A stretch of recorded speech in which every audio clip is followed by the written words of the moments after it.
rate cuts. And I think that stocks will be rewarded from it.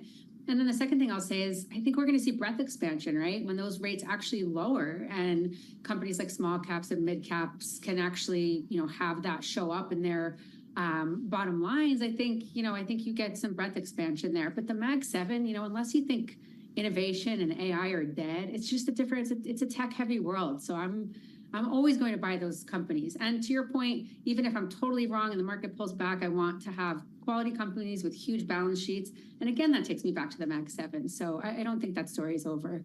Yeah. All right, Sylvia, thank you so much for joining us. Really appreciate it. Sylvia Jablonski, Chief Executive Officer and Chief Investment Officer, Defiance ETFs. Just looking at the BI Space ETF, Eric Balchunas and his team, their dashboard on Bloomberg Intelligence, let's call it 30 trillion in assets under management for U.S. ETFs. Wow. 30 trillion, just extraordinary. Vanguard, 8 trillion.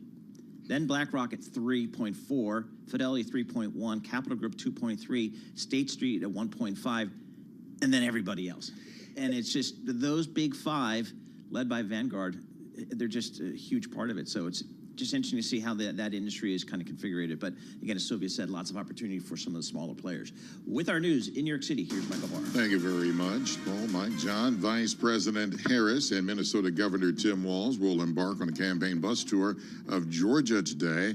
Meanwhile, Harris and Walz will give their first interview since the vice president became a candidate. They agreed to appear on CNN tomorrow night. And Kamala Harris's campaign had another fundraising Zoom call last night, and it was an Eras tour of sorts. Bloomberg's Laura Davison is in Washington. This is a group called Swifties for Kamala, and they had their organizing call last night. They had some both, sort of Hollywood and political heavyweights on the call, including Carole King, as well as Senator Elizabeth Warren. This is sort of the latest example we've seen of sort of affinity groups or identity-based groups holding these online calls to both mobilize as well as fundraise for Harris. And Bloomberg's Laura Davison reports the call raised more than $113,000, according to organizers. More campaigning today for Republican vice presidential nominee J.D. Vance. He will be in two battleground states, Pennsylvania and Wisconsin. Tomorrow, former President Trump returns to the campaign trail in key states as well. A former heavyweight attorney in Los Angeles has been convicted for stealing from clients to fund a lavish lifestyle. Jurors found Tom Girardi guilty of 4 counts of wire fraud for stealing from his injured clients to spend money on things such as private jets and on his now estranged wife, Real Housewife of Beverly Hills star Erika Jayne. Prosecutors said he siphoned at least $15 million. Girardi used to be a partner with Erin Brockovich. Global news, 24 hours a day and whenever you want it, with Bloomberg News Now. I'm Michael Barr, and this is Bloomberg.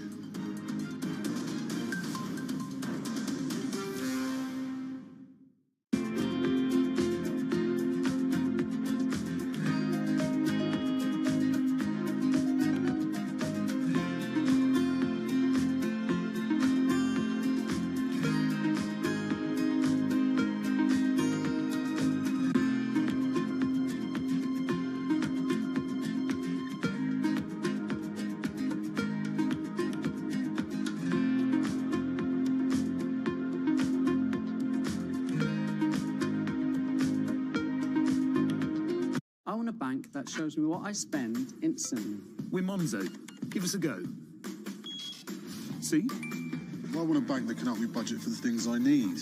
Like a new leather jacket for Bingo. We can do that. Bingo's my cockapoo. Hi, Bingo. It's a real faff to sign up. It takes less than 10 minutes. Race you. You're on. Time's up. How'd you get on? It's a draw. Is it? We hear you, Bingo. You make Monzo Monzo.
markets, headlines, and breaking news 24 hours a day on Bloomberg Radio, Bloomberg Television, and the Bloomberg Business app. This is a Bloomberg Business Flash.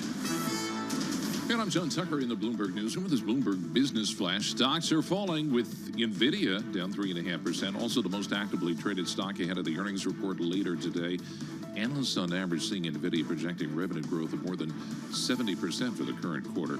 Trading volume markedly lower as Labor Day weekend approaches. The S&P 500 breaking below 5,600 at this point. Trading volume 30% below the average of the past month. And the worst performing stock in the S&P 500, Super Microcomputer, those shares, they are down 25%, recovering just a bit. It was down 26% after saying it will delay filing its annual financial disclosures.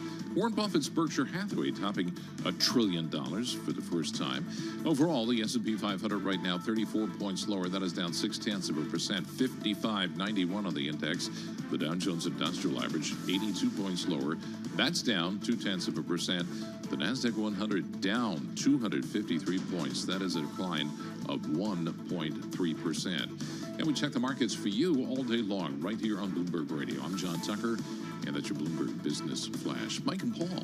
All right, John Tucker, thank you so much. We appreciate that. Mike Regan sitting in for Alex Steele. I'm Paul Sweeney. We're live here in our Bloomberg Interactive Broker studio, and we're streaming live on YouTube as well. NVIDIA, the story of the day, probably the week. Some folks coming back from vacation to be in the office today, maybe not taking the week off just to be around this NVIDIA news, which could have market-moving implications. Michael, I know you've reported before your team, just in terms of the market, the move in the stock, you know, when they report earnings, it's an event. Oh, yeah. It's like, as you were saying earlier, it's as important as a Fed day or a jobs day. You know, it's just crazy. The highlight of the week for sure. Stock down 2.8% in pre-market trading today, but still, again, let's put it into context, folks, up 150% year to date. Got a market cap of $3.1 trillion. Mandeep Singh's been all over this name and his tech team at Bloomberg Intelligence. He's the senior tech analyst there. How should investors really think about NVIDIA and the results today? It just feels like this stock wants to explode one way or the other, but how should they think about the business of NVIDIA? Actually, there is a lot of nervousness going into the print, even with the NVIDIA as a stock doing a 40% round trip, and the Supermicro news. I mean, you can't discount that. They are one of the customers of NVIDIA's chips. So if they have got accounting issues, somebody is trying to pull forward the order. Now, I'm not suggesting that is the case, but that's the kind of risk you're talking about with a growth story like NVIDIA, where, you know, expectations are really high. The data center revenue is expected to double this year, 40% growth for next year. So when you think about what will drive further upside, I mean, you have to model, you know, the scenarios where either customers order more or they have some other new kind of use case that hasn't been out there yet. And it's hard to think about the story gets better than what it already has. And look, a lot of people have been surprised by how much upside we have seen. But at $3 trillion market cap and the valuation multiple at 35 times next year's earnings, you have to ask yourself how much of goodness is already embedded. Yeah, there's a lot priced in already. And it's a great point about Supermicro and the actual customers of NVIDIA. I forget who it was, Mandeep, who first said it, but they made the comparison to the gold rush when the famous line was that the only people that really got rich were those selling the picks and the shovels to all the prospectors. So when we think of those customers of NVIDIA, I almost wonder if at some point those earnings reports are going to be more important to the AI story and NVIDIA's stock price than NVIDIA's results themselves. I'm just curious how you're thinking about those customers. What sort of earnings reports would move the needle the most as far as who's really taking advantage of this AI from the customer side? Yeah, and look, all the hyperscalers that are the dominant customers of NVIDIA. Your Amazons and Googles. They have raised their CapEx. That is very, very much of a positive for NVIDIA going into the print, and that's what gives everyone comfort that they can grow 40% next year.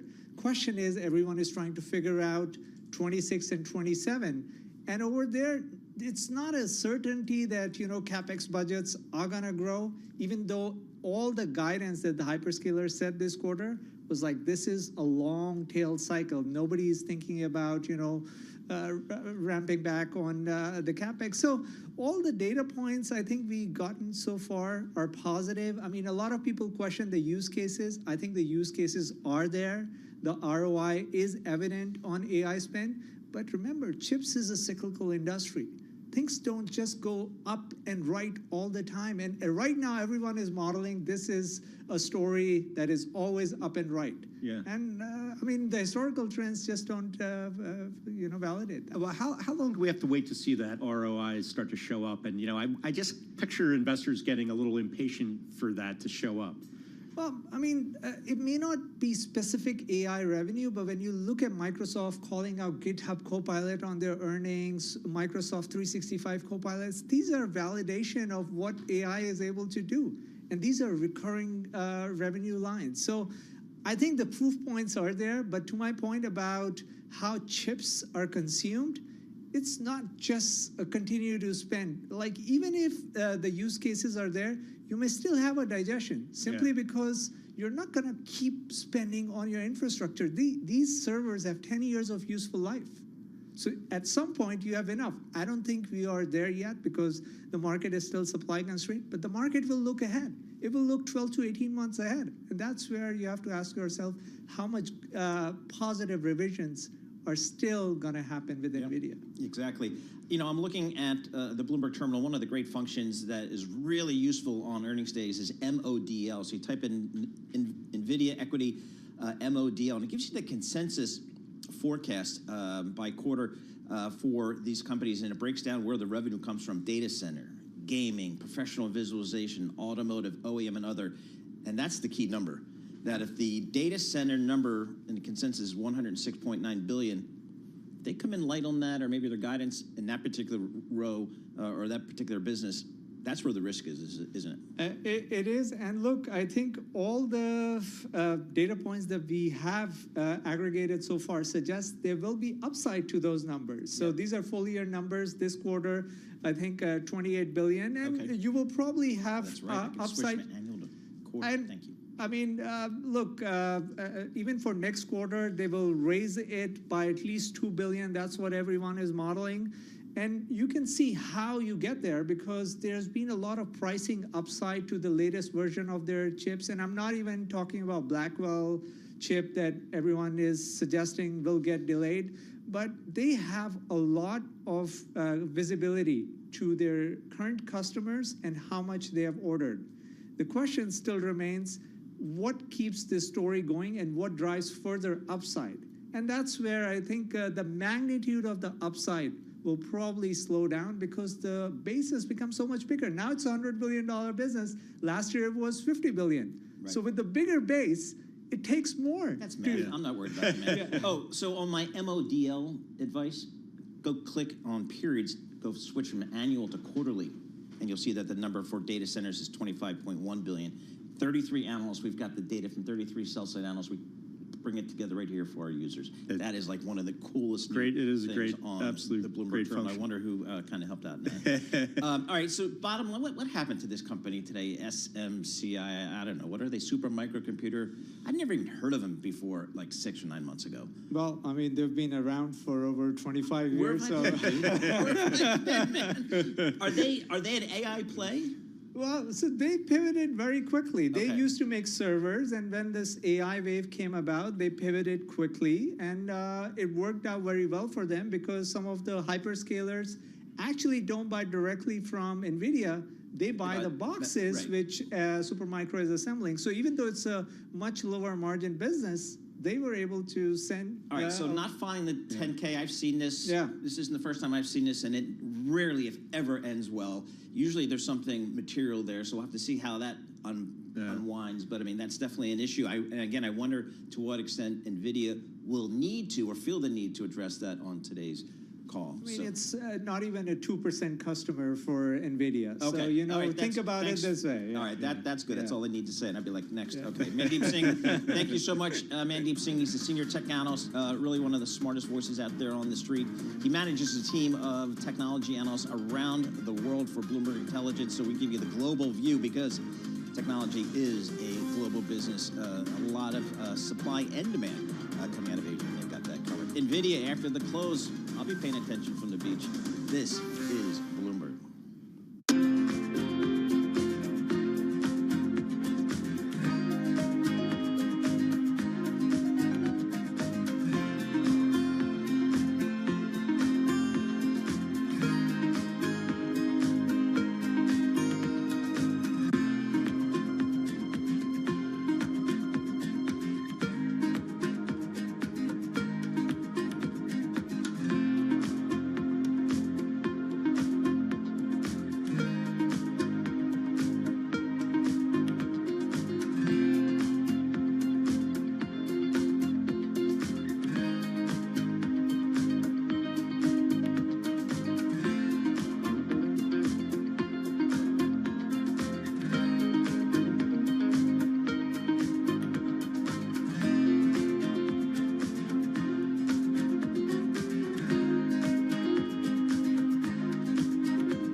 company news headlines on Bloomberg Radio. And I'm John Tucker in the newsroom. Look at some of the companies we're following. This sounds a little like the brother band members of Oasis. The billionaire founders of Two Sigma Investments, they're not brothers, but John Overdeck and David Siegel stepping down from day-to-day management after feuding for years. They're handing control to two new co-chief executive officers. They will remain chairman. The relationship between Overdeck and Siegel had become so strained that Two Sigma identified the rift as a material risk in a regulatory filing back in March of 2023. A pretty unusual move for any hedge fund, let alone one as secretive as Two Sigma. The firm's biggest management overhaul in its 23-year history aimed at fostering improved collaboration. YouTube said back in June it would prevent minors from seeing videos that promote do-it-yourself firearms, but minors can still easily access them, at least according to the Tech Transparency Project. For a test account that identified as a 14-year-old, YouTube showed videos featuring Glock switches, 3D printing of guns, and homemade silencers, all types of content. The video app said it would shield from minors' view. This according to a report from TTP, a research arm of the nonprofit Campaign for Accountability. And Ford Motor telling employees it'll modify its diversity, equity, and inclusion initiatives and end participation in a notable ranking by an LGBTQ advocacy group. They're joining a series of companies including Lowe's, Harley-Davidson, curtailing some of the programs. Ford says it's no longer going to engage with the Human Rights Campaign's Corporate Equality Index and various best places to work lists. And that is a look at some of the company news we are following. This is Bloomberg Intelligence with Alex Steele and Paul Sweeney on Bloomberg Radio. All right, folks, quick data check here. Stocks rolling over a little bit here. S&P 500 off about 0.5%. The NASDAQ is where we're seeing some more action, off about 1.1% there. 10-year Treasury holding steady, 3.82% on the commodities front. WTI crude oil off about 0.8%, just below $75 a barrel. I'm going to call out Bitcoin. Tom Keen's not here. It's off 4.8%, 58,900 on the cryptocurrency with our news in New York. Here's Michael Barr. Thank you kindly, Paul, Mike, John. Vice President Kamala Harris has agreed to her first interview since she kicked off her presidential campaign more than a month ago. Bloomberg's Laura Davison has more from Washington. She and Tim Walz will sit down for an interview Thursday evening with CNN. This is the first time they've done that since they became a ticket. Harris, the first time since she became the nominee. This is something that Trump and other Republicans have really criticized her for not doing one of these unscripted appearances. Of course, there will be debate, allegedly next month on September 10th. There's been some discussion between Trump and Harris about if that will happen. But this will be, later this week, her first time that voters will really get to see her, when she's not in front of a teleprompter, not totally in control of where the discussion is going. Bloomberg's Laura Davison reports that discussion is set for tomorrow night at 9 Wall Street time on CNN. Today, Harris and Walz will visit Savannah, Georgia. More campaigning today for Republican vice presidential nominee J.D. Vance. He will be in two battleground states, Pennsylvania and Wisconsin. Tomorrow, former President Trump returns to the campaign trail in key states as well. The U.S. Surgeon General is releasing a new advisory this morning on the stress that parents around the country are feeling day to day. According to the report, common parental stressors include financial strain, worries about children's health and safety. Surgeon General Vivek Murthy's report showing 48% of parents say most days their stress is completely overwhelming, compared to 26% among other adults without kids. Dr. Murthy says the stress contributing to a mental epidemic across the country. It also turns out that parents are struggling with loneliness at a much higher level than other adults, particularly single parents. Surgeon General Dr. Murthy. Global news 24 hours a day and whenever you want it with Bloomberg News Now. I'm Michael Barr, and this is Bloomberg. Paul, Mike, John. All right, Michael Barr, thank you so much. We appreciate it. Here's a story, Mike, that got my attention. Betting revenue on the Las Vegas Strip tumbled 15% to $709 million in July. That's according to results released Wednesday by the Nevada Gaming Control Board. Revenue was lower because casinos kept a lower percentage of baccarat bets than they did in the same period a year ago. That's according to Michael Lawton, a senior economic analyst for the state. Comparisons were also hurt by the fact that this July had 2 fewer weekend days than last year. He said overall betting revenue in Nevada fell 6.9% to $1.3 billion. I love an industry where you can miss numbers and cite bad luck. I saw that headline, weaker Baccarat. I thought they were talking about Burt Bacharach for a minute there. But I feel like, Paul, I could read 1,000 words on what went wrong at the Baccarat tables in Vegas. How does this happen, that one game can go so south that it actually I don't hurts understand the bottom line? I think they have big swings, big bets, big swings. But I'm just looking at the S&P 500 Casinos and Gaming Index. It's down 20% year to date. So I guess the stock's just saying, hey, we had that revenge travel back to Vegas. That was a big 2022, 23 story. It's kind of played out. Now the comps, if nothing else, are tougher. Yeah, and that Chinese consumer is a big story for all those Macau, all those operations, and a lot of news coming out of China that the consumer is weakening a little bit there. So it's always like keeping an eye on the casino business. I used to cover that. I used to love when a company could literally, with a straight face, come on an earnings call and say, "Hey guys, we missed earnings estimates because of bad luck." the Baccarat, the cards just didn't fall in our favor this month. And when the companies were small, it was literally. We got wiped out the last weekend of a quarter by a big whale that came into our Biloxi, Mississippi casino, and that cost us $24 million, and that's why we missed the earnings estimates. And we're like, okay, that makes sense. Looking at the markets here, we have a little bit of a sell-off continuing. S&P 500 off 0.5%. The NASDAQ off 1%. NVIDIA, after the close, have fun with that coming up right now Balance of Power with Kaylee Lines from Washington, D.C. is next. That starts right now.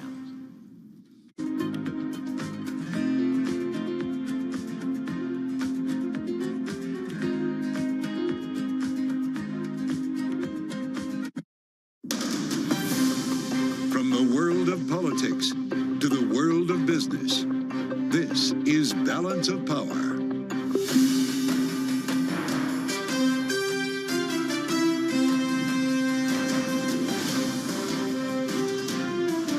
Live from Washington, D.C. Kamala Harris and Tim Walz kick off their bus tour of Georgia. Welcome to Balance of Power. I'm Kaylee Lines. With the Democratic ticket in one swing state and the Republican ticket in others, we'll get the latest on the campaign trail with our political panel, Jeannie Shanzano and Maura Gillespie this hour. Plus, we'll be joined by Erica D. Smith from Bloomberg Opinion. And we'll have the details on that superseding indictment Donald Trump was hit with in the 2020 election interference case here in Washington yesterday. June Grosso, the host of Bloomberg Law, will give us the details. And we'll have the latest on Jake Sullivan, the U.S. National Security Advisor, and his trip to China.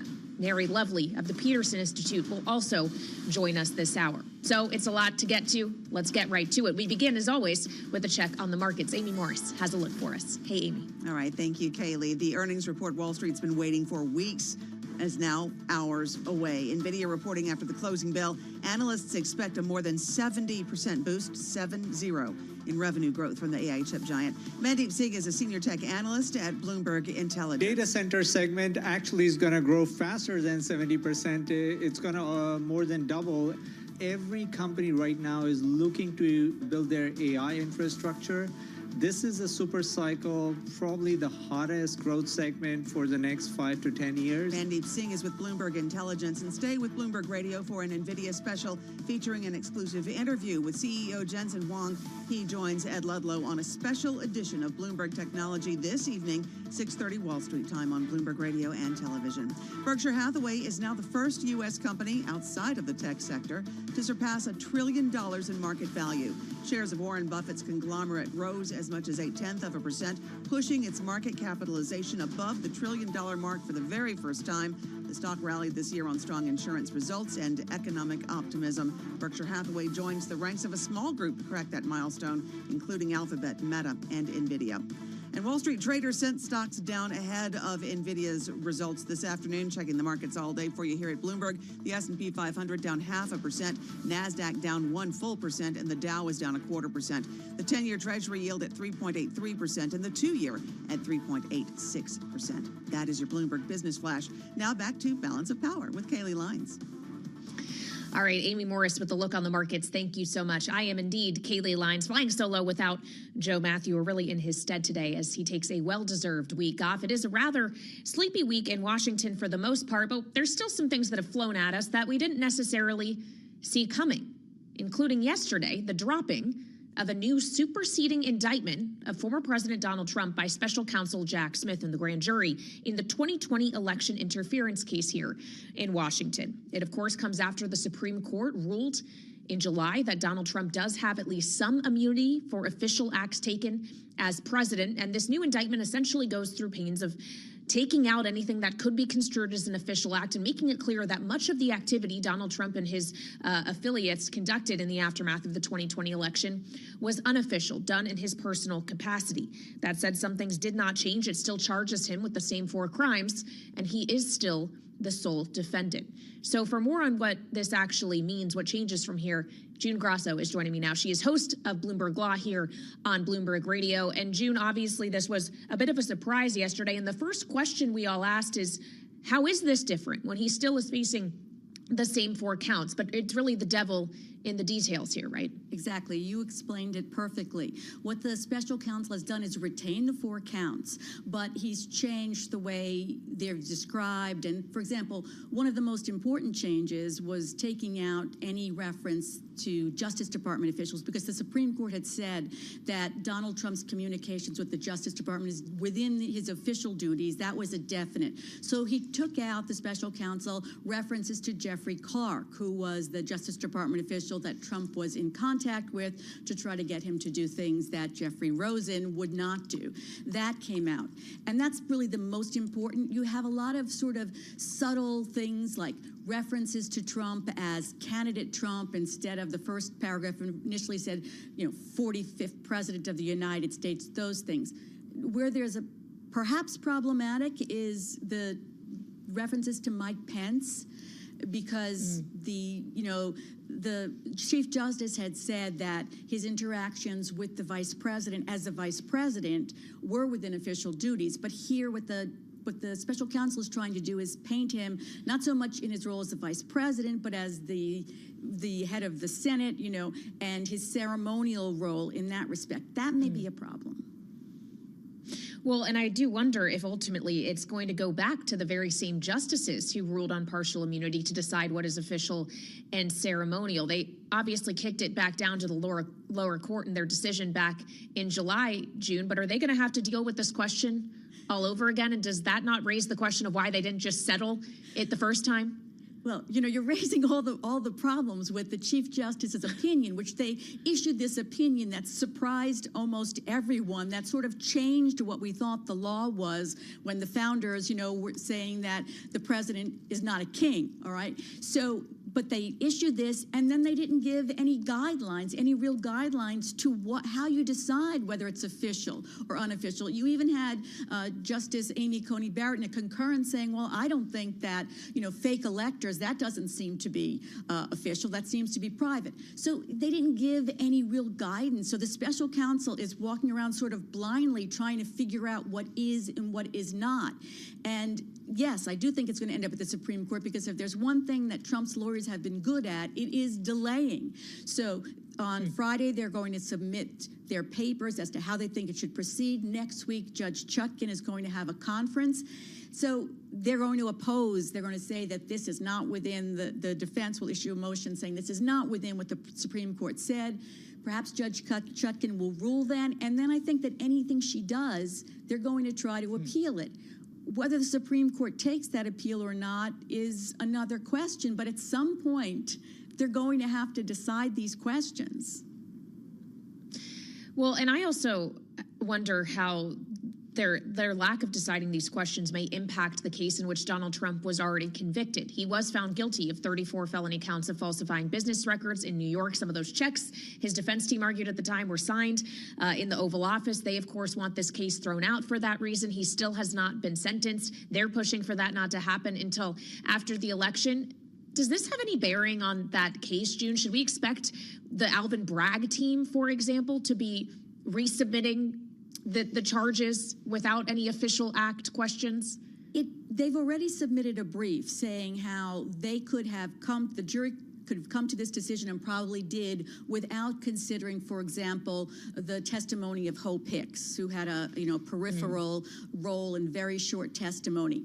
But the Judge Juan Merchan, says that he's going to decide that issue before the sentencing date. Donald Trump is asking for the sentencing date to be put off until after the election so his team can delve more into these questions that the Supreme Court has raised. So even though that, the acts alleged there were before the election, except for the writing of the checks, yeah, they're trying to bring that down as well. But I think that Judge Merchan is heard the evidence at trial. He's been pretty tough on this, and I don't think he'll allow that to happen, and probably won't even allow the sentencing date to be put off. But we'll find out soon. It's amazing how long ago these cases were brought, and we only have one case out of 4 that has gone to trial, and that's not even gone to sentencing yet. It just shows you what you can do when you have a lot of lawyers who come up with some good strategies for delay. Yeah, it's incredible to consider it was more than a year ago that I was standing outside the courthouse in Washington when the first indictment in this 2020 election interference case dropped. And I got the memory back of having to scroll through 40 pages in real time when the new superseding one dropped yesterday. June Grasso, I'm sure you did the same. Thank you so much. Legal world. Reading through those opinions and trying to figure it out. not for the faint of heart. So we always appreciate you helping break things down for us. June Grasso, host of Bloomberg Law, thank you so much. So that's one of the things that has captured our interest here in domestic politics, but we've also been watching geopolitics this week too, including the visit to China by U.S. National Security Advisor Jake Sullivan. He met today with officials, including the Chinese Foreign Minister Wang Yi. And we got a readout from the White House about that meeting. They say the two sides held, and this is a quote, candid, substantive, and constructive discussions, including Sullivan raising concerns about trade and unfair trade policies and the importance of peace in the Taiwan Strait. The statement also says that they discussed planning for a leader-level call in the coming weeks. So maybe we should be on watch for Joe Biden and Xi Jinping to have a conversation. We want to have more on this visit and what tangible outcomes really we can expect.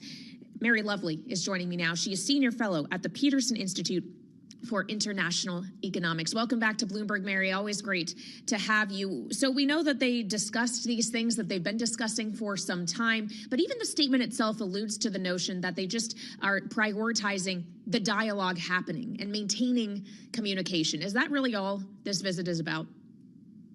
Well, I think the dialogue is important. It has certainly changed. We've seen since the meeting in San Francisco last year between the two leaders, a real change in China's approach, for example, to American multinationals operating in the Chinese market. So it has produced some tangible changes.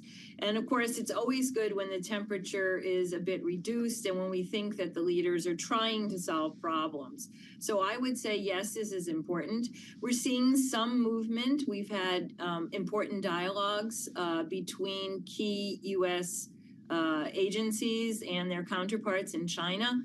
We're seeing perhaps some movement on the fentanyl problem and a lot of high-level discussions around Taiwan, where I think everybody wants to avoid an unintended, conflict. So I think this is good news, and it's good news also that they're talking about perhaps a leadership call before the election.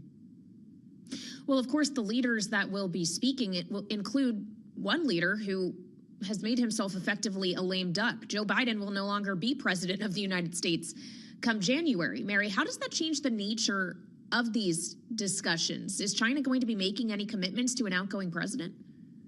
No, I don't think China's going to be making any commitments, but it's important because a lot of the work is done under the presidential level. So it's done at the agencies. And I think that this is important to continue those dialogues and also to clarify issues.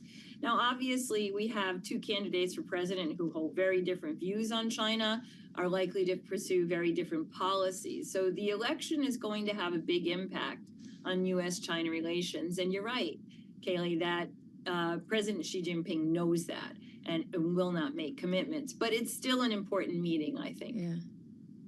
Mary, do you think Xi Jinping has a preference in terms of the outcome of the U.S. election, knowing what Donald Trump is saying he'll do in regard to tariffs on Chinese goods specifically, though it is kind of a bipartisan thing these days to be hawkish on China? Do you think China thinks there is a real difference here? Well, I always say the last thing anybody wants to do is to predict what's in Xi Jinping's mind. Fair enough. So I won't say, but I will say that they do understand that there is a difference.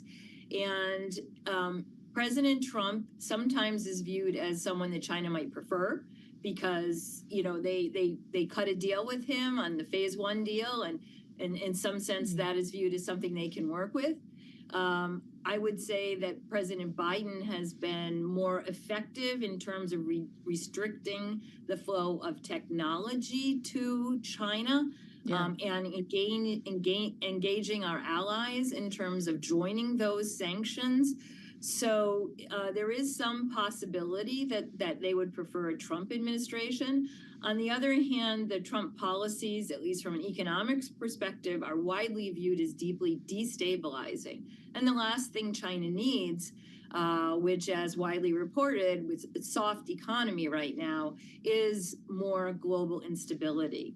So I think they would look at a continuation of the Biden policies in some sense through a Harris administration as welcome as well. Well, I'm glad you raised the technology export constraints that the Biden administration has put in place, because of course we're all awaiting for, after the bell today, results from NVIDIA. This is a company that has been affected by the export controls. There are restraints around the kind of chips, the caliber of chips that they can sell in China. How much tighter do you expect those constraints on critical technology like semiconductors will get, regardless of who the next administration is? Is this an area in which especially the companies who are making these things are going to have to expect at some point they can't sell to China at all? I think that is correct. I think every tech executive knows that this is probably going to be a no-go area.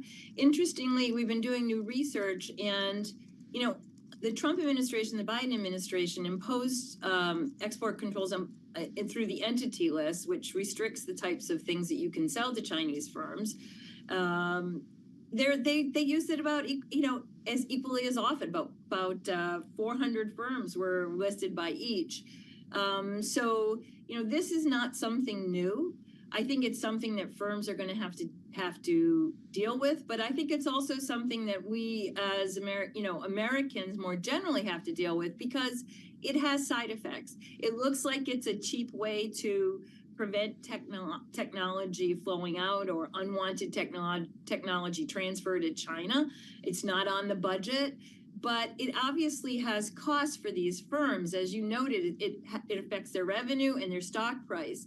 And these are firms that rely on that revenue to do the R&D that keeps the United States at the forefront. So restricting their revenue in this way is a very potentially dangerous aspect to this whole policy. Obviously, there's a lot of good reasons why we want to restrict technology, but it's not the type of tool that can be used without careful consideration of side effects.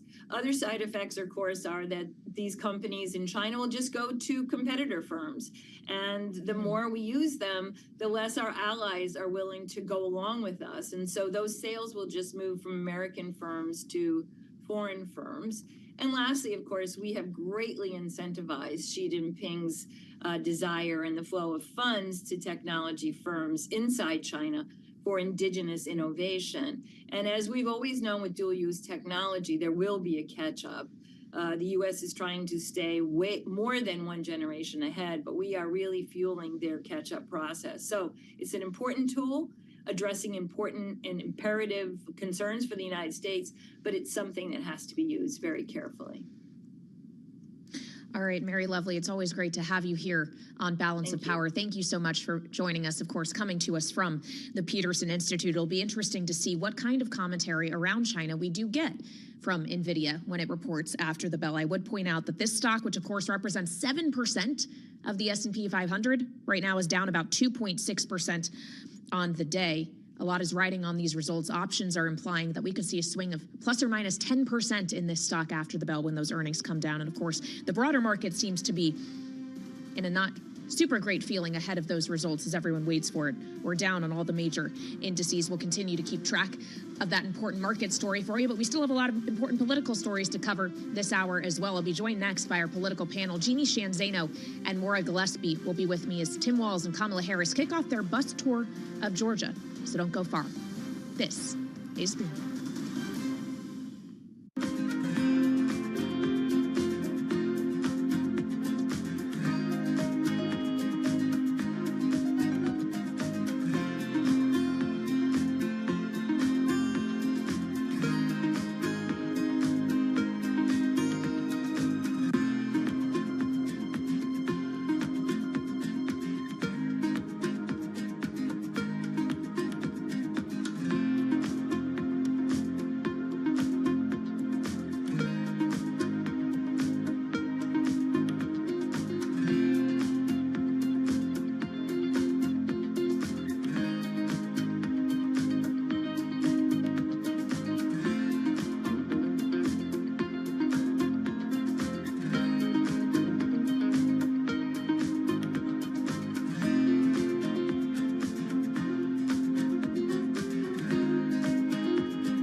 12:21 on Wall Street. I'm Amy Morris, and the world is watching NVIDIA. The almost $3 trillion rally in NVIDIA shares over the past 2 years has virtually rewired the stock market, giving the artificial intelligence chip-making giant an outsized influence on equity indexes. And now with NVIDIA's earnings scheduled to arrive after the market close, traders are glued to their monitors in preparation for any wild swings. We want you to stay with Bloomberg Radio for an NVIDIA special featuring an exclusive interview with CEO Jensen Huang. He joins Ed Ludlow on a special edition of Bloomberg Technology. That's this evening at 6:30 Wall Street time on Bloomberg Radio and television. And as traders wait for those NVIDIA results, stocks are lower. NVIDIA shares right now down 2.3%. We check markets for you all day long here at Bloomberg. S&P 500 down 0.7%. NASDAQ down 1.25%. The Dow is down 0.5%. The 10-year Treasury yield at 3.82% and the 2-year 3.85%. And that is a Bloomberg Business Flash. Now back to Balance of Power with Kaylee Lines. All right, Amy Morris with the check on the markets on this Wednesday. Thank you so much. Today is the day where Kamala Harris and Tim Walz begin their bus tour of Georgia, southern Georgia specifically. They're targeting certain areas within this vital swing state. While it is expected they'll do better in the cities, this tour is taking them to rural areas of the state in which there is a significant population of black voters specifically. We know from various polls since she entered the race, Harris has been able to improve the Democratic ticket standing with black voters. More of them are more likely to say they are going to vote in this election. They're more likely to indicate they will vote for her than they were for Joe Biden. And while we consider the demographics she's trying to appeal to, we also have to consider the ones that she represents. She's not just a woman running for president, but she is a woman of color doing so, the first ever to lead a ticket of a major party in a presidential election. It's the first time in history that's happened, and yet she's not leaning too hard into the historic nature of her candidacy. This is something that Bloomberg Opinion's Erica D. Smith writes about in her latest column, and I'm pleased to say Erica is joining me now. Thanks for being here on Balance of Power. Erica, you write in this column that for all the talk about how Kamala Harris may become the first woman of color elected president, one person most definitely isn't talking about it: Kamala Harris. You go on to say whether this is a political calculation, a personal calculation, or both, it says something about this moment in America. Erica, what does it say? You know, it says that, we are at a point where it's somewhat more normal, even though she is a first, as you mentioned, a woman of color to lead a major party ticket. We have seen a number of women of color, a number of people of color in leadership positions definitely since the Obama era. We have, numerous black women who are mayors of major cities. We have, people in Congress, obviously, that are people of color. We're used to seeing a leadership role there more often than we were even back when Hillary Clinton ran in 2016. So I think that there's an idea, or there's this notion among voters that we don't need to have that put in our face, so to speak, that, Kamala Harris doesn't need to talk about that she is a woman of color and she would be the first president who would be a woman of color. We can all see that she's black. We can all see that she's biracial. We can all see that she's a woman. And that's a lot different than what we've seen over the last 20 years with previous candidates such as Hillary Clinton or even Barack Obama. Well, and I wonder, too, how much her lack of needing to talk about it also is in part because her opponent has been calling attention to it, Donald Trump, as he questions repeatedly, openly, her racial identity. Erica, how much of this is about the way the other side is characterizing her? I think that's a big part of it as well. I mean, to your point, she doesn't have to talk about it. Donald Trump keeps bringing it up.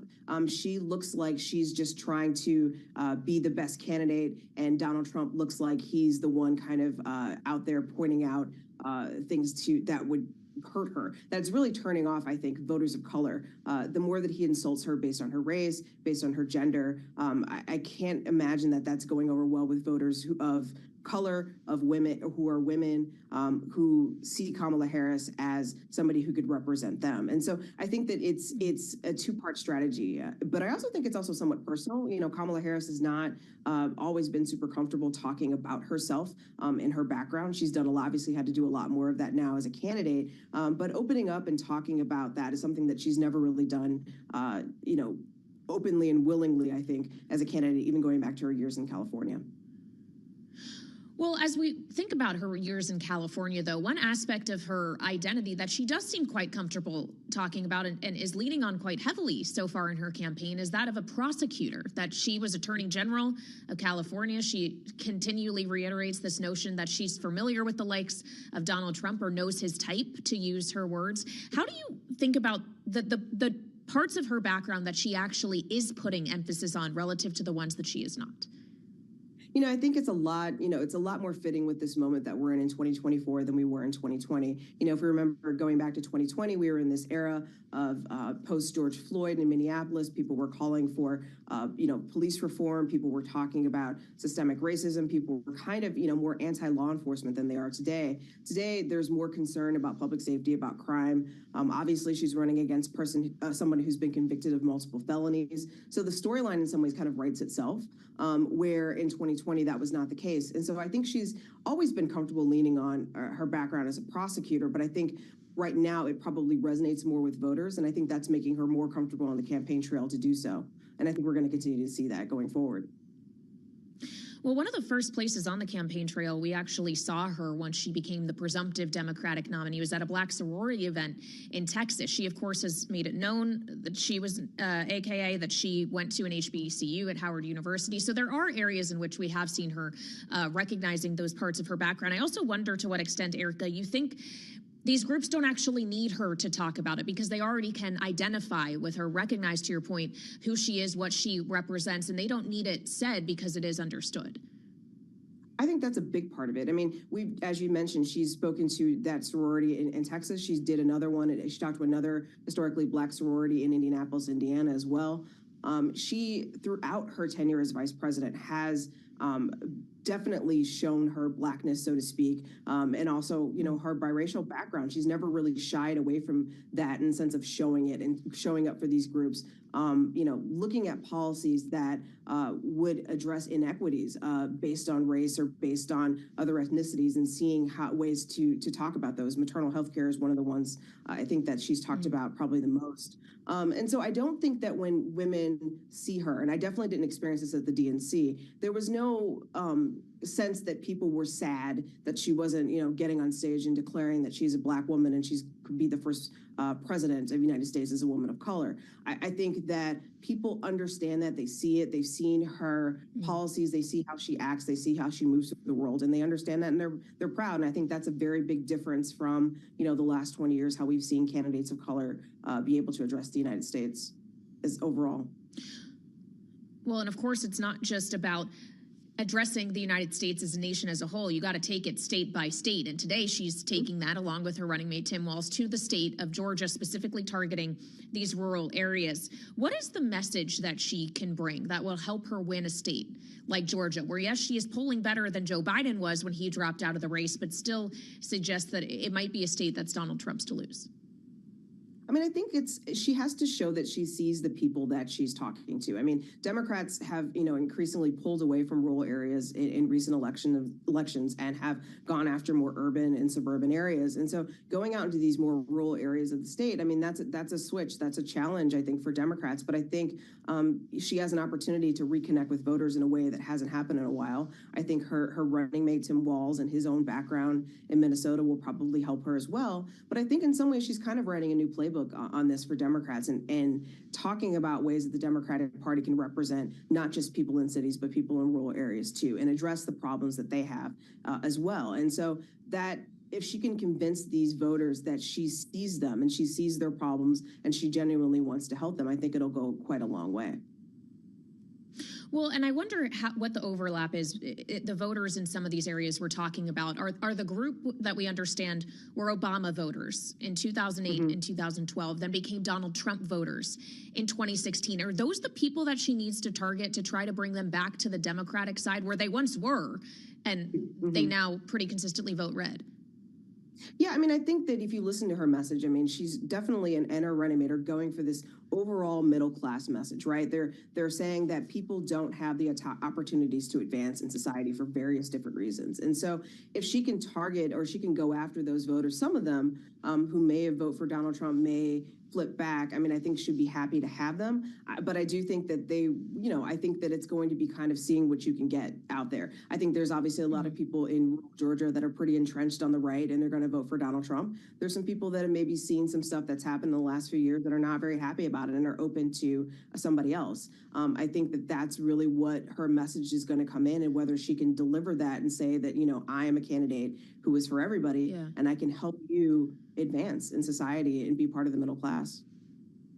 But Erica, before I let you go, does she need to be more specific about how really she's going to do that? It's one thing to say, I'm going to advocate for the middle class. It's another to illustrate exactly how you're going to do that. Have we really gotten that from the vice president to this point?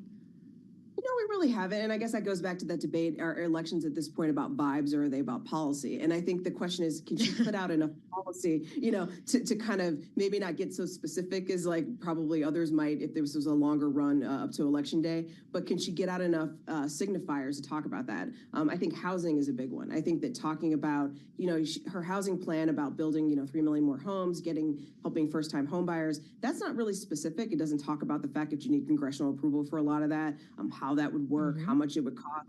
But it does show people where her values are and that she really does want to help people who are struggling to make it to the next rung on the socioeconomic ladder. And if she can roll out those kinds of policies that are, again, maybe not so specific, but are kind of heavy on the vibes, I think that might be enough in this short run up into November to basically get some people on board. All right, Erica D. Smith of Bloomberg Opinion, thank you so much for joining me. And of course, you can find Erica's work on the Bloomberg Terminal. You can also find it online. She's had a ton of great work about this election. And of course, as we consider the policies that Harris has advocated for, at least in broad sweeping strokes, it'll be interesting to see whether or not she actually is pressed on the specifics. She will be sitting down for her first big interview since becoming the Democratic nominee, a joint interview with her running mate, Tim Walz. It will happen in Georgia. It'll be taped by CNN. It's an interview with Dana Bash, and it will air at 9 p.m. Eastern time tomorrow. We'll, of course, have coverage of what the vice president and her vice presidential nominee, running mate, are going to be saying about the economy and other things. And, of course, we have much more still ahead here on Balance of Power. But first, we got to get a check on world and national news elsewhere. Nancy Lyons has that in the 99.1 newsroom here in Washington. Hey, Nancy. Thanks, Kaylee. The Palestinian Health Ministry says 9 Palestinian militants have been killed, 11 injured during a large-scale Israeli military operation in the occupied West Bank. The Israel Defense Forces says the raids, which began early today, were aimed at attacking militants, and the IDF says it killed 5 of them. Following a Supreme Court decision giving presidents some form of immunity for official acts, Special Counsel Jack Smith has updated the election fraud indictment against Donald Trump. No longer included in the indictment are Trump's conversations with administration officials, but the 4 key allegations on election fraud remain. Supreme Court Justice Ketanji Brown Jackson weighed in on the court's immunity decision in an exclusive interview with CBS News anchor Norah O'Donnell. You were concerned about broad immunity. I was concerned about a system that appeared to provide immunity for one individual under one set of circumstances, when we have a criminal justice system that had ordinarily treated everyone the same. Jackson's interview with O'Donnell comes ahead of the Supreme Court Justice releasing her memoir, Lovely One. Global news 24 hours a day and whenever you want it. With Bloomberg News Now, I'm Nancy Lyons.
1240 on Wall Street. I'm Amy Morris. The earnings report that Wall Street has been waiting for is just hours away now. NVIDIA reporting after the closing bell. Analysts expect a more than 70% boost in revenue growth from the AI chip giant. Bloomberg Intelligence senior tech analyst Mandeep Singh says he's focusing now on the guidance. My expectation is it's not going to be a monster guide that they have given in the past 2-3 quarters. So it'll be more above consensus, but not that big of a beat. Mandeep Singh with Bloomberg Intelligence. And stay with Bloomberg Radio for an NVIDIA special featuring an exclusive interview with CEO Jensen Huang. He joins Ed Ludlow on a special edition of Bloomberg Technology this evening, 6:30 Wall Street time on Bloomberg Radio and television. Berkshire Hathaway shares are rising, reaching a record. We get more with Bloomberg's Sonali Basak. Not only reaching a record high, but also topping $1 trillion in value for the first time. This stock has been on a 5-day winning streak, and of course, it's very interesting to see Berkshire, both Class A and Class B, of course, rising. Bloomberg's Sonali Basak and Warren Buffett's conglomerate became the first U.S. company outside of the tech sector to reach the valuation milestone. Currently, shares are 0.7% higher. Let's check the markets. We do it for you all day long at Bloomberg. The S&P 500 down 0.6%. NASDAQ down 1%. The Dow down 0.5%. The 10-year Treasury yield at 3.83% and the 2-year at 3.86%. That's a Bloomberg Business Flash. Now, back to Balance of Power with Kaylee Lines.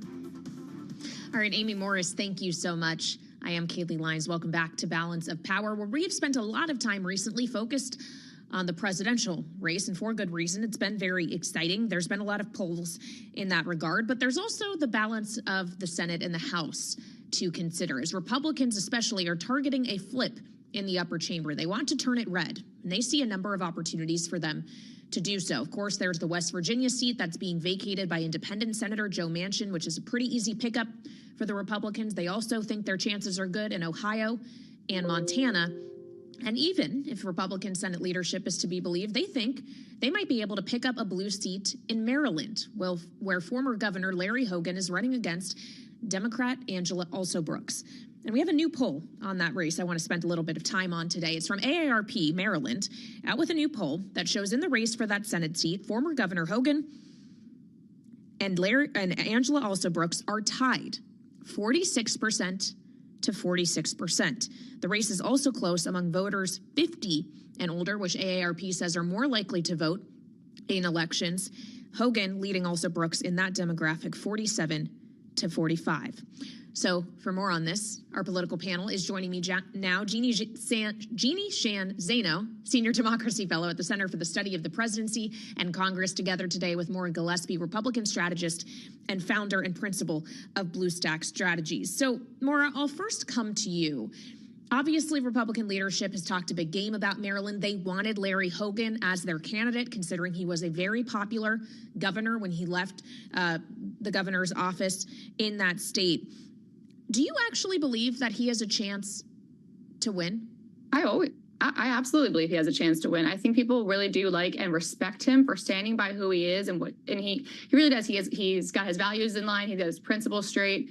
He says what he means and he means what he says. And so I do think it's viable, but I also think it speaks to the fact that he is not engaging with Trump, and he really has separated this race from the top of the ticket. And because that gets the most attention, like you said in your lead in here, but the down ballot races are so important. And he's right to be focused on that, to focus on Maryland, to stay focused there and on his race. And I do think that that's where you're going to see maybe others take their cues from him and shift their focus to their individual races and not so much focus on what's happening at the top. Well, Maura, just to quickly follow up as you talk about Larry Hogan's values, I caught up with Congressman Glenn Ivey of Maryland at the DNC in Chicago last week. I was asking him about this race, and he described Hogan to me as a light blue Democrat. Is he actually someone that holds Republican values? Because he's campaigning, trying to make it seem like he is right down the middle. He's not going to side with either side. Well, but here's the thing. It's important to differentiate with the Republican Party. The actual values of what it means to be a conservative is a smaller, more accountable government. It's a strong foreign policy. And it's bringing manufacturing back home. That's super important to Republican voters. And making sure our economy is where it needs to be. And that's, I think, the things that Larry Hogan stands for. what the MAGA world has stood for is really whatever Trump says. So that's not something to be consistent and to really focus on. I personally think, as a Republican, it's more about what are the policy issues and what's the record that Larry Hogan can point to. He can point to one that I believe falls in line with what, my Republican values are and what he's going to be able to deliver for his constituents. Again, it's pointing back to a specific focus, which is for him on Maryland. All right, so the Republican on the panel has spoken to the Democrat now. Jeannie, does your party have reason to be worried about Larry Hogan's odds? I think absolutely. This is the third most expensive race so far this cycle. And as much as these races on the down ballot have been nationalized over the last few election cycles, what we do see here is the reality that all races are local. And Larry Hogan, I agree with what Glenn Ivey said, that he's not only light bluish, but he is also very well known, one of the beloved figures in Maryland politics. I mean, he left office with about a 60% approval rating, plus or minus. So he is a formidable candidate. That said, so is Angela Alsobrooks. That's why the Democrats had her at the Democratic Convention in Chicago. That's why they gave her a speaking venue to speak. So there's a lot of faith in her and her abilities. She's got the support of the very popular current governor there, Wes Moore. So she's got a lot going for her. But Democrats cannot take this for granted because it was a Democratic seat or is right now. Does not mean it stays that way. They're going to have to spend and fight for this seat. Well, on taking things for granted, is Mitch McConnell and other Republicans in the Senate who are hoping he can indeed win this seat taking for granted the idea that he'll always be voting with them? Jeannie, assuming that the balance of power is incredibly tight, I just wonder, and Maura, feel free to weigh in here, could he actually be a deciding vote in favor of Democrats in some cases? I'll just say briefly before Maura speaks, I think he could. Let's face it, power in the Senate is now those people or with those people who are willing to buck their own party. I mean, we saw that with Joe Manchin, and we could likely see that with Larry Hogan again. Do I think he'll do it most of the time? No. But I think there are moments in which issues can come up that he will be his moderate self. So I think we may see that. But of course, the Republicans and Maura will probably agree with me, would much rather have Hogan in there than Alsobrooks either way. Well, exactly. And I think, again, they have to think about that. Yeah. No, they have to think about that because, again, also it matters who takes over in place of Mitch McConnell as far as the leadership there goes, the Republican side. Because if they do see themselves winning, which, largely they do, and they have a really good chance of taking over the Senate, but it matters who they choose as far as, that the top seat there goes, because Larry Hogan is more likely to have good conversations, I would say, with John Thune than maybe some of the other candidates that are up there. So that's an important part of the equation to think about as well. Well, this is going to be a very DMV-focused segment, so my apologies for my bias here in Washington. We talked about Maryland. I also want to talk about something that happened earlier this week in Virginia. Donald Trump was there at an event at Arlington National Cemetery, memorializing the number of service members that were killed 3 years ago in the suicide bombing in Afghanistan as the U.S. was pulling out. And there has been new reporting from the Washington Post and NPR and others in the last 24 hours that while Trump and his team were there, defense officials said an incident occurred in which some of Trump's aides had an altercation with a cemetery staff member. Reportedly, the Trump campaign staff pushed and verbally attacked a cemetery official who was trying to stop them from taking photos, which are not allowed in Section 60 of the cemetery where they were. This, of course, comes, and Donald Trump's campaign, I would note, is disputing the idea that the things were, it was a physical altercation. This comes amid questions of his conduct and language around veterans and members of the military specifically. Maura, how does this reflect on him and his campaign? Well, I'll say, obviously we want to get the full story before fully weighing in, but even with the photo that I saw and the article that I read, bringing your campaign staff there with with the intent to photograph it, just again cheapens, I think, the sanctity of that place. He's cheapening it because of his presence there. It's not to pay respect. He's doing it for a stunt, and that never goes well with the American people, with voters, with veterans, Gold Star families. Anyone who has respect for those who wear the uniform would look at that story and think that's a stunt, and that's, you know, that's a shame, because it really it goes into that same messaging that Trump has long had about his disrespect for the military. You know, the recent gap, I won't even call it a gap, again, just disrespect for the military, and equating a, you know, Medal of Freedom to the Medal of Honor. It's just really disrespectful, and I don't know how his team plans to message, because saying that that's not true, we didn't do it, isn't the way to go about it. Honestly, they got to do better than this.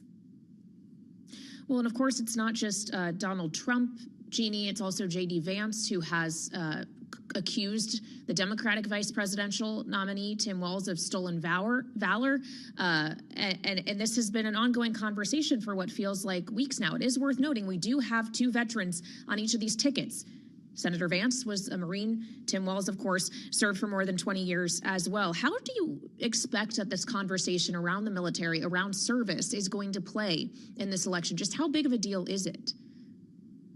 You know, I think the way it should play out is, quite frankly, the way Tim Walz responded when he was accused of stolen valor, which was everybody should be thanked for their service.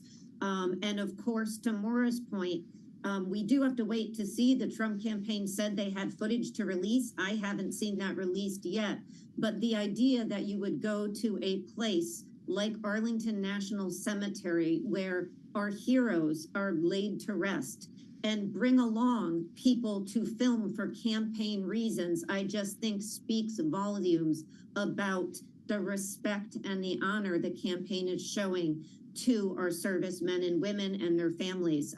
So it is something that is shameful if it did indeed happen, and they should accept responsibility and apologize if it did, as opposed to fight back against the good people who work at Arlington National Cemetery and ensure that that is a place where we can all visit respectfully for years to come. So I think the way it will play out is that way, because few Americans on any side of the aisle are going to argue with the idea that when you go there, you follow the rules and we don't campaign there. Well, we'll, of course, await further details as there is an inquiry into this. Again, the Trump campaign maintains there was no physical altercation. We'll wait and see if we do eventually see that video. Just on the subject of the Trump campaign, finally, it is worth noting that J.D. Vance is on the campaign trail today. He's going to be in Pennsylvania. He's then going to head to Wisconsin. They've been spending a lot of time in the blue wall states. Maura, Donald Trump, of course, and J.D. Vance spent time in Michigan earlier this week, in addition to Trump's time in Virginia. Is that where they should be centering their attention, knowing that the Harris campaign seems to be taking things to the Sun Belt, too, considering Harris and Walz are on a bus toward Georgia starting today? It's absolutely needs to be where they're at. You know, I think Pennsylvania is an important state, especially for Republicans, and down ballot, especially in these states. But I have one little comment about J.D. Vance that I can't help myself with. He was in Philly recently, and he failed miserably on ordering a cheesesteak, and that is not going to play well with Pennsylvania voters. Demanding Swiss cheese is just no. That's a big no for us, and I have to say that's not going to bode well. So I'm hoping that he's probably out in Pittsburgh or somewhere else. I'm not sure where he is in Pennsylvania, but if you come back to Philly, you got to do it right. All right, fair enough. Me here writing down the proper way to order a cheesesteak. Jeannie, what do you make, though, of J.D. Vance spending time in Michigan, Pennsylvania, and Wisconsin this week? Those are the states that Democrats consider must-wins for the most part, right? Absolutely. I love the fact that Maura is schooling J.D. Vance on how to order. I, too, am taking notes on what Maura has to teach us all. You know, I think it's a reflection of the fact that they have seen their numbers, their lead in those states diminish. Kamala Harris is now up ahead. And of course, those are must-win states. So I will give the campaign credit for this, the Trump campaign. He is running like he is in the race of his life. You know, I think Harris should have gone from the convention to the trail. She has taken some time to, you know, get prepared for the debate, which is understandable. But Donald Trump has been out there running, and you know, they're going to have to, because this thing has narrowed. And in those states, they understand that's the only reason he won in 2016 was because he was able to pull it out in Michigan, Wisconsin, and Pennsylvania. Yeah, maybe trying to do things differently than Hillary Clinton did this time around to fear the Harris campaign. Jeannie Shanzano and Maura Gillespie, our political panel today. Thank you both so much for joining me. We will have much more in the next hour with our political panel here on Balance of Power. I'll also be joined by the co-chair of the RNC, Lara Trump. It's all in the second hour, which is straight ahead on Bloomberg.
politics to the world of business. This is Balance of Power.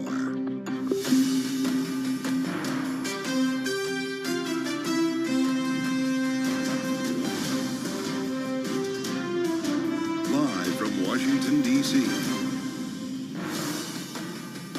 Welcome to Balance of Power on Bloomberg TV and radio. I'm Kaylee Lyons, covering the presidential campaign this hour as Kamala Harris and Tim Walz kick off their bus tour of the swing state of Georgia. We'll get the latest from the trail with Bloomberg's Riley Griffin, as well as our political panel, Jeannie Shanzano and Maura Gillespie. Plus, we have an important conversation coming up this hour with the co-chair of the RNC, Lara Trump. We'll talk to her about the widening fundraising gap between the Trump campaign and the Kamala Harris one. And of course, we also have to talk about how her entrance to the race has changed the strategy for Trump and the Republican Party more broadly. It's a lot to cover this hour, but we begin, as always, with a check on the markets on what is NVIDIA earnings day. It's coming up after the bell, so let's take a look at what's going on in the live trading. Amy Morris has a look for us. Hey, Amy. Hey, Kaylee, the earnings report that Wall Street has been waiting for is now just a few hours away. NVIDIA reporting after the closing bell. Analysts expect a more than 70% boost in revenue growth, and that could mean some volatility. Options imply a 10% share price swing after earnings drop. Stay with Bloomberg Radio for an NVIDIA special featuring an exclusive interview with CEO Jensen Huang. He joins Ed Ludlow on a special edition of Bloomberg Technology that is this evening at 6:30 Wall Street time on Bloomberg Radio and television. Berkshire Hathaway, meanwhile, is now the first U.S. company outside of the tech sector to surpass $1 trillion in market value. Shares of Warren Buffett's conglomerate rose as much as 0.8% to push its market capitalization above the $1 trillion mark for the very first time. The stock has rallied this year on strong insurance results and economic optimism. Berkshire Hathaway joins the ranks of a small group cracking that $1 trillion milestone, dominated by technology giants like Alphabet, Meta, and NVIDIA. We're also seeing red across the screen as we await those NVIDIA earnings. We check markets for you all day here at Bloomberg. S&P 500 down 0.5%, NASDAQ is down 1%, and the Dow is down 0.3%. The 10-year Treasury yield at 3.83%, and the 2-year yield at 3.87%. That is a Bloomberg Business Flash. Now back to Balance of Power with Kaylee Lines. All right, Amy Morris with a look at the markets. Thank you so much. Welcome back. I am Kaylee Lines here on Bloomberg TV and radio as we cover the beginning of the bus tour of Georgia for the Democratic ticket. Kamala Harris and Tim Walz targeting specifically southern rural areas of this critical swing state. It's ahead of a rally they will hold in Savannah tomorrow. And of course, it coincides with recent polls that show Harris is doing better than Joe Biden was in Georgia before he left the race in July. The latest New York Times Siena poll finding Trump up by 4 points, but that is within the margin of error. They're trying to make a difference in the Sun Belt, it seems. So for more, let's turn to someone who has been spending a lot of time on the campaign trail lately. Bloomberg's Riley Griffin is here with me in studio. So Riley, I know you've been with Donald Trump this week. I do want to just begin, though, with what the Democratic ticket is doing. The idea that they're devoting 2 full days and resources to Georgia, a state that seems like it was Donald Trump's to lose just 5 weeks ago. What does that signal about the odds they think they have down south? They certainly think Georgia is at play. This 2-day bus tour, which will weave through rural communities and land in Savannah, as you mentioned, is a sign that this is a state they think they have the potential to win. And ironically, Kamala Harris is campaigning there this week. As you mentioned, Trump is currently up in the polls in Georgia. Trump is in Michigan, where Kamala is perceived to have an edge. So they are flip-flopping. They're in each other's potential battleground state. Well, and I know you were with Trump in Michigan earlier this week, where he was focusing specifically on foreign policy, the Afghanistan withdrawal, which, of course, we're marking 3 years since this week, blaming Harris effectively for how that went. Interesting to take a foreign policy message to Michigan. Yeah, well, notably, he was speaking before a crowd of National Guard members. It was the National Guard Association's annual meeting. So he had a crowd of troops, and this speech resonated with them. We saw a lot of people in the crowd cheering, standing, laughing. And that message about Afghanistan that he projected onto Harris extended to other foreign policy matters. He talked about a perceived U.S. weakness in the rest of the world. He talked about foreign policy with China. He went so far as to associate the withdrawal from Afghanistan with October 7th in Israel, which is a big leap, but one that resonated with the crowd. Yeah, it's something I've been asking a lot of Middle East experts about this week, whether there is some blame that should be cast on that withdrawal. It seems to get mixed reviews. A lot of people have indicated that these things are very separate, but it's still a good point. And of course, J.D. Vance himself is going to be in a number of other swing states today. The other parts of the blue wall, Pennsylvania, and then later on, Wisconsin. This is a pretty frenetic pace of campaigning we're starting to see from the Republican ticket after they were, well, of course, Vance hasn't always been on it, but Donald Trump himself wasn't out and about on this many weekdays during the campaign just a month ago. You can see that they are responding to the momentum of the Harris-Walz campaign in the wake of the DNC, and certainly in anticipation of the closely watched debate that is forthcoming on September 10th. So a lot of momentum to build. There's a really short runway to Election Day, but not just Election Day. Early ballots will start to be cast in coming weeks. So the game has started today, and they are moving. You mentioned that Trump is in Michigan. He will also have a event in Potterville, Michigan, a very small town of 3,000 people this coming Thursday. And so the rural vote is at play, the suburban vote is at play, the youth vote is at play, and specifically in these 7 swing states, they are making their mark. Well, just because you brought up the youth vote, and I might consider myself a youth in this area, though I think Taylor Swift probably transcends generations. Swifties for Kamala has begun. Without Taylor Swift, though. This isn't Taylor leading the charge, but Swifties are backing Harris up. Yes, last night we saw the first ever event for Swifties for Kamala. The campaign manager is actually someone who formerly ran John Fetterman's campaign in Pennsylvania. So these young digital strategists are seizing the Swift momentum, despite the fact that she didn't come out at the DNC like many of us hoped. And Trump himself is doing that too. He posted a AI-generated picture of Taylor Swift backing him. So both parties would no doubt love that support were she one day to formally make a commitment to one or the other. But Swifties right now are coming out on their own, and Elizabeth Warren was on that call. So you're seeing Democrats join in. Is Elizabeth Warren a Swiftie? She identified as a Swiftie. Everybody on the call had to name their favorite song. Wow. Ed Markey was on the call. So you saw a lot of Dems coming and letting the people know which Swift song was theirs. Which one was Elizabeth Warren's? Oh, I can't remember. You're testing me. Which one is yours? All too well. 10-minute version, obviously. That is the only right answer for anyone considering. But it does speak to this point that she has been able to do something with social media with her campaign that we weren't necessarily seeing with Joe Biden. And he raised the debate that's going to happen in a couple weeks. It's on September 10th. It does raise the question of how much of that is going to be the people who will watch it live versus the moments that could go viral, that will be recirculated on TikTok or wherever social platform people find themselves in the aftermath. Ideally, either candidate wants to reach both the audience that is tuning into cable news and the audience that is finding these clippable moments on TikTok. And we saw at the DNC 200 influencers get credentials to come and snap those little moments. It's, in fact, something that the Harris-Walz campaign has come under a little bit of criticism from because they haven't done big-scale press interviews. But we actually get one of those this Thursday on CNN with Dana Bash. Both Vice President Harris and Governor Tim Walz will be joining CNN for that first kind of reveal. So another highly watched moment before the debate. And of course, that interview being taped in Georgia, where the ticket is today. Bloomberg's Riley Griffin, thank you so much covering the campaign trail for us as we get closer and closer to that vote in November. Appreciate it. And of course, as we get closer to that vote, and talk more about these candidates, it is worth pointing out that one of the candidates is still facing some legal difficulty, and there was a development in that regard for Donald Trump yesterday. He was hit with a new superseding indictment from Special Counsel Jack Smith in the 2020 election interference case here in Washington. It still charges him with the same 4 crimes. He still is the sole defendant, and yet it removes some things that could have been classified as official acts in the aftermath of the Supreme Court's decision in July that found Donald Trump is at least partially immune from official acts taken as president. I spoke more about this new indictment last night with Nick Ackerman, former Watergate prosecutor, and this is how he explained what's really different here. What the government has done here is rather than take the initial indictment and mark it up before the judge, because Judge Chutkan has to decide which acts that are charged in here were official acts or which were unofficial acts. Official acts would presumably be immune.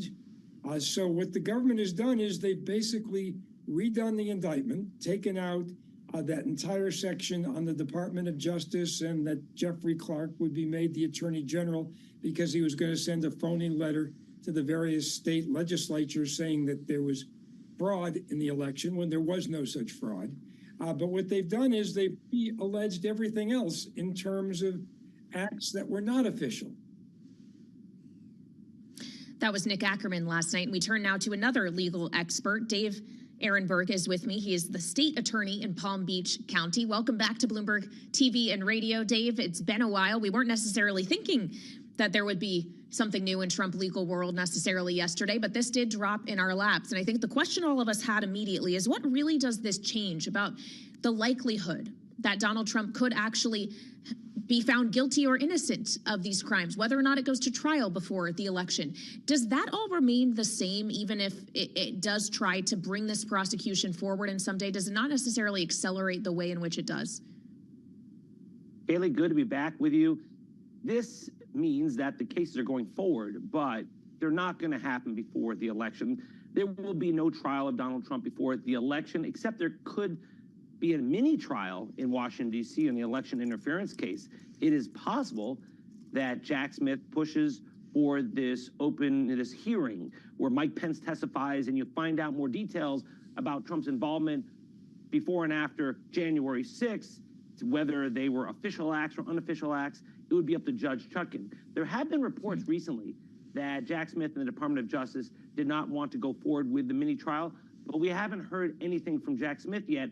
That's still a possibility. But even though these filings took place, they do not mean that these cases are going to be heard before the election. They will be happening after the election. It just means that if Trump loses the election, it will be game on for him in court. Well, just because you raised the former Vice President Mike Pence, Dave, I do wonder what you think about the fact that he is still included in this indictment for being vice president, communications that the president was having with his vice president at the time. The vice president, of course, having that ceremonial role in the certification of the election. Is that actually something that could be damaging to Jack Smith's case, the fact that that was not removed from this new superseding indictment? Well, Jack Smith decided to go right up to the line because that was a gray area. The Supreme Court said, yeah, we're going to give it a presumption of immunity because talking to your vice president is an official act. On the other hand, if Mike Pence is acting as the president of the Senate, then it doesn't mean that's an official act. It may not be an official act. Plus, Trump allegedly was acting as an office seeker, not an office holder, someone who was trying to overturn the election and trying to convince Mike Pence as the president of the Senate, not as the vice president, to throw out the ballot. So I see why Jack Smith did what he did. I think he's right to do it, but it shows you that Jack Smith decided to err on the side of moving forward with the prosecution, of prosecuting Trump, rather than deferring to the Supreme Court's broad immunity decision and saying, we're going to take steps back. No, he's going right up to that line. I think it's a good move. Well, on the subject of the Supreme Court's immunity decision, we got a bit more on that from one of the justices who, of course, dissented, Ketanji Brown Jackson. It sat for an interview on CBS and was talking about this case.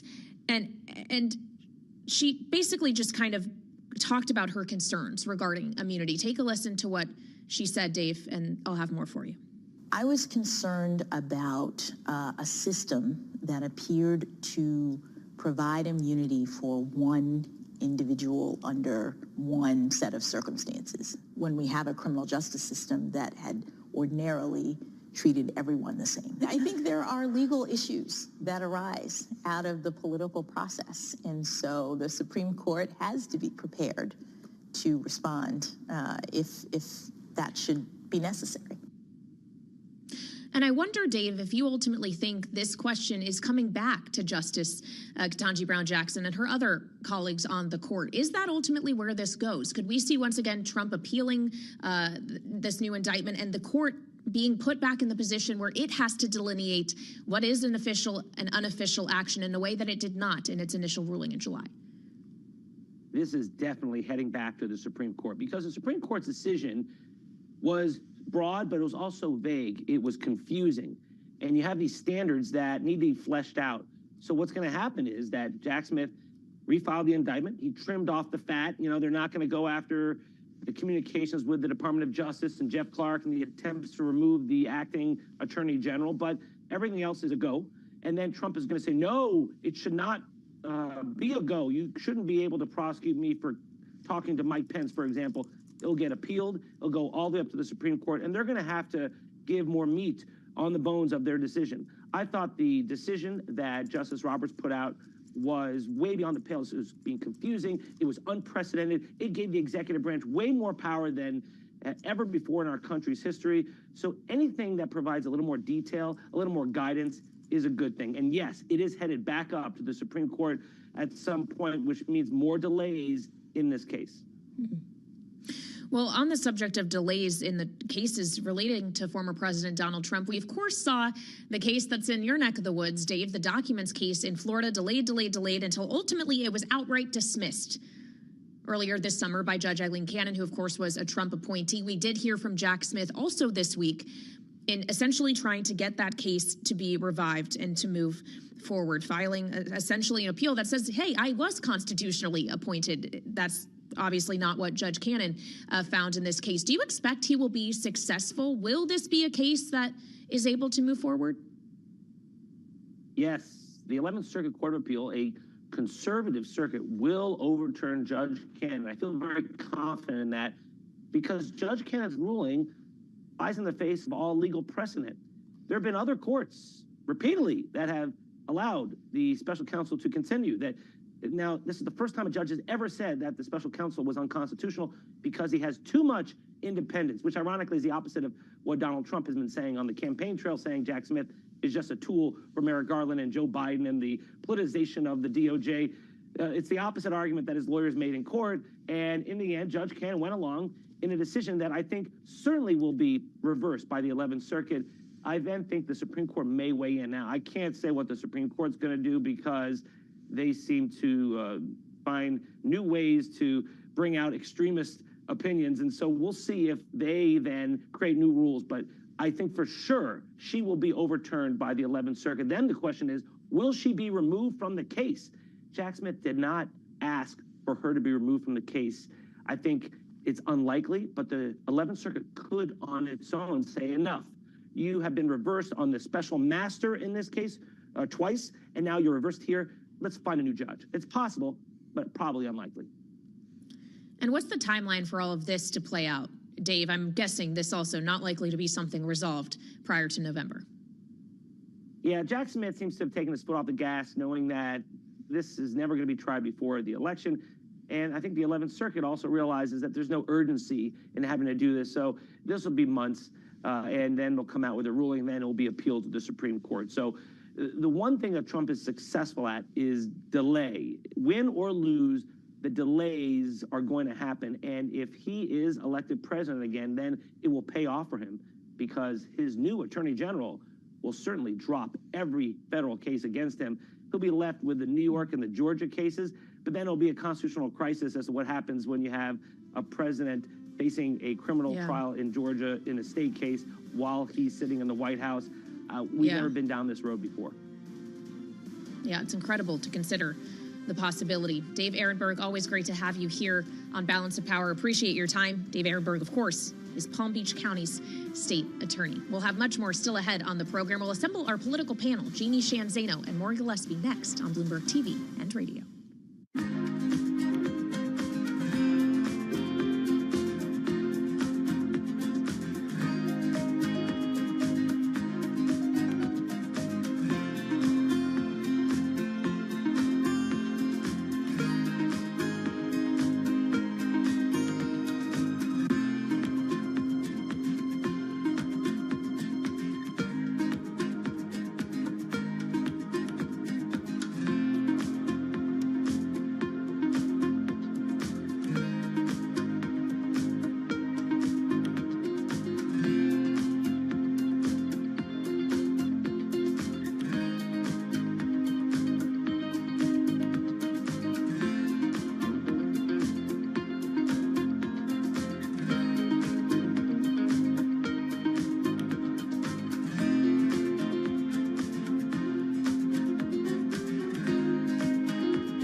It's 121 on Wall Street. I'm Amy Morris. Wall Street is watching NVIDIA. The almost $3 trillion rally in NVIDIA shares over the past 2 years virtually rewired the stock market, giving the artificial intelligence chip-making giant an outsized influence on equity indexes. Now with NVIDIA's earnings scheduled to arrive after the market close, traders are glued to their monitors in preparation for any wild swings.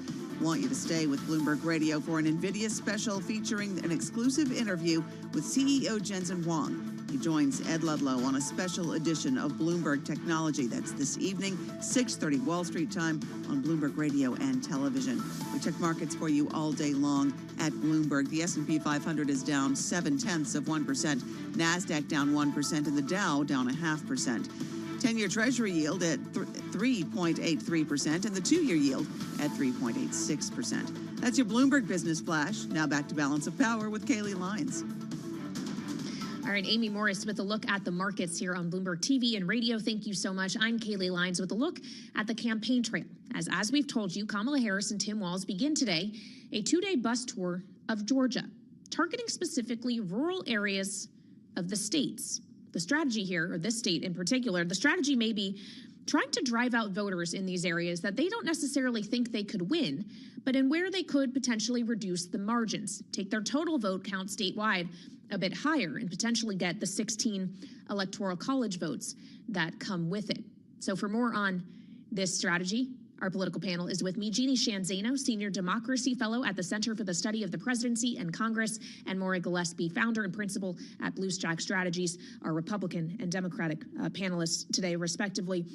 Jeannie, first to you, just on this notion that they aren't going, although they will be in Savannah for a rally tomorrow to wrap this thing up. They're not necessarily targeting the cities, the urban areas in which the highest concentration usually of Democratic voters is on this tour. They're going instead to areas that you wouldn't necessarily think they stand a chance of winning.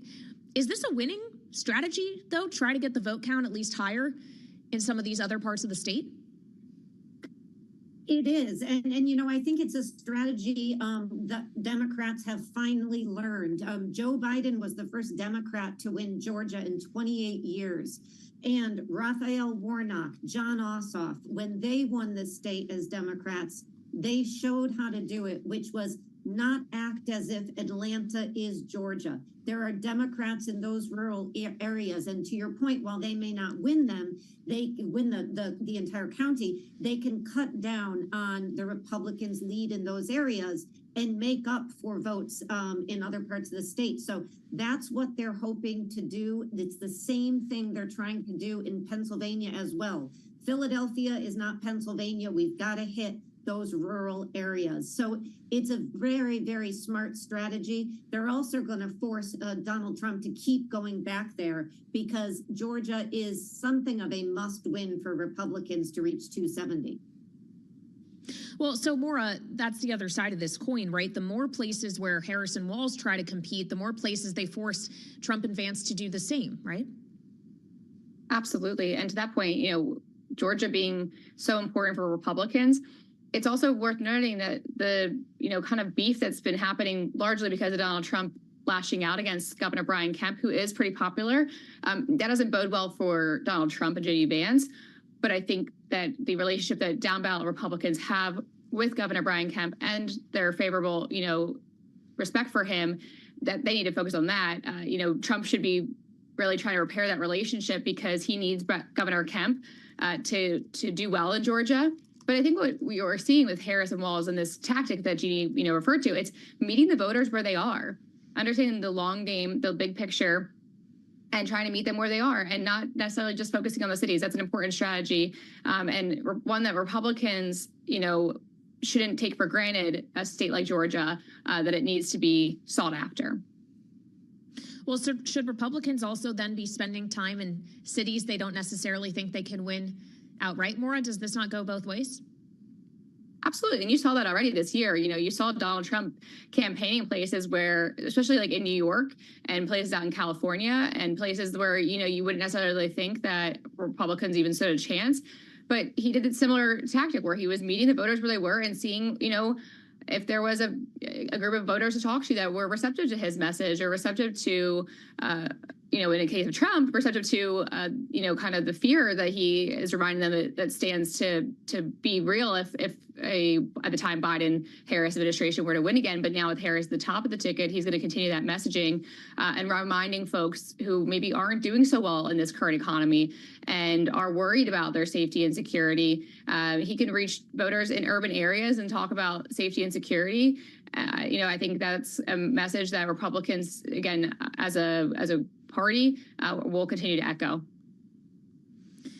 Well, and I want to focus more on the state of Georgia specifically for a moment longer, Jeannie, specifically the election rules that will govern Georgia come November when the votes are actually being counted. Earlier this month, the Georgia State Election Board voted to make it easier for county officials to delay or refuse the certification of election results. This is, of course, 4 years after 2020, in which the 12,000 vote margin was something of an issue for Donald Trump. It raised the, of course, infamous phone call. That's where the beef with Georgia Republican leadership, including Brian Kemp, that Maura was referencing, did come from. How concerned should we be about these new rules in Georgia and what they could mean ultimately for us understanding who actually factually won the state in November? Yeah, I'm so glad you raised this, because I think for as much as we talk about what Harris and Trump and Vance and Waltz are doing out on the campaign trail, the real action is going on at the state and local level in these boards, with these election administrators. And we've already heard Donald Trump repeatedly laying the groundwork that if he doesn't win this election outright, something was amiss. And you see Democrats now taking this change that you mentioned with this board in Georgia to court to try to stop this change in the way that these votes are certified. This is very important, and we're seeing it in all of these swing states, or many of them, where these fights are ongoing. And of course, we also know that we're going to have a lot of election observers on the ground on election day, and all of this could mean that come election day and election night, when we wake up the next morning or maybe don't go to sleep at all, we may not know who won, because so much of this may be fought out in a county and state by state basis, where these elections are obviously close and where we have rules changing, unclear, and really you have a lot of power given to local election administrators, in this case in Georgia. Maura, does this risk being a strategy that backfires for Republicans, for Donald Trump, who already is questioning whether he'll accept the election results if he doesn't think it's fair? Is that something that could act as a deterrent for his supporters to go out and actually vote if they aren't necessarily sure that they can count on the results? I mean, if you're a kid and you're playing a game with, playing a game with your friend, and they're constantly saying, you're cheating, I really won. That gets old after a while. And honestly, it's annoying. And I think at some point, voters are just going to be very turned off by the fact that he's constantly, before the election has even happened, he's already, as Jeannie pointed out, he's already saying that unless I win, if I don't win, somebody cheated. So what does that mean? That it's only if he wins that things are great and our system is perfect? That doesn't, if you're really thinking about this rationally, that's a terrible message to send out to the voters, that their vote doesn't matter unless he wins. That's ridiculous. And that's not how our system should ever work. I do agree that I think that this race is going to be very, very close, especially in neighboring states like North Carolina. It's going to be very, very close. The margin is very small there, and it has been for a number of years for the presidential. And so this is going to be one of those times where we have to rise above the fray of what Donald Trump is doing, and really hope that we are, a nation that can rise above juvenile remarks as his. It's concerning to me that it'll backfire on down ballot races, because people will be so disenfranchised to even engage that they won't remember that the down ballot impact is really important to vote for your representatives and your senators and your local school boards. That's really important.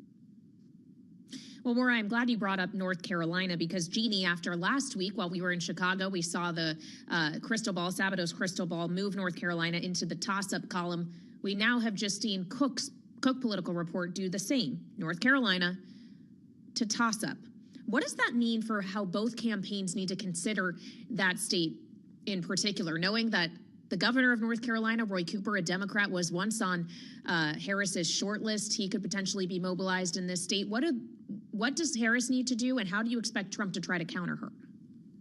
Yeah, and at the DNC, we saw the final speaker before Kamala Harris came out was none other than Roy Cooper, and that was not by accident. He ended his speech by a shout out to the 7 swing states.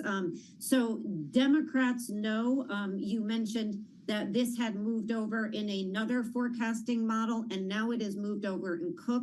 And it means that Democrats have a chance there that they may not have had a month ago.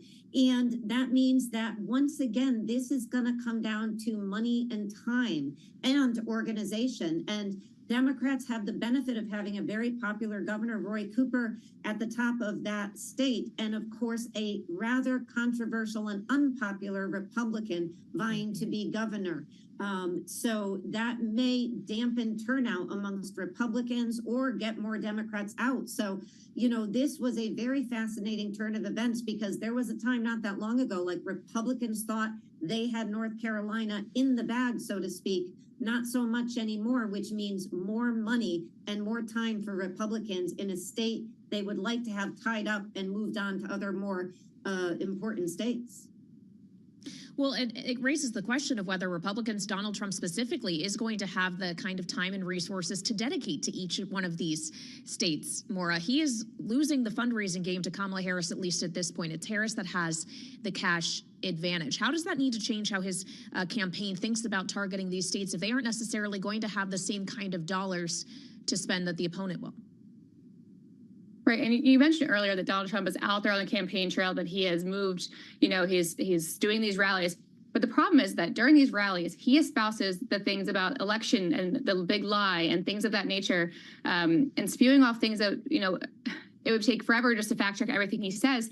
And that we have seen in North Carolina when the alt-right policies come through is when Democrats actually end up doing better. So you have this candidate, Robinson, who has said, you know, basically anyone who advocated for birth control was a witch. You know, he says outlandish things, but we saw Roy Cooper was elected because largely of a alt-right bill that got put in place before his election. So, you know, it's yes, it's important that Trump is out there on the campaign trail, but it's not helpful to down ballot Republicans if he is espousing conspiracy theories and outlandish and, you know, again, derogatory things towards other people. It just isn't helpful to their messaging on the economy and safety and security because he can't sound message. So, you know, North Carolina being a flip toss-up state makes complete sense to me, given what they have in Robinson, but also the school superintendent, state superintendent, Morrison. So it's just, that's a problem as well. Or Morrow, I think her name is, yeah. So.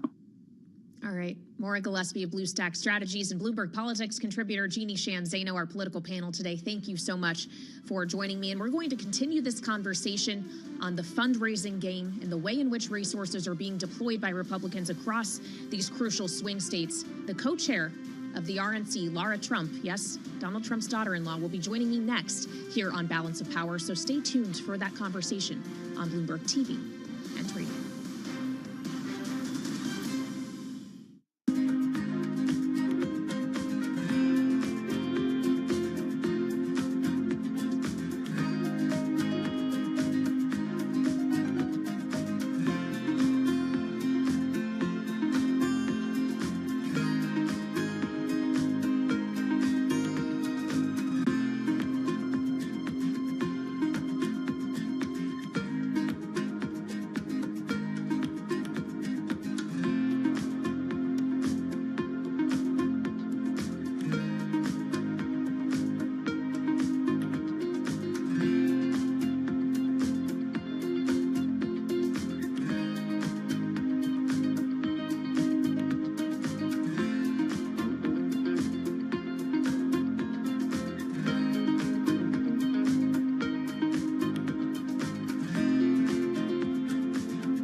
It's 1:40 on Wall Street. I'm Amy Morris.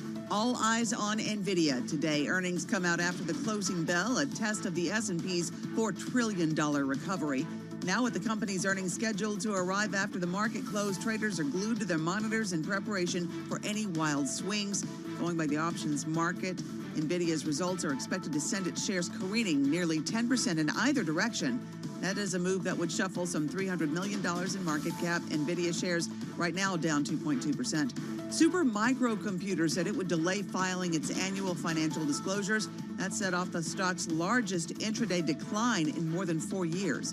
In a filing today, the server maker said it requires more time to, quote, complete its assessment of the design and operating effectiveness of its internal controls over financial reporting. Shares of Super Microcomputer now down 23%.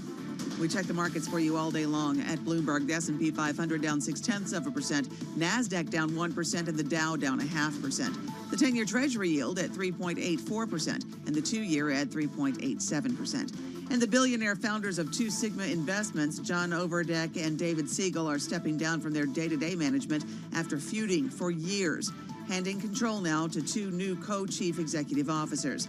They'll become co-chairman and advise the $60 billion firm on quant investing and technology, and their equity stakes will remain unchanged. This is all according to a letter to investors today that was seen by Bloomberg.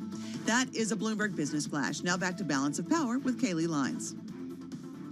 All right, Amy Morris, thank you so much. I am Kaylee Lines here on Balance of Power on Bloomberg TV and radio, where we brought you the news earlier this week from the Harris campaign about a milestone crossed. $500 million fundraised since Joe Biden left the race 5 weeks ago, $540 million to be exact, of which $82 million the campaign says was raised at the Democratic National Convention in Chicago last week. Now, I will note here for full disclosure, Michael R. Bloomberg, the founder and majority owner of Bloomberg LP, has contributed $19 million to Future Forward, which is a flagship super PAC supporting Harris. I say that as we aim here to provide you with all of the facts. And the facts are right now there is a fundraising gap between Trump and the RNC and Harris and the DNC. Filings show that the Biden to Harris campaign has raised more than $1 billion this cycle, while Trump and the RNC has raised a little north of $635 million. And it is to the RNC and its co-chair, we go now. Laura Trump, I'm pleased to say, is joining me here on Bloomberg TV and radio. She, of course, is the co-chair of the Republican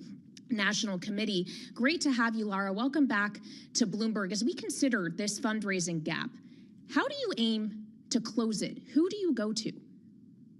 Yeah, well, listen, I don't think we ever keep pace with Democrats traditionally as Republicans. You look back at the 2016 race between Donald Trump and Hillary Clinton, and she far outraised us. And we know the outcome of that election. Now, of course, money is important. It affords us the ability to buy TV ads, to do digital advertising, to have a great ground game.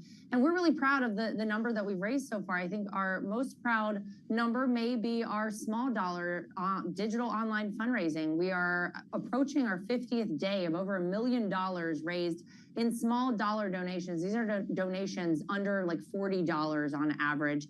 And I think what that says is that you have the support of the American people behind Donald Trump right now. So we always aim to raise more money. We always try to encourage people to donate. And even in this bad economy that really is hurting so many people, we are still seeing very big fundraising numbers for Donald Trump.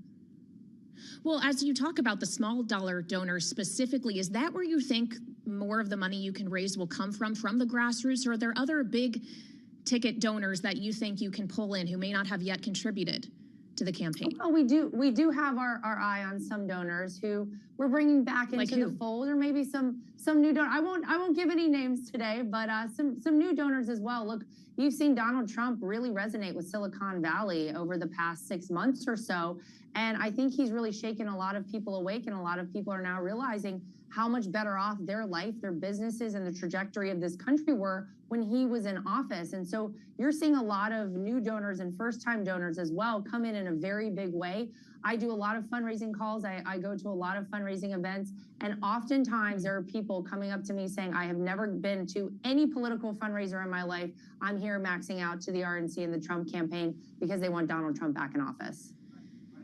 Well, ma'am, of course, it's one thing to raise money. It's another to consider how to spend it and what the strategy should be and how it should change now that it's Kamala Harris at the top of the Democratic ticket instead of Joe Biden.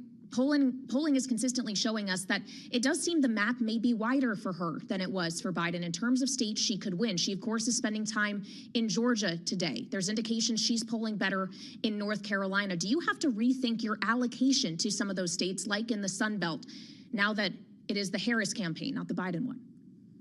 Yeah, well, listen, of course, you have a different candidate. You do have to change your tactic to an extent. And we certainly are doing certain things in very specific states. And we're looking at all the same polling as well. And we're making sure that where we need to kind of firm things up, we're going to allocate a little bit more money there. We're going to put more boots on the ground in those areas. So, yeah, it's a different game. But look, I think that apparently we're going to hear from Kamala Harris herself in her first television interview alongside her running mate tomorrow night. We'll see how that goes. And I think that after the September 10th debate, I think you're going to see another shift in numbers. I think people are going to very clearly see who Kamala Harris is. She's got a lot of questions to answer. She seems to have avoided the media very well to this point, and we really don't know where she stands on a lot of issues. And so I believe once the American people are not only reminded that she's been in office for 3.5 years, that life is harder because she has been vice president as well for 3.5 years, and she's got to sell the American people on 4 more years of this. I believe we're going to see polling shift again, and we feel very confident all across the country that we have our eye on exactly what we need to focus on, and that indeed Donald Trump will be reelected on November 5th. Well, I guess we'll wait and see what further detail we get from Kamala Harris in that interview tomorrow. But if I could just get some more detail from you, Laura, you were talking about identifying potentially areas in which you will now need to shift strategy and invest more resources. Could you illustrate for us where some of those areas are? Is it North Carolina? Is it Georgia? Where exactly are you now targeting to a greater degree? Yeah, well, listen, North Carolina is definitely a state where we've seen some movement. It looked very positive for Donald Trump in whenever he was going against Joe Biden. It still shows Donald Trump up on Kamala Harris, but we want to make sure that we increase that lead. So we certainly are prepared to put more money into that state. It is my home state, and it's one that I, of course, want to win. And I think Pennsylvania is a must-win state. I think that, you know, every election cycle we have seen consistently how important that state has become. I think the margins have tightened quite a bit there. You're going to see Donald Trump in Wisconsin coming up today. And so, you know, we're making sure that everywhere that we felt very good prior to Kamala Harris being the nominee for the Democrats, we want to feel just as good on the other side of things. So we're prepared to invest wherever we need. Well, as you look at your home state, are you worried that the gubernatorial candidate there, Mark Robinson, could actually create a drag on Donald Trump's own chances? Is he a problematic candidate for the Republican Party? No, listen, I don't think you've ever seen that sort of movement for Donald Trump. In fact, I would say it's the opposite. I think that Donald Trump typically helps out the candidates in these various races, down ballot races, whether it's within the state or for the House or the Senate. And so that's not a concern at all. And I actually think you're going to look to races like, you know, the race in Montana, the Senate race there. You're going to look at Ohio and Pennsylvania. And I think you're going to see that Donald Trump is going to be a huge boost for a lot of the down ballot candidates and the races within those various states. So that's not a concern for us at all. Well, of course, you know Donald Trump better than most people ever will. You are not just the co-chair of the RNC, you are also his daughter-in-law. And what we have heard from Donald Trump pretty consistently in recent weeks on the campaign trail is that he is hearing from people close to him, his advisors, that they want him to focus on policy, less so on personal attacks. But it does seem, and he has said as much, that he'd like to keep going with the personal attacks. Do you have his ear on that, Laura, as his daughter-in-law and as RNC co-chair? Do you think he should be focusing more on policy? Well, I certainly have his ear, and he certainly asked my opinion about a variety of different things. And listen, I think that people have been very quick to criticize Donald Trump for the way he operates. And he definitely does not operate, Kaylee, like a typical politician. He's still, even though he was president for 4 years, doesn't like to consider himself a politician. And I actually think you look back at the 2016 election, for example, Donald Trump was such a great brander of people that it really gave him an edge during the primary with 16 other candidates, all of whom could have been great presidents or great presidential nominees for the Republican ticket.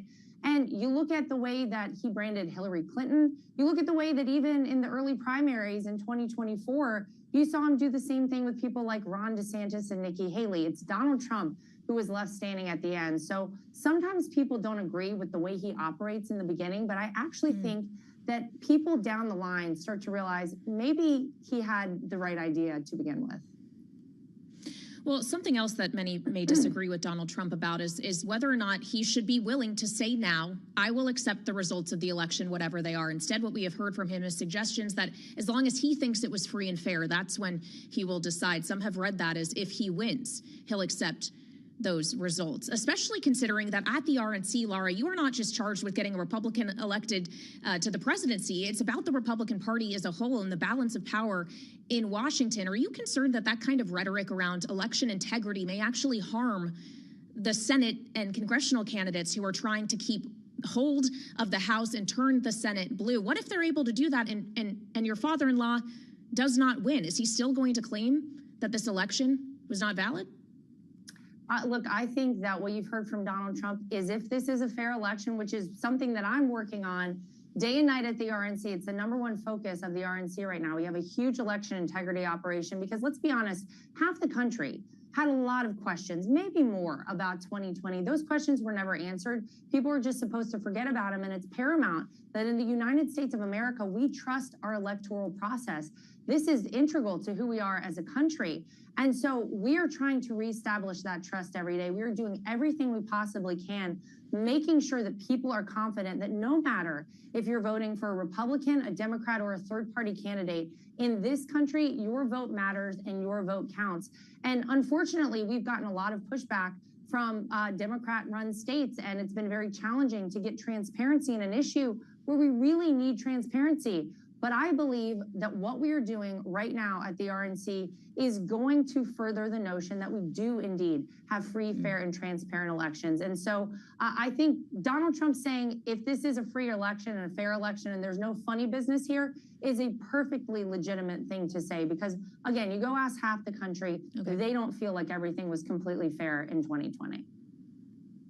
All right, Lara Trump, appreciate you joining us here on Bloomberg TV and Radio, the co-chair of the RNC. Thank you so much. And of course, for those that do still have questions about the results of 2020, Joe Biden did win the election and no court found that there was anything actually wrong with the democratic process in the last election cycle. For a quick reaction now to our conversation with Lara, I turn back to Bloomberg Politics contributor Jeannie Shanzano, of course, also of Iona University. Jeannie, just in our final moments, I would love your reaction to what we just heard from co-chair Trump there, especially this notion that they're working toward free and fair elections. We have no indication at this point, correct, that they won't be free and fair? We don't. And of course, you know, just a few hours ago on Dr. Phil, Donald Trump said, quote, I won the election against Biden. And the reality is he lost by over 7 million votes. That has been well established. There has been no evidence found in a number of court cases that there was any stolen votes in that election. So, you know, it is this kind of thing. Yes, we do need a free and fair election. We had one in 2020 and he lost. So it's that kind of thing that we have to, you know, just consider. And I would also say very interesting to hear her talking about the small dollar donors. As you look at percentage of what they have fundraised, Donald Trump is around 31% and Harris is around 41%. So there is a gap there, but I agree with her. That is a critical number to be watching are those small dollar donors that they are taking in.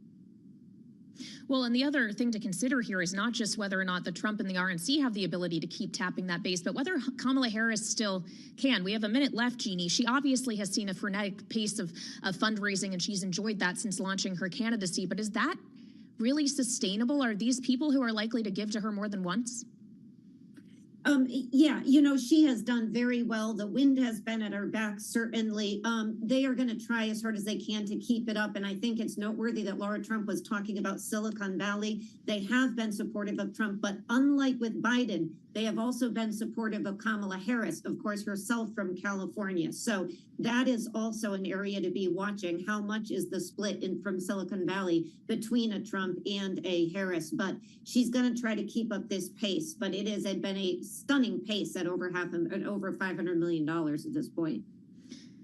Yeah, incredible to see how quickly the money race and the race overall has changed, as we just heard from the RNC co-chair herself, Lara Trump, talking about tightening margins in Pennsylvania, having to invest more in her home state of North Carolina as well. Jeannie, Appreciate you sticking with us throughout this hour. Jeannie Shanzano, of course, Bloomberg Politics contributor and senior democracy fellow with the Center for the Study of the Presidency and Congress here on Balance of Power today. I'll, of course, have much more coverage of this presidential race and NVIDIA results after the bell as well on Balance of Power in the late edition at 5 p.m. Eastern Time. I'll see you back here then. In the meantime, Bloomberg Business Week is ahead on Bloomberg TV and radio.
is Bloomberg Business Week.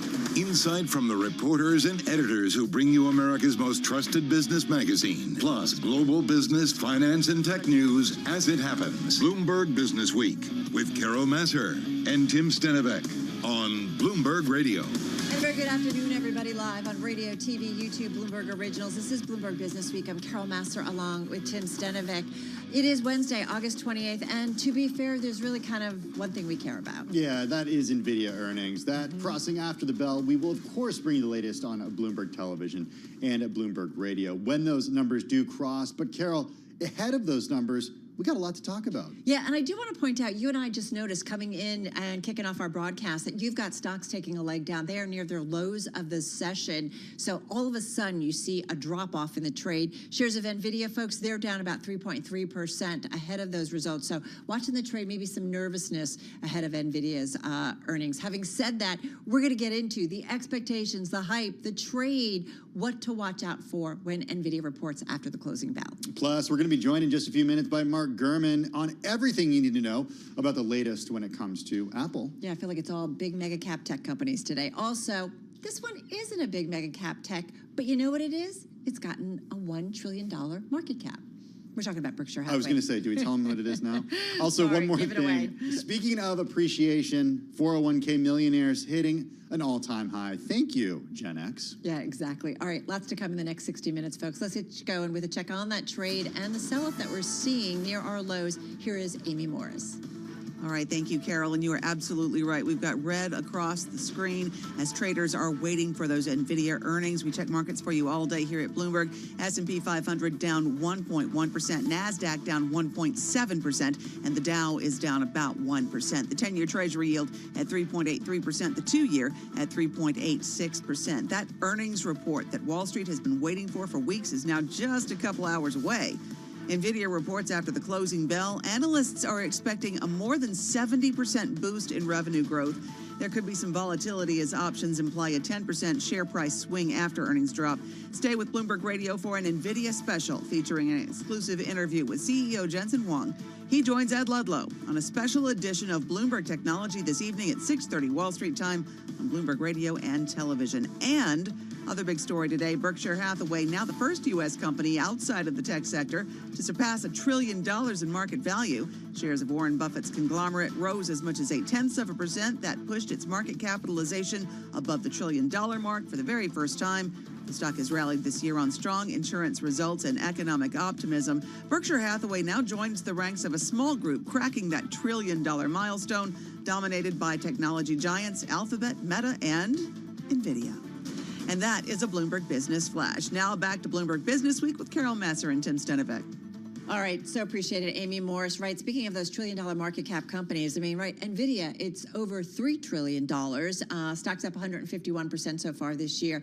I feel like, you know, we're really through earnings season, but this is the big one at the tail end that we've been waiting for because it says so much, yes, about the semiconductor space, but yes, also about what's going on in the build-out of artificial intelligence. Also, just given its size, Carol, look at the outsized influence that it has on the S&P 500 or on the NASDAQ 100. Maybe I shouldn't say outsized, but it certainly is given the market-weighted indexes or market cap-weighted indexes. You talk about outsized. I mean, analysts on average see NVIDIA projecting revenue growth of over 70% for the current quarter. And then, of course, we want to see what Jensen Huang has to say about demand developing into 2025. It's not just about what's going on last quarter, current quarter, but the outlook, the build-out. Are we seeing companies, and this is where we look into the supply chain function on the Bloomberg, some of the biggest customers, their household names, and what are they doing when it comes to buying stuff from NVIDIA? Well, the stock did drop 27% between its all-time high on June 18th to a recent low on August 7th. The stock down today, a little over 3%, up, though, as you mentioned, by more than 150% so far this year. All right, so with what investors are expecting when NVIDIA reports today, back with us is Bloomberg News U.S. semiconductor and networking reporter. He's Ian King. He's out there in our San Francisco bureau getting ready to go on the live blog, but you did put a great preview out for all of us. NVIDIA has really rallied big time, almost 30%, Ian, from that low on August 7th, so basically gaining that big drop it had done just a few months prior. Expectations, how high are they going into this release?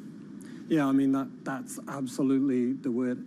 Investors have got used to them just knocking it out of the park. I think I just did some quick math on this, and I think over the last 5 quarters, they've averaged a 12% beat on consensus estimate revenue. It's been as high as 22% in terms of blowout. So good is, or meeting estimates for them is just not even remotely good enough. They are expected to come in and do much, much better. They can't be expected to do that in perpetuity, Ian. No. You've seen this before, not on NVIDIA's scale, but when it comes to the expectations game, How do they thread that needle now? Yeah, you're asking absolutely the right question. When you're already sort of 40% of the capex at companies like Facebook, how much higher can you go? And the answer is probably not much. So Jensen Huang's strategy here, and he's been pushing this really hard, and I think we've spoken about it before, is to basically run literally around the world, trying to get every government, every corporation that he's allowed to sell to build their own systems to say, hey, it's great that you buy from the cloud and you buy, but you should buy from us as well. And that's really what he's trying to do. So I think those who are taking a longer view on NVIDIA would be looking for signs of that manifesting itself and the company becoming less dependent on the, very small group of customers that supply most of the revenue now. You said something that caught my attention just now, Ian. Countries and companies that he's allowed to sell to. It makes me think of China, U.S. export controls that have been put in place in recent months and in recent years. Help us understand the China story when it comes to NVIDIA. Yeah, I mean, this is very much the countercurrent, and remarkably, NVIDIA has been able to shrug this off. The largest market for semiconductors in the world is China. China is undergrowing, and the emphasis is on growing restrictions in terms of what it is allowed to buy from U.S. providers of technology, particularly the high-end like NVIDIA. So that's clearly a headwind, clearly something that is very difficult for NVIDIA, and is likely only going to become more difficult. They've been able to make up for that elsewhere. How long can that continue? It's a question that definitely hangs over them. Hey, I also do wonder, like, as you said, it struck me what you said, when you are already something like 40% of the CapEx over at Meta, Facebook, like how much more can you do? Having said that, what's the replacement cycle or the upgrade cycle when it comes to NVIDIA? And that's been the sort of question of late. We have this new product range, product design called Broadwell coming in, but there have been reports that say, you know what, some of these things aren't going to come out as quickly. Maybe some of them have got technical problems. So we had this big wave of concern that perhaps this replacement cycle, this upgrade cycle, would be delayed or wouldn't be as good. Maybe that's going to affect ASPs. Maybe that's going to affect supply. Analysts kind of looked at this and said, no. The fundamental demand here is way too big. So they'll just sell a load more of the existing stuff. Again, we'll see an answer to that, or we'll see a lot of questions about that later today. So talk to us about that. Our own Ed Ludlow is going to be talking with Jensen Huang, and I wonder, what is it that you think we'll get from him, especially if there is any disappointment? Is it more about, wait, don't look at what we did today, but more about the narrative, the bigger story? Is that what he's going to be good about? I mean, what we need to understand here is Jensen Huang is absolutely brilliant at telling a story, right? He'll sort of answer the questions, but not really, right? I mean, he has a narrative, he has a vision of the world, which frankly is coming true, that he wants to push forward, and he will use that earnings call, and he'll use pretty much any interview or any opportunity he can get, whether it's a conference or somebody else, to forward that narrative, to explain why everybody needs his gear and why this is such a growth opportunity. So yes, there'll be a lot of questions, and some of them might be quite spiky, but he's an absolute master at kind of glossing over these things. So I would temper expectations for any real kind of soul-bearing insight that might come from the way that this company tends to present itself. I think it's fair to say, Ian, one of the main reasons the stock has been on a tear over the last few years has been NVIDIA does something that pretty much nobody else can do out there right now. And I ask you this question every few months because I want to know if there's been any progress here. But where do competitors stack up right now when it comes to doing their own version of what NVIDIA is providing customers? Yeah, I think, that's a great question again, and it's one he continues to get and one he sort of shrugs off. But look at it this way. Their nearest, probably best competitor is AMD. AMD has just upped its forecast for how well it's going to do in this market. It's going to have probably about $5 billion of sales from accelerators this year. And that's, really good. It's way better than they were last year and showing real growth. But guess what? That's less than 5% of what NVIDIA is going to do from the same business this year. So, yes, there is one company probably snapping at its heels, but so far behind that they're not really a consideration in as a real legitimate competitor yet. And as for the rest, Intel's nowhere, unfortunately. What are you hearing in terms of Whisper? And I think about also, you know, the CEO and his ability to control the narrative. I mean, I guess I'm just trying to get an idea of, could we, you know, would we not necessarily get a negative disappointment because he understands the importance of kind of managing the story?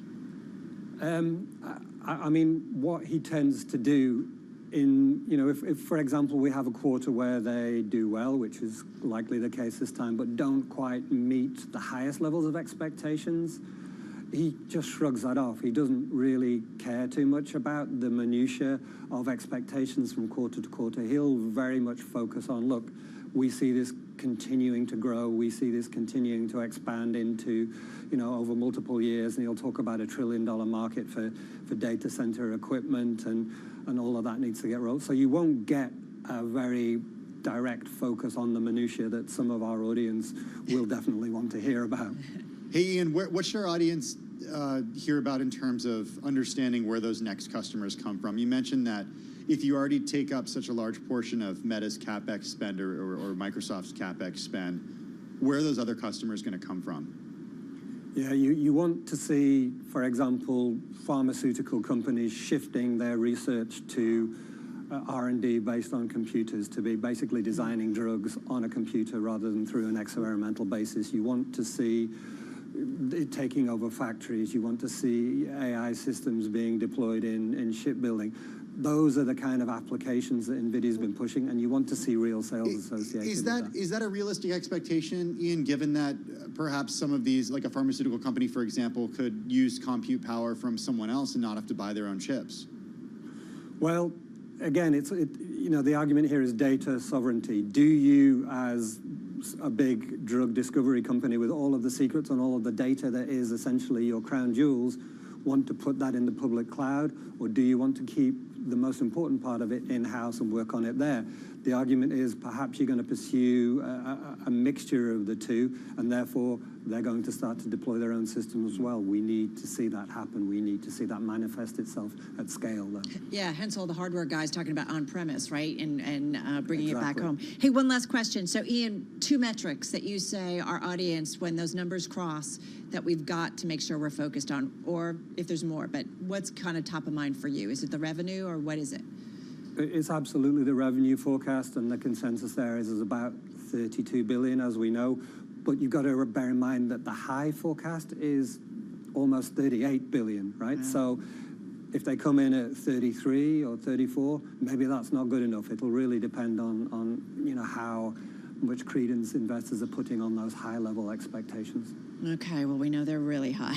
All right, Ian, thank you. As always, we know you're going to be busy. We know you're already busy, but thank you for checking in with us or finding some time. Ian King, U.S. Semiconductor and Networking Reporter at Bloomberg News, right here in the San Francisco Bureau. Yeah, we're staying on NVIDIA because, well, there are NVIDIA's quarterly results coming a little later today.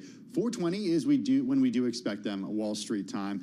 And then there's also how NVIDIA's earnings will test the S&P 500's $4 trillion recovery. With that side of the story, we turn to a most read story on the Bloomberg terminal by Bloomberg News equities reporter Carmen Reinecke, who's here in our studio in New York City. So we talk about the stock's impact on the overall equity trade.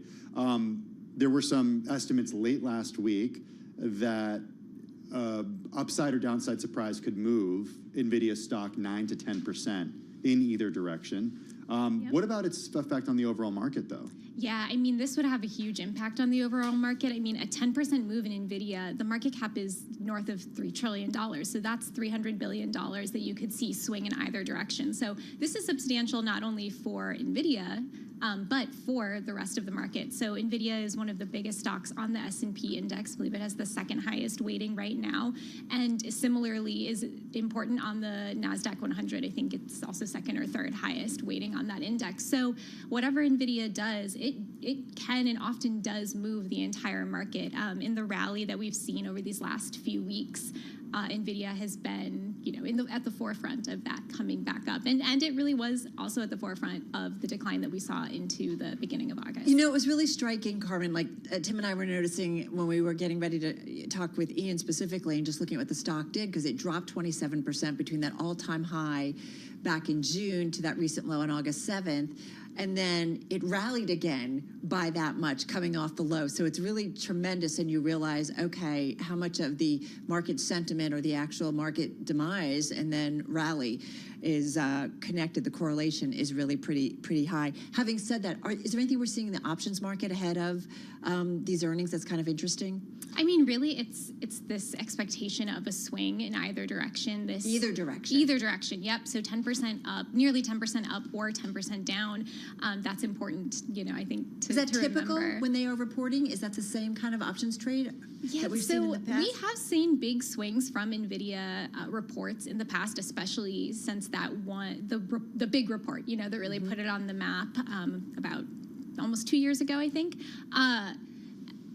It adds a lot. I mean, the last two reports, it's added hundreds of billions of dollars, in market share following the earnings report. So it is kind of typical. I mean, we know this is a very buzzy stock. People are watching it. It's like the grand finale of earnings season, and they're ready to trade. So I think people are very sensitive to that, and it's been so volatile. I mean, there were moments in this last month where it was more volatile than Bitcoin. So seeing these kinds of swings, we've seen it happen. It's totally possible that it could move that much. Is there a way that some analysts or observers, at least the folks you talk to, are looking at this as sort of a barometer for the tech industry right now and can get some macro signals from the results? Yeah, definitely. I think NVIDIA is by and far seen as the pure play for AI. It is the barometer really for demand, how people are viewing the future of that sector, and what's been a really major theme in the market. So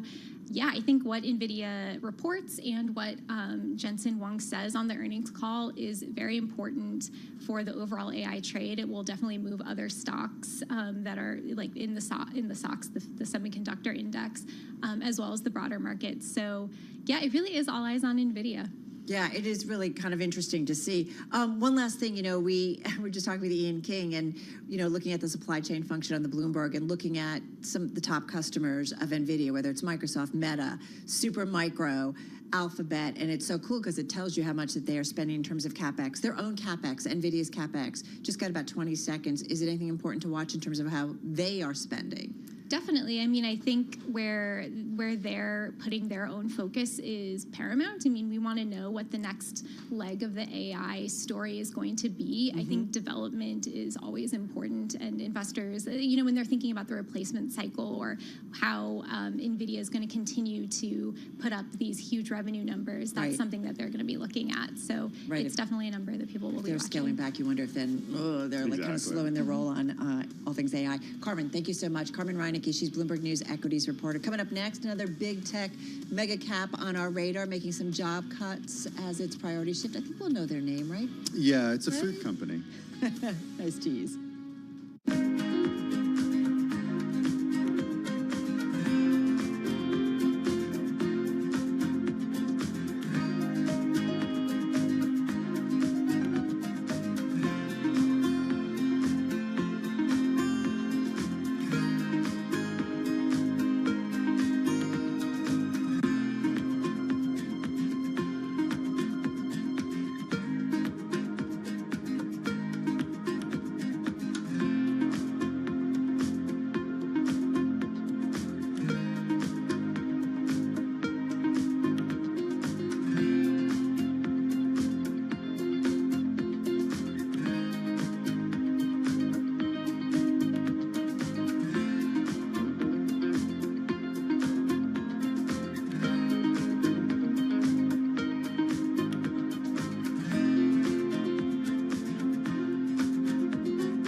It's 2:21 on Wall Street. I'm Amy Morris, and it's an NVIDIA nail biter. The almost $3 trillion rally in NVIDIA shares over about 2 years has virtually rewired the stock market, giving the artificial intelligence chip-making giant an outsized influence on equity indexes.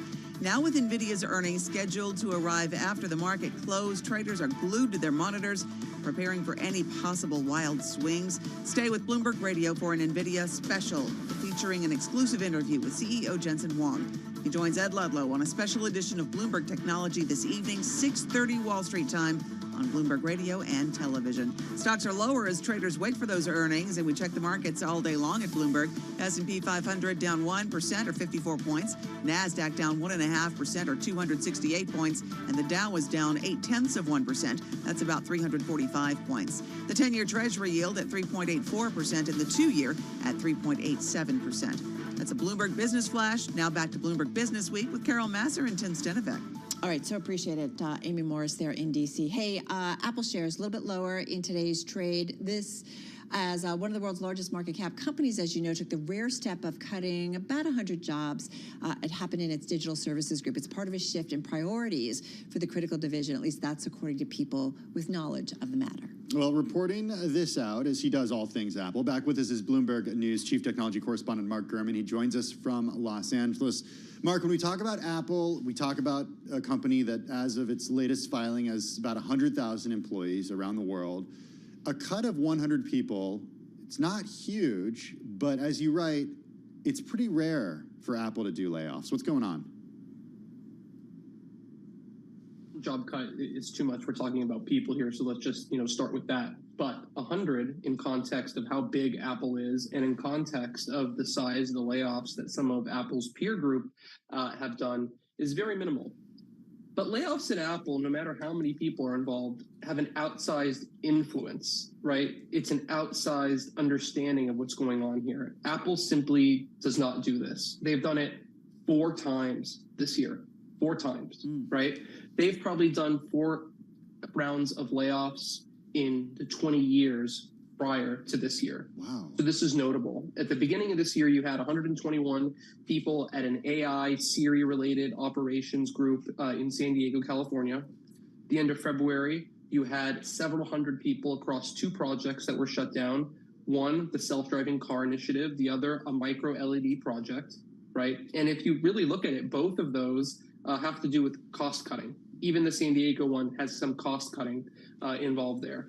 The cut to the services division, which, by the way, is Apple's fastest growing and one of its most important organizations in the entire company, one that most people would probably believe would never face any layoffs, that is where the cuts happen. So about 100 jobs, mainly across Apple Books and Apple News.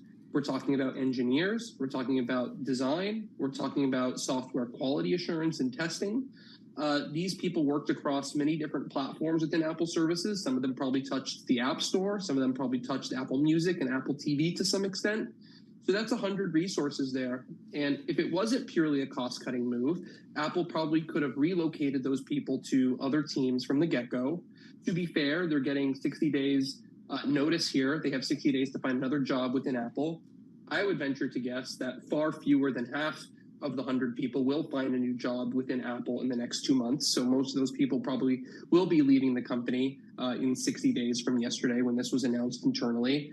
So this is quite a big deal, although it is 100 people comparatively. Yeah, and if you're one of those 100, it certainly doesn't feel like a small job cut. Having said that, Mark, why is it then happening? As you said, 4 times this year, this does not happen at this company. So why is it? It's a company that's got a very rich balance sheet. It's got lots of cash. What's going on? So let me start with yesterday's cut. So Apple Books is not a big part of the overall pie of revenue for the Apple Services organization, right? It's probably one of their weaker services. They don't invest a ton in it. It's not a true moneymaker. Apple News doesn't make a ton of money either, even though there's advertising, even though there's that subscription, which I believe is now $13 a month. So it's simply less of a priority. So there's a bit of a priority shift in Apple services towards streaming video, streaming music, gaming, the App Store and such. Remember, there was that App Store reorganization a couple of weeks ago, which meant that they probably had to reallocate some resources related to that as well. Now, in terms of the layoffs in totality, I think it shows that, Apple is bracing for some sort of recession or trying to get ahead of the possibility of a recession. Wow. Obviously, we've seen stats out there, and Apple wants to be a leaner company, right? They're not able to spend extra few billion a year at this point, or they don't want to spend an extra few billion a year at this point on bets like the self-driving car, like the micro LED project that they believe there's a strong chance will never come to fruition, right? Apple can continue to spend $1 billion a year on each of those projects, rack up a bill of an extra $10 billion over the next 5 years and get absolutely nowhere. But they decided to save that $10 billion and probably reinvest it into bigger priorities like generative AI. They're working on the tabletop robotics project that I've reported on. They're working on a new iPad that's going to require a lot of R&D. This is a 19-inch iPad that can fold in half. They need to do some R&D to redesign the iPhone. They need to put money into shrinking down their components and making them more efficient so they can roll out new form factors. There are some health technologies that they want to roll out. But, the big picture here is AI and probably reinvesting that money into artificial intelligence development. Mark, Apple as a lean company, I didn't think I'd hear you say that. How would you describe Apple? How would you characterize Apple in terms of it being a quote-unquote lean company? I watched this great interview with Luca Maestri, the outgoing CFO, earlier this week, and he said that he runs the company with about 10% in his finance office of the amount of people he had while he was a CFO at other public companies prior, even though Apple's market cap is 10 times the size, if not more, than those companies. Right, he worked at Xerox, he worked at General Motors, a few other companies before Apple. And those are big companies internationally, right? They're global titans as well. He gave this example. So he said his investor relations group has 2 people. He says that Apple's hedge fund, that's Brayburn Capital out of Nevada, they manage Apple's cash, right? Several $100 billion. He says that's 7 people, right? Wow. And so I think those are some good examples of how lean they run. In terms of their R&D budget, over the past few years, I've seen the overall company-wide R&D budget either stay stagnant or grow less than 5% on an annual basis. And if you compare that to the R&D budget growth of companies like Meta and Google and Microsoft, it's slim, right? Apple knows that the iPhone and some of their other products and services are going to continue to print a lot of cash and a lot of money, right? They don't want to upset the status quo and risk doing something that is going to put the company in a bad position. Now, what I will tell you is Apple has an issue here where they're not really reinventing themselves. They're not really moving the needle. They are very far behind in artificial intelligence, robotics, and some other areas. And there is a lot of catch up to do. They have become too reliant on this annual September formula of new iPhones, Apple Watches, and AirPods. It does great for the stock, makes shareholders happy. There's not a lot of needle moving there. And so I believe the company needs to take more risk. And so I guess the hope as a consumer and someone who watches the company, and maybe the hope for employee morale, the people who are still there, is that this amount of money could be reinvested in other areas that will allow Apple to pursue new growth opportunities and create some really cool products. When was the last time you waited in line for an Apple product, and when you got your hands on that device for the first time, you were amazed? I have never seen anything like this before. I can give you a few examples. There was the iPad Air in 2013. There was the first Retina iPad the year before that. The iPhone 4 with that first Retina display and that glass back and front design with the aluminum band around the edges. That was pretty incredible. But it's been a while. Maybe the 2018 iPad Pro, maybe the original Apple Watch, maybe the AirPods. But it has been a serious number of years since the last time I feel like they came out with something that was really earth-shattering. And I think COVID played a part in it, right? Across the pandemic or the height of the pandemic, Apple was able to churn out products still at an amazing pace. They were able to get out the iPhone 12 with 5G only with about a month and a half delay, right in the height of COVID. That is crazy that they were able to do that. And that was a major accomplishment. But what people don't realize is how many years of R&D, how many years of Apple working on these new types of form factors and products and software and services that they normally be doing during COVID, how much of that was just pushed to the wayside in order to prioritize the products they had to get out, right? And everything else going on with the pandemic, people working from home versus the office. So there's a bit of a delay there, and I think it's going to take a few more years for them to catch up. All right, and for me, I think it was when I got my Apple Watch, which was the second version, and I don't even have it on right now. I mean, I haven't done an upgrade. She still has the second version of the Apple Watch. Yeah, anti-collectors. You'll get some new ones in a few weeks. Hey, listen, you mentioned the CFO, that you listened to that conversation about being lean and how he ran his office and his team. He is stepping down from the job at the end of the year. It sounds like he's not leaving the company. But are they getting ready in terms of a younger C-suite thinking about the company moving forward? I've been writing a lot about this, and my latest point of view, and you can read my Power On column this weekend on Sunday, Bloomberg.com, to get more insight on this. But they've come up with a new formula to succession here, right? Do everything you can to make sure the old guard, Tim Cook's most trusted lieutenants, don't really leave the building. The last, 4 major executive departures, they didn't let them leave. Well, I mean, they didn't, handcuff them to their office or anything like that, right? But they gave them enough money and enough of a business card and responsibility to stay. Phil Schiller is not marketing chief anymore. He runs the App Store. Dan Riccio is not hardware engineering chief. He runs the Vision Pro. Now you have Luca Maestri, who's no longer CFO, and he's going to run IS&T, which, by the way, is probably the most controversial and boring division in the entire company. So, you can see what they're doing here. They're trying to keep the band together as long as possible, because I don't think I think they're a little afraid of evolving and reinvention and risk-taking, given that you don't want to upset something that is working so well, but you also have to, at the same time, balance, long-term management of the company. And so that's really the succession story there. Kevin Parrick, he basically came to Apple alongside Luca Maestri in 2013 or so. Parrick joined the company. He's been the heir apparent. Apple has been signaling this CFO transition for months now. I wrote about it earlier this year. They have been showing off Parrick, so to speak, to financial institutions, investors, financial analysts, and the like. They've been talking him up externally and internally. He has been really shadowing Luca. Has been involved in every CFO-related meeting over the last year or so. They've been preparing for this. It was down to 2 candidates at the end of last year, so Kevin Parrick and Sari Casey. When Casey apparently found out that she wasn't going to be the replacement, she left. I think that was at least a component of her leaving Apple. At the beginning of this year, she became the CFO of Sonos. So it seems clear that she wanted a public company CFO role, and Sonos is a great brand, despite the issues they've been facing lately. Yeah, we could do a whole segment on those app issues, Mark. We have 20 seconds. Yeah, we have 20 seconds left. Very briefly, what about filling Tim Cook's shoes? 20 seconds. I wrote earlier this year, my belief is that John Turnus, the senior VP of hardware engineering, he's still not 50. Tim Cook stays around another 3 to 5 years. Turnus is the only one that would have a long runway as CEO. And Apple's board can make a strong argument about getting a hardware person back in those shoes.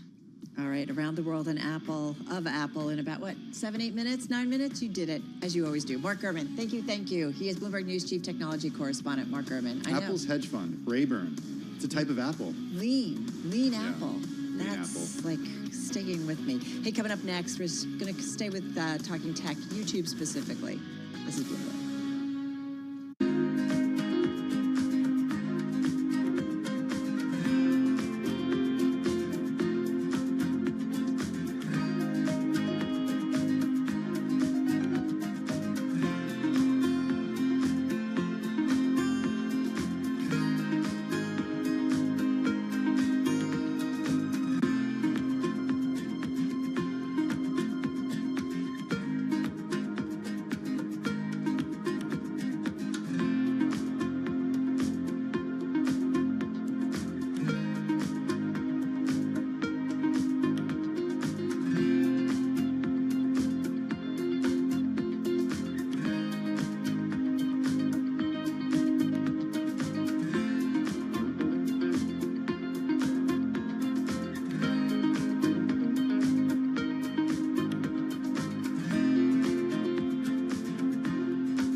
It's 2:40 on Wall Street. I'm Amy Morris. All eyes on NVIDIA today. Earnings come out after the closing bell, a test of the S&P's $4 trillion recovery.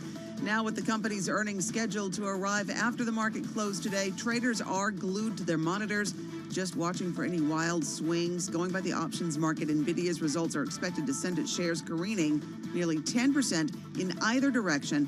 That is a move that would shuffle some $300 million in market cap. Shares of NVIDIA right now 2.7% lower. Supermicro Computer says it will delay filing its annual financial disclosures. That set off the stock's largest intraday decline in more than 4 years. In a filing today, the server maker said it requires additional time to complete its assessment of the design and operating effectiveness of its internal controls over financial reporting. Shares of Supermicro Computer right now down 20%. Stocks are getting hit in the run-up to NVIDIA's earnings. The S&P 500 is down 1%, NASDAQ down 1.5%, and the Dow down 0.8%. The 10-year Treasury yield at 3.84% and the 2-year yield at 3.87%. And the billionaire founders of Two Sigma Investments, John Overdeck and Dave Siegel, are stepping down from day-to-day management after feuding for years. They're handing control to two new co-chief executive officers. That's your Bloomberg Business Flash. Now back to Bloomberg Business Week with Carol Masser and Tim Stenovec. All right, Amy Morris, thank you so much. This is Bloomberg Business Week live on radio, TV, YouTube, and Bloomberg Originals. We're going to stay with our tech-focused hour. We turn now our attention to Alphabet's YouTube, which has changed course numerous times in its approach to gun-related videos. And according to one report, Tim, that includes when it comes to showing gun videos to minors. Julia Love writes all about it. She's Bloomberg News technology reporter, and she joins us from our San Francisco bureau. Full disclosure, her story does mention Everytown for gun safety. It is funded by Michael Bloomberg. Bloomberg, the founder and a majority owner of Bloomberg LP, the parent company of Bloomberg News. All right, so Julia, what is YouTube's policy on gun videos, and what's the problem or predicament that it's kind of finding itself in right now? Yes, so YouTube has to walk a really tricky balance when it comes to content related to guns. Of course, there's many gun enthusiasts in America, and even gun safety advocates feel that YouTube can be a good tool for education about best practices for storing firearms. But there's a lot of concern about the gun content that minors are available to use, and this notion that minors are being influenced by what they see. And so earlier this year, YouTube announced that it would age restrict some content on the site so that minors wouldn't be able to view it. This is content related to the 3D printing of guns or homemade guns, and a switch that can be added to a semi-automatic pistol to make it fire like a machine gun. But the Tech Transparency Project found that weeks after the policy's announcement, those videos are still readily available to minors. You write in the piece, Julia, the idea of searching in YouTube search for certain things and suggested search coming up. The idea that, you're being served videos that you might not necessarily be searching for. Talk a little bit about what the Tech Transparency Project found. Yeah, absolutely. So that was another area of concern for them. They typed in some rather, generic searches like how to 3D or how to put and it was suggesting gun-related searches. I myself experienced that when I did a quick informal test. And so that too is an area of concern, the notion that they might be planting a seed for minors to begin viewing gun-related content. Tell us about the gun tubers, which I have to be quite honest with you. When we were prepping for this story, and I said, I don't even know who the gun tubers are, but they are. I had never heard of gun tuber before reading this piece, Julia. Yeah, who are they? Yeah, so there are, many, many niche content communities on YouTube, and one very vibrant one is this world of creators known as gun tubers who post gun-related content, and it really runs the gamut. Oftentimes it's just demonstrations, say an influencer shooting a watermelon for an eye-catching visual, but especially with 3D printing, there's concern about the content's role in boosting that technique, which creates untraceable guns that really create obstacles for law enforcement. And then interestingly, earlier this summer when the young man Thomas Crooks, who attempted to assassinate President Donald Trump, or former President Donald Trump, he was found wearing a shirt with the logo of Demolition Ranch, a popular gun tuber channel. And so that suggested to many that perhaps that had been an influence for him. Hey, there's also this part, Julia, of YouTube where you get suggested videos based on what you've watched and what you've searched for in the past. In the past, that has come under fire for its algorithm and what it's recommended to kids in the past. Is that playing into this story too? Yes, that wasn't the focus of this particular report, which was more focused on just squarely, is this age dating feature working the way YouTube said it would? But in the past, there has been research that has raised concerns about whether young people who are watching video game related content are then being served, steered toward gun related videos. And I even spoke with a researcher who told me that his own son had been served the content in that way. So, Julia, to be fair, what has the company said? As we said in the introduction, that YouTube has kind of changed course numerous times when it comes to gun-related videos. So what is the company saying about this and its ability or desire in terms of content moderation, especially when it comes to things like guns and minors?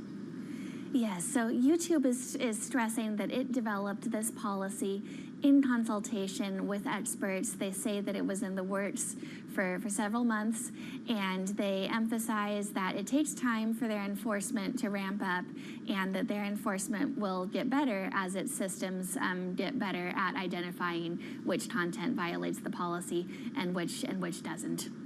Julia, Alvin Bragg of New York City takes a prominent role in the piece and in what's going on when it comes to the way that YouTube has been criticized for this. What's his role here? Yeah, so I think he is one of a growing number of lawmakers who are really keeping tabs on this issue. I think we saw an uptick in that after a 2022 mass shooting in Buffalo, New York, in which the shooter was found to have used YouTube as he planned his attack. And so Alvin Bragg spoke out about his concerns about YouTube in April. The policy change came a few months after, and he is saying that he's glad YouTube is taking some steps, but he thinks that this report underscores that much more needs to be done. I feel like this, we are increasingly, Tim and I know you and really all of the team here at Bloomberg, I feel like especially on the tech side, reporting out on stories like this, concerns, once again about content on various social media sites or media sites, and how do you balance content moderation with freedom of speech? And I feel like this maybe perhaps falls a little bit into this, because I think there's some concerns for those who guns don't bother them maybe as much, but feel like, well, wait a minute, some of the content moderation is maybe keeping out safety videos and things that are important. So is it all part of that same conversation? And it's a difficult one when we get to content moderation, especially in a country where freedom of speech means so much. Yes, I spoke with a gun industry lobbying group that said that they are very concerned about this policy. They feel that it has the potential to infringe on free speech.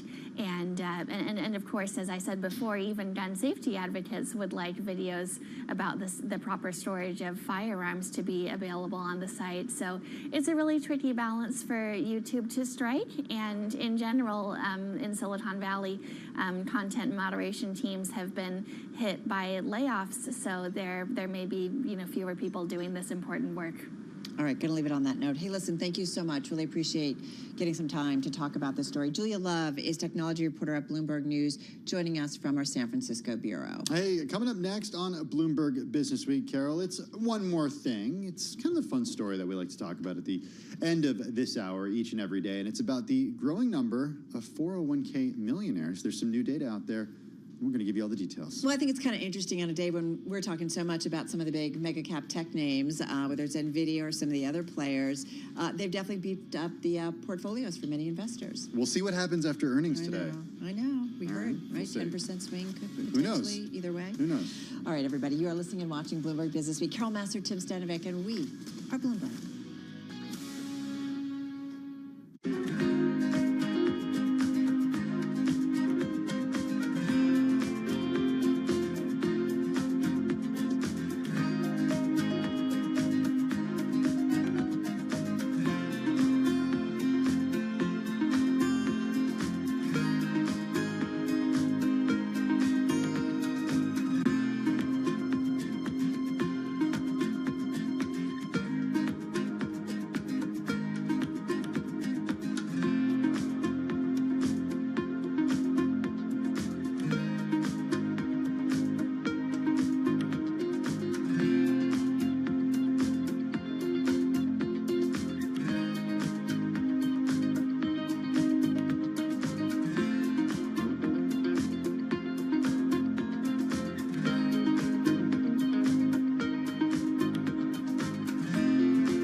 your company news headlines on Bloomberg Radio.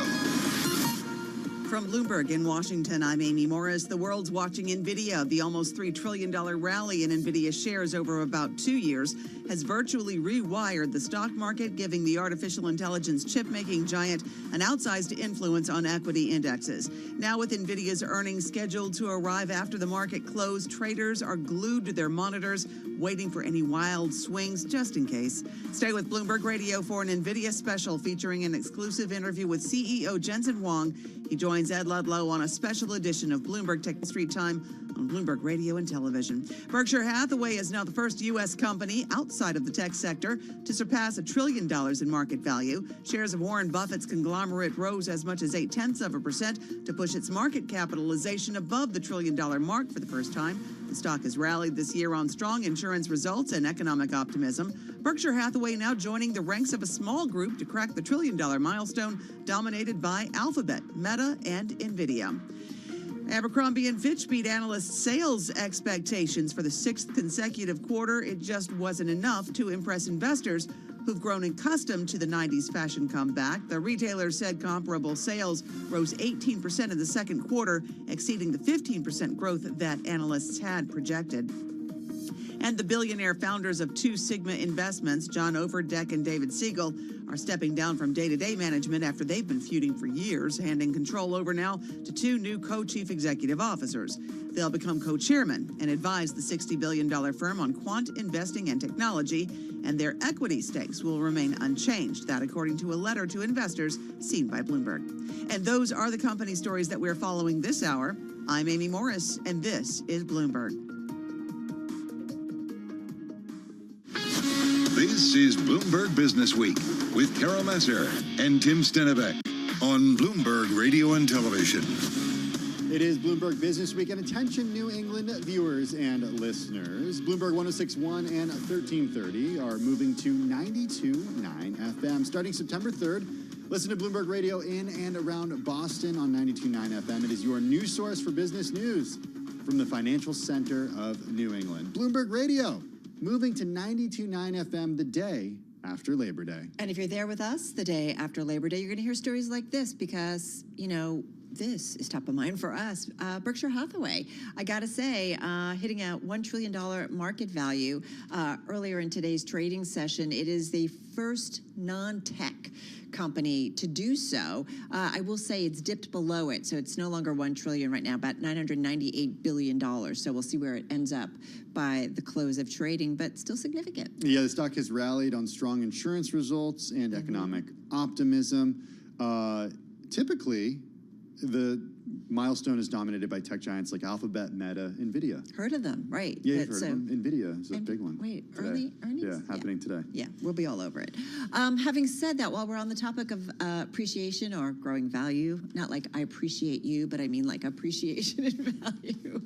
Welcome to the show of Different obvious. kinds of value. This story caught our attention. Fidelity's 401k millionaires hitting a new high. Gen X stepping up and delivering. Yeah, in the second quarter, Americans between the ages of 44 and 59 ramped up IRA contributions to the highest in 5 years. That's according to a report that was released today from Fidelity. Total IRA contributions for Gen X savers were up 30% from a year ago. Yeah, rise is notable, according to our reporting by Suzanne Woolley of Bloomberg News. She says the rise is notable given the competing claims on Gen X cash flows. Many have children in college, they've got aging parents, they've got higher health costs, healthcare costs, but are still managing to prioritize retirement savings. This is coming from Fidelity Wealth President Roger Stiles putting this out in a statement. Kind of makes sense because they're getting near retirement, so you got to kind of figure out all these moving pieces. They are, but there is a long way to go, according to a recent Charles Schwab survey. It showed that Gen X believes an average net worth of $873,000 is required to be financially comfortable. The average balance, though, for a Gen Xer with a 401k at Fidelity was $182,100 in the second quarter. The average Gen X IRA stood at $97,215. I always think about that. That's a big difference between.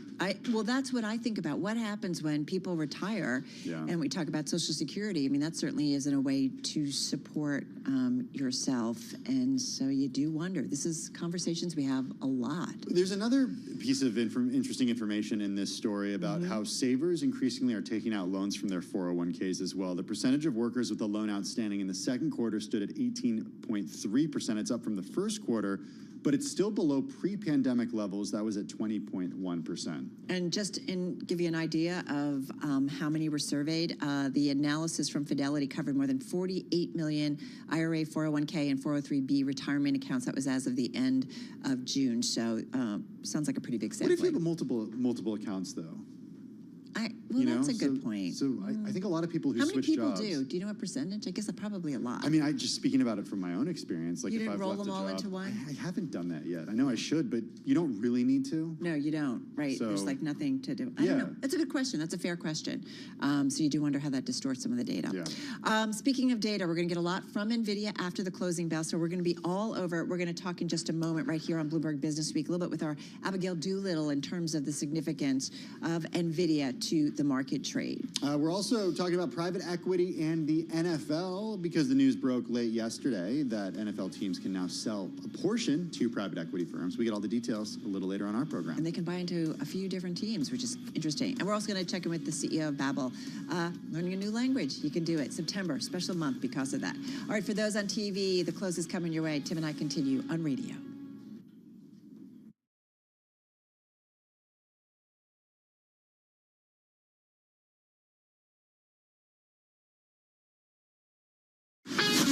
This is Bloomberg Business Week.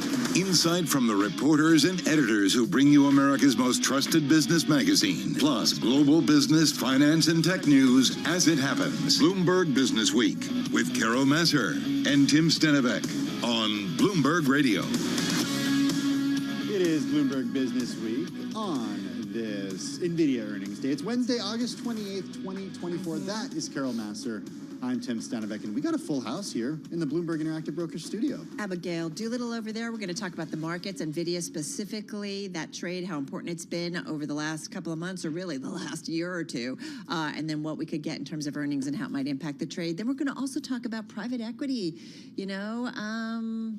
going the distance. Yeah, in the NFL, Randall Williams, Bloomberg News U.S. sports business reporter, is going to be joining us in just Private a few equity minutes. got their hands into everything. They really do. Increasingly.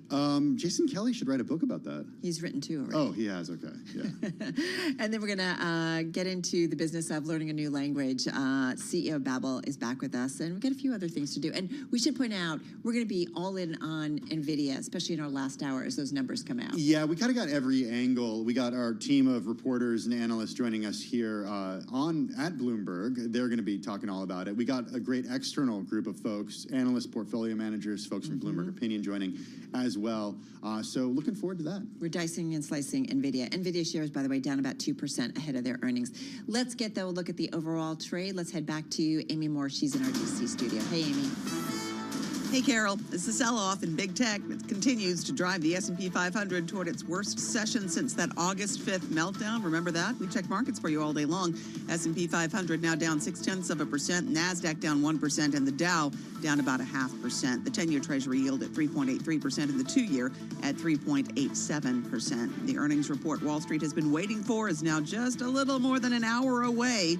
NVIDIA reports after the closing bell. Analysts expect a more than 70% boost, that's 70% in revenue growth from the AI chip giant. Mandeep Singh is a senior tech analyst at Bloomberg Intelligence. Data center segment actually is going to grow faster than 70%. It's going to more than double. Every company right now is looking to build their AI infrastructure. This is a super cycle, probably the hottest growth segment for the next 5 to 10 years. Mandeep Singh with Bloomberg Intelligence. Stay with Bloomberg Radio for an NVIDIA special featuring an exclusive interview with CEO Jensen Huang. He joins Ed Ludlow on a special edition of Bloomberg Technology. That's this evening, 6:30 Wall Street time on Bloomberg Radio and television. NVIDIA shares right now down 2.1%. Supermicro Computer said it will delay filing its annual financial disclosures. That set off the stock's largest intraday decline in more than 4 years. In a filing today, the server maker said it requires additional time to, quote, complete its assessment of the design and operating effectiveness of its internal controls over financial reporting. Shares of Supermicro Computer now down 20%. That's a Bloomberg Business Flash. Now back to Bloomberg Business Week with Carol Masser and Tim Stenivek. All right, thank you so much for that, Amy. Really do appreciate it. Well, stocks are lower, as we just heard from Amy, in the run-up to the highly anticipated results from NVIDIA. It's the last of the Mag 7 mega caps to report. We got with us Abigail Doolittle, Bloomberg News Chief Markets Correspondent. She's here in the Bloomberg Interactive Brokers Studio. Okay, Abigail, we are off our lows of the session, but still the S&P down 0.5 percentage point, the NASDAQ Composite down just about a full percentage point, as we heard from Amy just now. What do you have your eye on? A bit of the jitteriness that we're seeing for stocks. And I would say a piece of it is NVIDIA. Another piece of it, of course, is super microcomputer, which let's pull up that one right now and see how much that is down. 20% yeah, down, earlier, right? Yeah, down more than 26% earlier, down 20% now. It, of course, has delayed filing its annual report. This after Hindenburg issued a short report. I think the thing that's interesting about super microcomputer, and I actually overheard you talking about this earlier, it's the third largest customer of NVIDIA. So you have to wonder if some of the weakness or whatever's going on at Supermicro, we just don't have enough information on that situation. But it certainly has moved through to NVIDIA. Now, NVIDIA is also off the lows. That's mainly why the S&P 500 and the NASDAQ off their lows. NVIDIA reporting after the ballot. It's going to be super interesting to see what they do. This stock stuck in a small range after the big rally off the July lows. From a pure technical standpoint, the indexes are starting to round down in the near term. So is the RSI, or the momentum. NVIDIA looks that way too. However, the last couple of quarters, this stock has not looked good technically going into the quarter, and then they've put up a big beat and blowout. The point I would really make around NVIDIA, and it reminds me of Apple, which I know we love to talk about. The numbers are significantly different, but Apple will have a massive run up. People won't be looking at what the growth is looking like going forward, and then suddenly they'll be stunned by the fact that the growth either goes negative or low single digit. NVIDIA right now, the growth is incredible for this current quarter. I'm just going to use the FA function on the Bloomberg very quickly. The growth for the top line or sales for the July quarter is expected to be a very healthy 114%. However, in the last quarter, it was 262%. Yeah. The quarter before that, it was 265%. And the quarter before that, it was 205%. So the idea that on a sequential basis, and it's even worse for adjusted earnings are expected to grow 156%, but that's slowing from 585%, 617%, and 1,100%. Because the comps become more difficult. They're awful. Right? The comps are very difficult, and I don't know that everybody is aware of that. So that could be an issue just from a perception standpoint. We'll see if it is. At some point, yes, the music is going to stop for this company.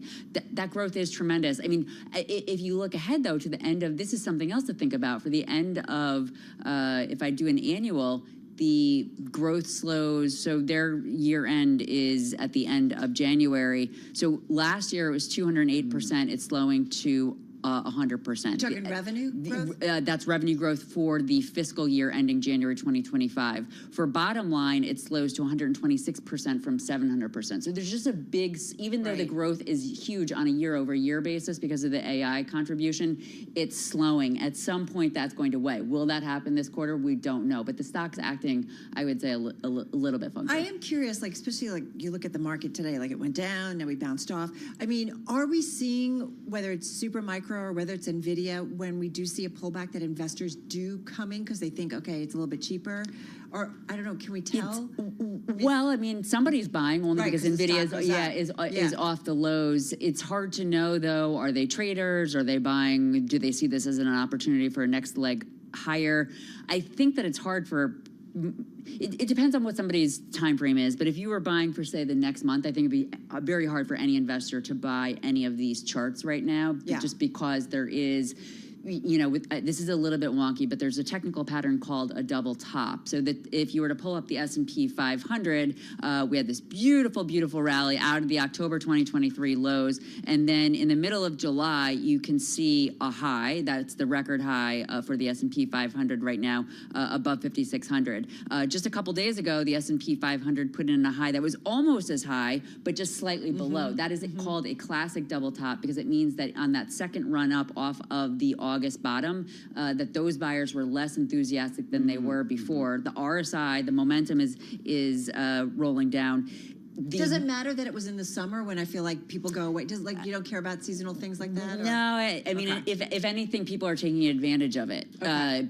But this it's only a potential pattern. But what it suggests is that it's going to go back down to the August low, and then the actual pattern, if it confirms by going there, is an equal and opposite move lower. Now, seeing all of this in the face of Fed liquidity coming on, in the form of rate cuts, it's just interesting. Again, we don't know that this is going to happen, even though if you look at the S&P 500, it is literally, not figuratively, literally rounding down right now over the last, let's call it 2 weeks or so out of that big rally. It could still break to the upside, and NVIDIA has actually done that the last couple of quarters, and NVIDIA's a little area of congestion more recently. It's not as pronounced as the S&P 500. I mean, there's just so much uncertainty. But I think the one thing that everybody can agree on, that at some point these numbers are not going to be, there's going to be a quarter where there's an issue for them. We just don't know if it's this quarter. Okay, before we let you go, our own Amy Morris actually bringing up a really good question. Great. Because expectations with NVIDIA are so high. So high. That's exactly the case. What happens if the company just meets estimates? This stock would roll over if they only because for the last 4 quarters, they have not only beat, but their guides. I mean, I still remain stunned by, in the May reports, the April quarter of 2023, so it would have been for the 2024 fiscal year. But in any case, about a year ago, the first time that they blew it out, their revenue guide was 50% better than what was expected to be for this July It's like quarter. one of those numbers you're like, wait, is that right? I've never heard anything like that in my life. I mean, these are big numbers. These are big numbers. We're not. So if they only meet with the stock up more than 150% on the year, the stocks itself only up 23% on the year, I would be stunned if the stock did not react to the downside. And options are suggesting that there will be a 9 to 10% move up or down. So yes, Yeah. No, listen, especially tomorrow could be interesting. You've got such a run, and Today, you look at 421 could be interesting too. That's what earnings come out of 420 supposedly. After the 420. Okay. Yeah, I was again, like, is there some code no. here that I have Yeah. not been brought in on? 421. Let me break that one down. Welcome to It does equal 7, which is a favorite number of mine. No weird Elon Musk references welcome here, to the club. It is a code. It is a code. Hey, Abigail Doolittle, Chief Bloomberg Chief Markets Correspondent here in the Bloomberg Interactive Brokers studio. Okay, that is the public markets, the macro, the micro. Let's get a view of the private markets. Yep, that's because NFL owners voted to allow private equity firms to buy stakes in their franchises, a move expected to attract billions in fresh capital while boosting team valuations that had already been surging. Yeah, during a special one-day league meeting in Minneapolis, the group loosened some of the strictest ownership rules in professional sports to allow private equity to own as much as 10% of a team. That's according to the NFL. You know who was there? Randall Williams was there. And he's fresh off a plane from Minneapolis. Well, fresh. We've all been there. We have been there. You It's land, not you come right into the office. Yeah, absolutely. Thank you all for having me. Yeah, thanks so much for joining us. Randall's Bloomberg News U.S. sports business reporter. He's the perfect guy to have on talking about this. When this broke yesterday, we read your story on air, Randall. It's a red headline, a big deal. Yep. I was being a little cynical in my analysis of this. I was like, a bunch of folks get together who own assets that are worth a lot of money, and they vote to open up to allow them to become worth more. Am I looking at this incorrectly? I think there's an argument for both. There are a lot of private equity pros in the NFL, but they're invested individually, and the NFL has limited the role that they can play as individuals in investing through funds. So I think they've structured it in a way so that it isn't unfair, or it isn't unfair for some of these NFL owners. I think they did a pretty good job. But doesn't it, by bringing in a new group of investors, just automatically the demand, won't it increase the value of these teams? So those existing NFL owners are like, yeah, come on, right? 1,000%. I mean, there is an expectation that a couple of these deals will happen before the end of the year. I've had NFL executives in their building, their HQ, and NFL team executives say they expect these deals to go fast and furious. Because an NFL team is so expensive that there are only a handful of individuals or families. 32 of them, and technically 31, really. And if you think about who can actually afford to buy a new one, or to buy a team that goes up for sale, there's a small number of people because these are so expensive.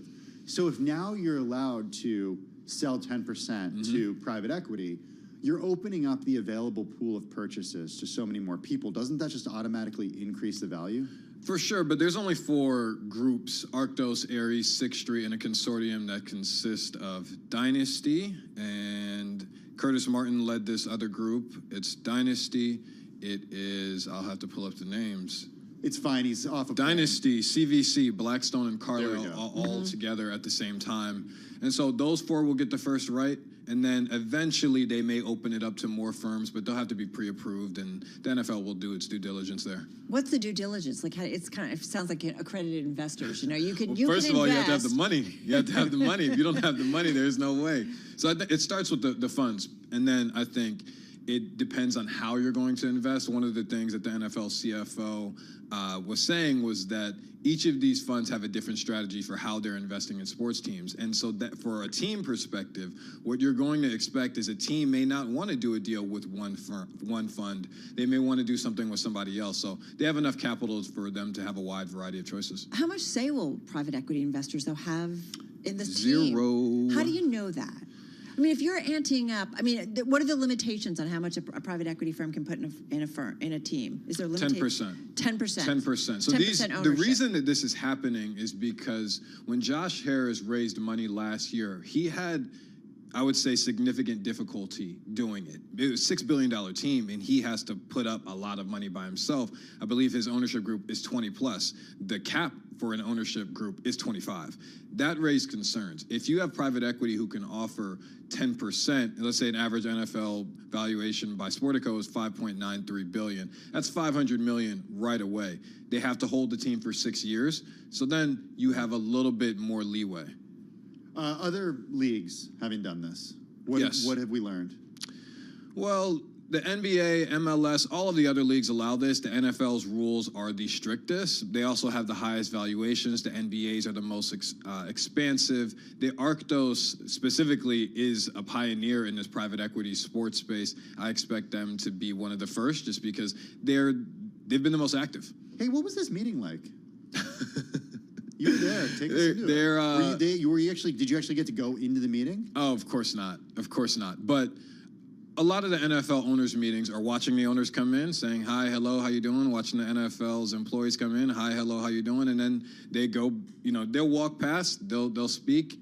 And when it's meeting time, it's meeting time. You don't hear anything unless you have sources like the really, really good reporters. And then you sit and wait. You wait to hear what happens. You get to ask questions to Roger Goodell. Jerry Jones is always going to talk to you. He's a fun guy.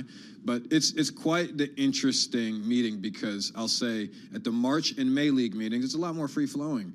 Owners bring their families. Coaches bring their families. They're more relaxed. They're happy to talk to you in the season. Absolutely not. It's competition time. You know, in your story, though, you say the move to allow private equity into ownership has the potential to shift how teams are run. Limited ownership partners have traditionally been friends, former players, and local celebrities. Absolutely. I mean, this definitely does change the dynamics. We'll find out, I guess, over time what that actually means, but it's going to be different. It's going to be different.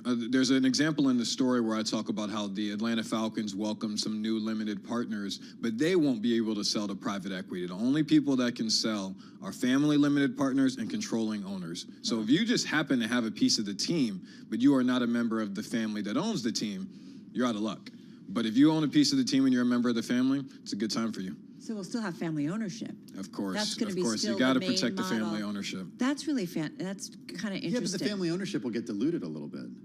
Technically, cases, it depends. Right? It depends on the relationship within the families. So if you have a sibling that you don't get along with and they want out, this is an opportunity for them to get out. So it's also an opportunity for some of these families to cash in on an asset that has increased in value quite a bit. Absolutely. I mean, there are some, as you said, these are family-run businesses. But if your money is all tied in the family, you might not have unlimited cash flow to be able to spend on the things you want to spend on. This liquidity is an option for that. And then there's a stadium part of it.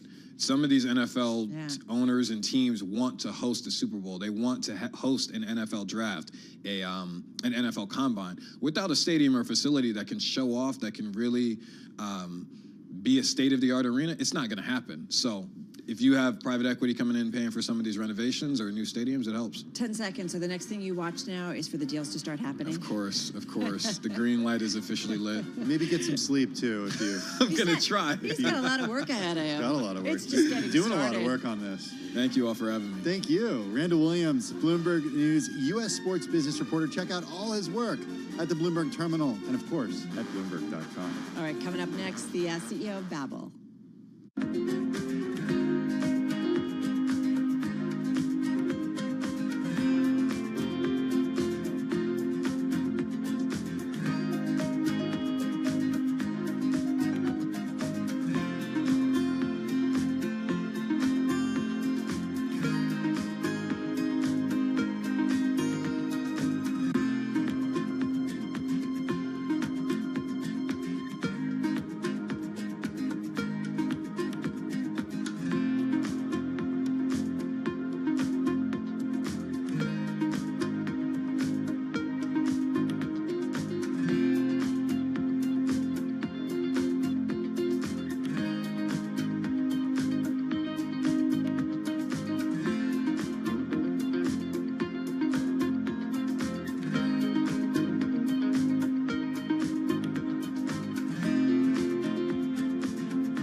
It's 3:21 on Wall Street. I'm Amy Morris, and we're less than an hour away now from those NVIDIA earnings. Investors are waiting to see whether NVIDIA will be able to match the sky-high expectations surrounding the artificial intelligence technology. It's being called an opportunity of a lifetime. Going by the options market, NVIDIA's results are expected to send its shares careening nearly 10% in either direction, a move that would shuffle some $300 billion in market cap. NVIDIA shares right now down 1.8%. We're also waiting for earnings from CrowdStrike, which will release its first earnings report since that software update triggered a massive global IT outage back in July. Also, HP, Salesforce, Victoria's Secret to report after the closing bell. Traders sent markets lower while they wait for those NVIDIA earnings. We check the markets all day long at Bloomberg. The S&P 500 down 0.6%. NASDAQ down 1%. The Dow down about 0.6%. 10-year Treasury yield at 3.84% and the 2-year at 3.87%. That's a Bloomberg Business Flash. Now back to Bloomberg Business Week with Carol Massar and Tim Stenovec. Hey, Amy, thanks so much for that update. Really do appreciate it. Many kids across the country are already back in school after summer break. Can you believe that? That is crazy. Yeah. Like, I don't know. I can feel it, though. And like, the city's winding down. The city's winding down. We do it a little differently here in New York. Yeah. We start later? Start later, After Labor Day? After Labor Didn't Day. you New grow up- Jersey, too. Wait, California, did you grow up that way? I don't even remember. Okay. We didn't. We were after Labor Day. Were you? Well, yeah, New Jersey's the same way. Yeah. Yeah. Many of the kids, when they go back to school, or maybe they're back in school, they'll take language classes. Maybe they'll learn Spanish, Mandarin, French, or they'll do what I did. What's that? Nothing? Take Latin. Ah. Yeah. Not the most practical of languages when it comes to Great world if you travel. want to go to medieval times or something. That's pretty good. Just saying. Well, you don't have to be in school to learn a new language. There's no shortage of apps and services out there to help you do that. Duolingo, Rosetta Stone, Memrise, and more, such as Babbel. Back with us is Julie Hansen, U.S. CEO of Babbel. She joins us from New York. Julie, good to have you with us. Happy almost September, back to school. I mentioned a few names there, some of them publicly traded, including Duolingo. How do you differentiate, given that when you Google language learning apps, there's like 5 up there that are just sponsored results. There's a lot of competition in your space. How do you do it? There is. Hola, Tim and Carol. Thanks for having me. Hello. It is a competitive space, but I think there really are 2 big players in the market, and Babbel is one of them. Our differentiation is all about our pedagogy, if I can use that term, or the kind of the way we approach the learning, the seriousness of it, and the effectiveness of it. We have studies that have shown that Babbel is more effective than others in actually learning a language. But a lot comes down to also your personal style, the way you learn. Everyone learns differently. So we try to make sure we reflect all the different ways of learning in the app: writing, reading, speaking, of course, the most important. Hey, how do you measure success? Because I think we talked with you, wasn't it around like the new year? And we talked about how people in the new year sometimes are like, I want to learn to do this or that. I want to lose weight. I want to learn a language. So I am curious, how do you guys measure success that people actually have learned the language and can converse and are fluent even? Yeah, that is a great question, and I can assure you we spend so much time on that topic. There's really 2 main ways to think about it. One is against the CFR, the Common European Frame of Reference, which is kind of a formal way of evaluating language abilities. And that's very common in Europe. Everyone knows it. But even here in the U.S., that framework is understood and used in some circles. And so we measure people's advancement against it. But at the same time, the most important thing, and what we're trying to do in Babbel, because we know we'll never make you fluent. No app will make you fluent. So we're trying to help you get comfortable having a conversation. So we actually ask our users to evaluate subjectively, personally, their view of their progress. And that's for us, their own personal learner success rating is our #1 way of looking at it, because at the end of the day, if you're a B1 on the CFR scale, but you can't speak, then are you really making the progress you want? Or if you're a sloppy A something, but you're getting out there and making conversation, like that's really more success in many ways. Julie, so those 2 ways. You said that no app will make you fluent, but can developments with AI and perhaps maybe a conversation partner that is a bot eventually make you fluent? Like, do you think that no app will ever make you fluent, or are we on a sort of pace to get to that at some point in the near future? Well, fluent is a very high bar. Fluent is, live there, speak it. Like, dream in that language, right? Yeah. That's what they always say. Exactly. And when I got to that point in college, when I dreamt in French, like it was incredibly thrilling. It's long gone, by the way. I know a place where you can work on it. We completely agree with you that a chat bot can serve that purpose. In fact, in our U.S. product, where for English speakers learning Spanish, we have rolled that out already, and people are very engaged with it. It doesn't judge you. I mean, it gives you feedback, but you're not embarrassed in front of the AI. You know, it's very effective. We didn't, by the way, just throw an LLM in the app and say, have at it. Like we had a kind of an expert train it for a considerable period of time, and that's what makes it successful. But absolutely, that is going to help more and more. What's the demographics? Is it a lot of people, maybe younger, starting jobs, or what is it? Is there some kind of, I'm always curious about like the folks using your platform. It is a mix, honestly. It's not school kids. We are not aimed at that market for various reasons. In many ways, our best users are older, you know, over, call it 45, because they have time. You know, they have time in their lives to pursue this. But it's really all ages, and people, you know, starting from 18 and up. Remember that in the US, you know, in grade school, only 20% of students ever take a language. By the way, the state with the highest percentage of kids taking a second language in public high school is New Jersey. So well done there. Woohoo! Yeah. What did you Even that is just over 50. I took a lot of Spanish. I probably took maybe 10 years, starting in 5th grade. So you will do the interview in Spanish. Muy bien, sí. Por supuesto. Can we try French? I'm a little better at that. But I also think, you know, it's interesting. I have a daughter who when she was younger, she was learning Chinese, then she learned French, like in Latin, she did really well. Like I think there are people that can just take to learning a language pretty quickly. I mean, I've traveled with her overseas, and she can converse and understand. And I feel like I can do that a little bit when I've been in some Spanish-speaking countries, but it's just interesting. I do think there are people who have a knack for learning it. Is that a fair thing to say? No question. Okay. I mean, we believe anyone can learn a language, but there's no question that some people take to it more instantly. And aren't we all better at the things we enjoy? I think it kind of lines up pretty closely there.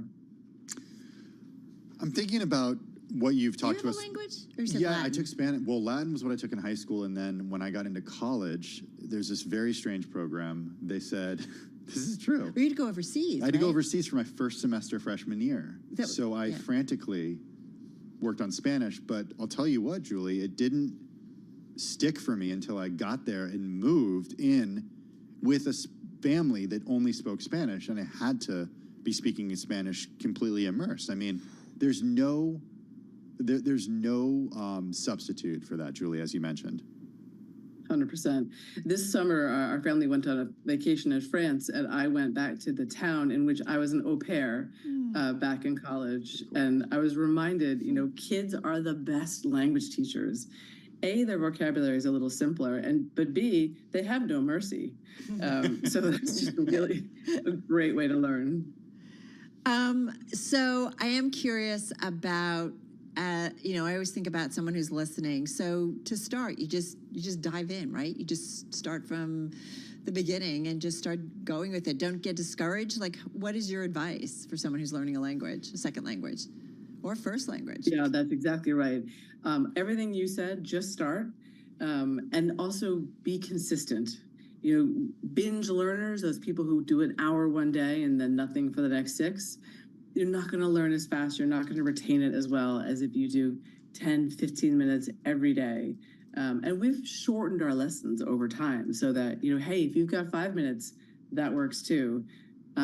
So absolutely, it's the repetition, but just start and have fun with it. And also, the more ways you can learn, the better. You use the app, but also watch a movie in your target language, or have a conversation if you can, or all of those things cumulatively are the best way. Or go to France. Or go to just France. hang out there. Order be some an au wine, pair in croissant. France. Yeah. Go back in time and do that. Sounds pretty good. Julie Hansen, always good to check in with you. Thanks so much for joining us. Happy end of summer. Happy Labor Day. Julie is U.S. CEO of Babbel, joining us from New York. Just want to mention a couple of headlines crossing the Bloomberg terminal. They're coming from the Wall Street Journal. OpenAI is in talks for a funding round valuing it above $100 billion. Thrive Capital is leading the round, will invest $1 billion. It's also expected to get some money from Microsoft. So again, it looks like raising some money and some well-known names putting their financial hat into it. Yeah, Thrive Capital, of course, Josh Kushner. Yes. We talked about him a little earlier this week, brother to Jared Kushner. And Microsoft, we should note, has already invested around $10 billion back in January of 2023. So some familiar names and a valuation that continues to grow. Yeah, this is according to people familiar, so we're just getting it. We'll continue to report out on this, but it's across the Bloomberg. Hey, let's get a check on the latest world and national news. We got Nancy Lyons in the Bloomberg 99 News from Washington, D.C. Hey, Nance. Thanks, Tim. The Supreme Court is refusing for now to reinstate President Biden's latest initiative to reduce college loan bills for millions. Without any public dissent, the justices turned away a request to lift the pause that was put in place by a federal appeals court. That pause was imposed after a lawsuit was filed by Republican-led states. Following a Supreme Court decision giving presidents some form of immunity for official acts, Special Counsel Jack Smith updated the election fraud indictment against Donald Trump. No longer included in the indictment are Trump's conversations with administration officials, but the 4 key allegations on election fraud remain. Supreme Court Justice Ketanji Brown Jackson weighed in on the court's immunity decision in an interview with CBS News anchor Norah O'Donnell. You were concerned about broad immunity. I was concerned about a system that appeared to provide immunity for one individual under one set of circumstances, when we have a criminal justice system that had ordinarily treated everyone the same. Jackson's interview with O'Donnell coincides with the release of the Supreme Court Justice's memoir, Lovely One. FBI officials, they say they still have found no motive for the assassination attempt of former President Trump. Today, officials did say that the gunman searched online for events of both Trump and President Biden and saw the Pennsylvania campaign rally as a target of opportunity. With the Labor Day weekend approaching, some good news for those who are traveling. Aixa Diaz with the AAA says drivers will not be spending as much for gas this year. We haven't seen gas prices this low since March of earlier this year. So that's good news for drivers. You're not paying quite as much as you were even earlier this summer or compared to last Labor Day weekend. Diaz says Labor Day travel is expected to be up 9% from last year. Global news 24 hours a day and whenever you want it. With Bloomberg News Now, I'm Nancy Lyons.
It's 3:40 on Wall Street. I'm Amy Morris. Stocks are lower as traders wait for NVIDIA earnings just minutes away. Now let's get to the first word breaking news desk for today's afternoon call. Here's Bill Maloney. And good afternoon, Amy. U.S. stocks are under pressure, but off their session lows as we await those earnings. Dow's currently down 197 points, was down 400. S&P's dropped 32, while NASDAQ is still lower by 1%. The U.S. 10-year yield at 3.84%. Gold is lower by 17. Oil trading in the red, and Bitcoin, that's slumping by 4%. Among the main 11 S&P sectors, only financials and utilities were in the green. Consumer discretionary and tech were under pressure, and leaders to the upside in the Dow, Amgen and J&J, while Nike fell 3% and led to the downside. After earnings, Foot Locker fell 10%, and among the financials, Berkshire Hathaway topped $1 trillion in market value for the first time. In other news, Supermicro plunged as much as 28% after laying its 10K. And wrapping things up, some of the names pointing after the bell tonight include CrowdStrike, Salesforce, and NVIDIA. Live from the first breaking news desk, I'm Bill Maloney. Amy? Thank you, Bill. And you can hear live breaking news over your Bloomberg. Type SQUA on your Bloomberg terminal. And that is a Bloomberg Business Flash. I'm driving in my car. I turn on the radio. How about you let me drive? Oh, no. Who's gonna drive you home? Honey, please, I'll do the driving. Drive on. Excuse me, I want to drive. It's the question that drives us. This is the Drive to the Close. Start funky music will drive us till the dawn. On Bloomberg Radio. All right, everybody, we've got about 18 minutes left in today's trading session, and then add another 20 minutes on top of that, and then we'll get NVIDIA earnings.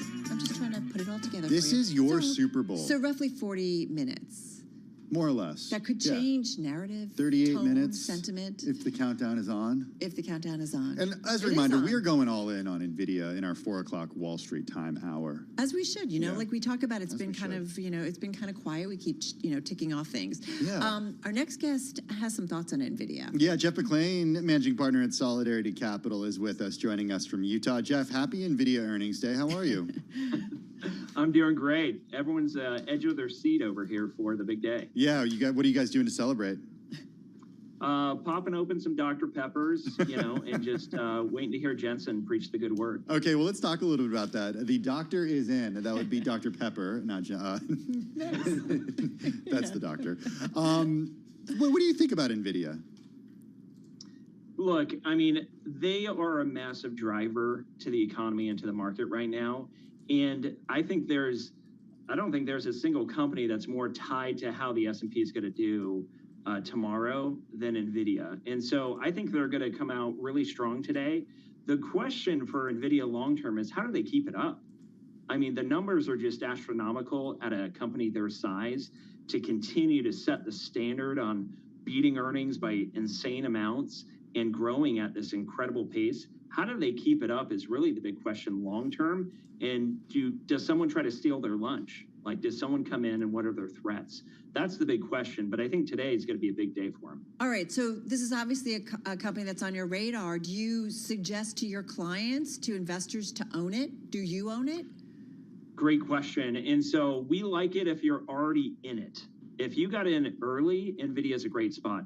If you're trying to buy in now at this price point of where they're at, we're a no on new money going into NVIDIA simply from a valuation perspective. I mean, their valuation numbers are off the charts when you really dial in and look at it. I mean, they're trading at 40 times revenue. That's a big number and hard to swallow. And so as you look to hopefully, I think it's a great company if they stub their foot and you can get it down a good valuation by emotional trading in the market, great. But from new money going in, it's a tough one to say yes to. But you're not willing to sell yet. No, if you're in, now this is actually a great question because guess who is selling? Jensen's selling. Yeah. And he sold like $500 million in the past month and a half. A tiny fraction of what he owns. That's interesting. But right. He owns so much. Yeah. He's worth so much. Maybe he wants to buy a yacht. I don't know. But that's an interesting data point, to say the least. Or some new leather jackets. I don't know. maybe. I don't know. He sounds like he works a lot. Yeah, listen, I get it. And you're right. When it's such a big part of your portfolio, how many times do we talk to folks like yourself or other money managers who say, you know, don't have all your eggs in one basket, even if you own What the if all company? those eggs? What? Hey, you know who you can't say that to is someone like Steve Ballmer. Seriously, because he did leave all his eggs in one basket. Yeah. And it worked out well. Yeah. And Bill Gates didn't. Bill Gates diversified, and he moved away from Microsoft. And if he would have held on to Microsoft, he would be wealthier. Like, I know he's having such a tough time right now. I know. All right. A little sarcasm there. But no, having said that, though, is there something like Jensen Huang, though, because of his connection with this company, that when he is the ultimate insider that he is selling, does it potentially, though, send a message even a little bit? Yeah, for some people, I mean, I don't put a lot of weight into this specific instance, one, because he owns so much of it, but also two, I mean, we know he's grinding. I mean, he's given all these talks about suffering and wishing suffering upon Stanford students so they could learn things in life. He's put on a long track record. We have zero concerns around Jensen and his activity here, but it is an interesting data point of, is it at a momentary kind of top where he's taking advantage of it? That's something to keep in mind as for anyone who's not in NVIDIA right now and thinking about getting in. It's an interesting data point of if now is the right time to get in. I would hesitate on that point. You make the point of that there are several customers that make up a good portion of revenue. Alphabet, Meta, Microsoft, Supermicro is a big customer. Yeah. I'm going to talk a little about Supermicro and my decliners, just a deep tease there. It's been a rough couple of days. Is there concern, though, as our own Ian King pointed out, or our Chip King here at Bloomberg, that with a big portion of CapEx being spent individually by these companies, there's not so much room for growth from these companies, and NVIDIA has to diversify? Where do they diversify their revenue? Yeah, and that's the catch, is that these it's not just a small amount. I mean, Microsoft alone almost accounts for 20% of their revenue at NVIDIA. That's such a huge number that not only do they need to diversify, I think the bigger risk to them is Microsoft saying, why don't we do this ourselves? We have the CapEx, we can easily acquire the talent. Why not do it ourselves? And so NVIDIA is going to have to expand the scope of who they're going after, but it's going to take a whole lot of companies, as you might imagine, to make up for a Microsoft, is around 20%. You have Meta around 10%, Alphabet 7% of NVIDIA's revenue. Those are big numbers, and what comes with that concentration risk is if you stub your toe, or if Microsoft or Meta wakes up tomorrow and says, forget you, NVIDIA, we're going to do this ourselves, we're going to build our own stuff, that becomes a problem. Now, how they stay ahead of that is they continue to iterate with Blackwell and other type of the next gen stuff that they're working on. That's obviously going to be hugely important, and that's really what I think everyone's waiting for Jensen to talk about today. Where are they at with the next gen stuff? And what does that look like from a timeline perspective? Hey, everybody, I do want to mention a headline crossing the Bloomberg terminal, and that is the Telegram CEO has been charged in France for alleged criminal use of the app, his app. You might recall over the weekend, Pavel Durov, the CEO of Telegram, was arrested outside of Paris. Authorities allege that he's Russian-born, he's a billionaire. He founded the service back in 2013, that he had failed to fight crime committed on the app by its users, including the spread of child sexual abuse materials. So there's been some concern with his arrest about free speech in terms of social media and media, but nonetheless, the Telegram CEO has been charged in France for the alleged criminal use of his app. Okay, Jeff, we only have about 30 seconds left with you, but we got to get your thoughts on Nike very briefly. It's not just NVIDIA out there. What's going on with Nike for you? Nike is violating the maxim of Warren Buffett around a ham sandwich should run a successful company, could run it someday. And the CEO is failing. I mean, it is an incredible marquee brand. I can't tell you how many Nike shoes I have in my closet, but according to my wife, too many. And so it's an incredible company, and he's tanking it. They have to make a change.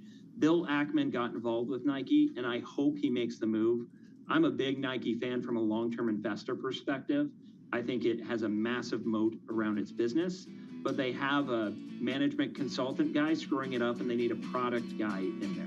All right, interesting stuff. Your perspective. Nike shares down about 24% year to date. Jeff McClain, managing partner over at Solidarity Capital, joining us from Utah. All right, folks, we're just about 10 minutes away from the closing bell and about a half an hour away from NVIDIA earnings. This is Bloomberg Business Week.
Your company news headlines on Bloomberg Radio.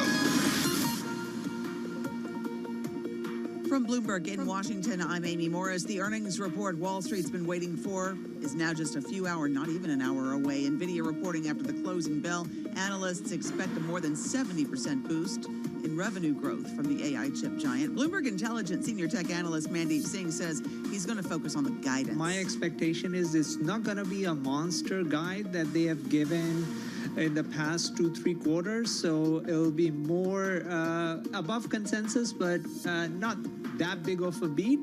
Mandeep Singh with Bloomberg Intelligence. Stay with Bloomberg Radio for an NVIDIA special featuring an exclusive interview with CEO Jensen Huang. He joins Ed Ludlow on a special edition of Bloomberg Technology this evening at 6:30 Wall Street time on Bloomberg Radio and television. Billionaire Warren Buffett's Berkshire Hathaway is now more than $1 trillion. Denise Pellegrini has those details. Shares of Buffett's conglomerate rose today, pushing its market capitalization above the $1 trillion mark for the first time. And this makes Berkshire Hathaway the first U.S. company outside of the tech sector to reach that level. Alphabet, Meta, and of course NVIDIA among the tech companies on that list. But unlike some of the tech giants with their meteoric gains, Berkshire's been more of a steady Eddie stock. The company's value has gained about 20% a year from all the way back in 19 1965 until last year. Denise Pellegrini, Bloomberg Radio. Abercrombie & Fitch beat analyst sales expectations for the 6th consecutive quarter. It just wasn't enough to impress investors.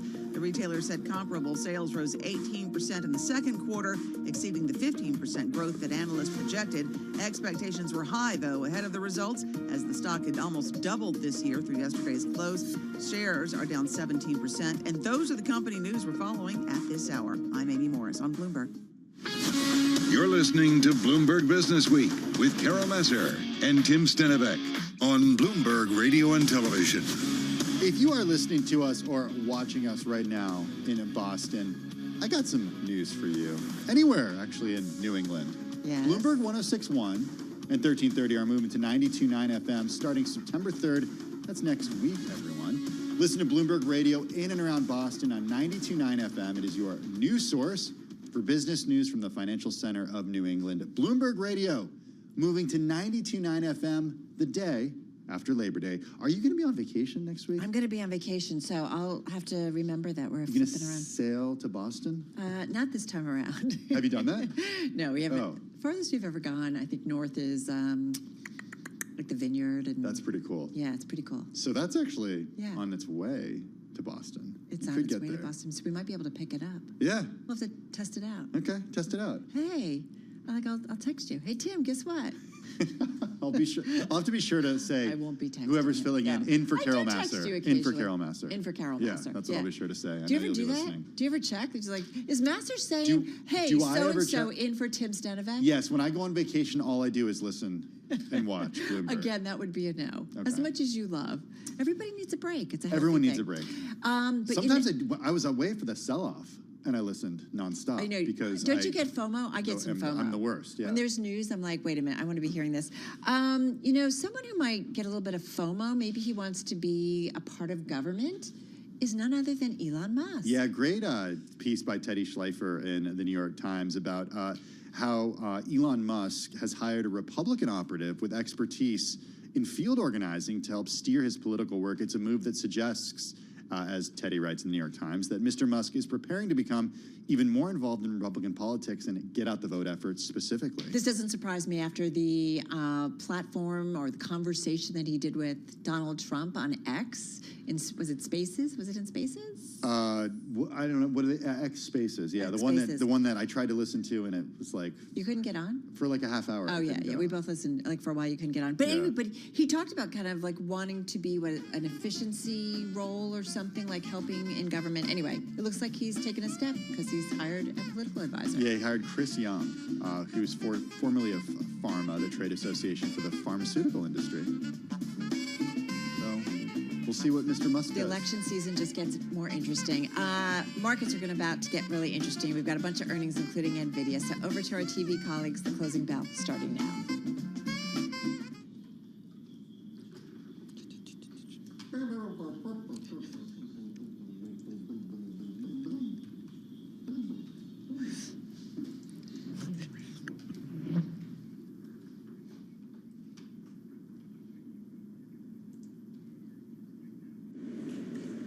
And right now, we are 2 minutes away from the end of the trading day.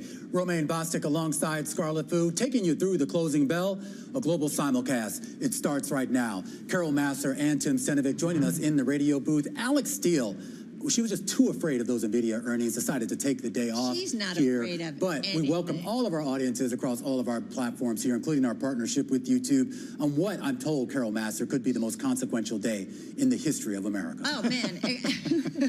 Okay, now you're like pushing it. But it's an important one for the markets. We know that NVIDIA, what happens in terms of earnings, how it trades, it has impacted the trade, overall the equity markets a lot. The sell-off that we saw in NVIDIA and then the big bounce back.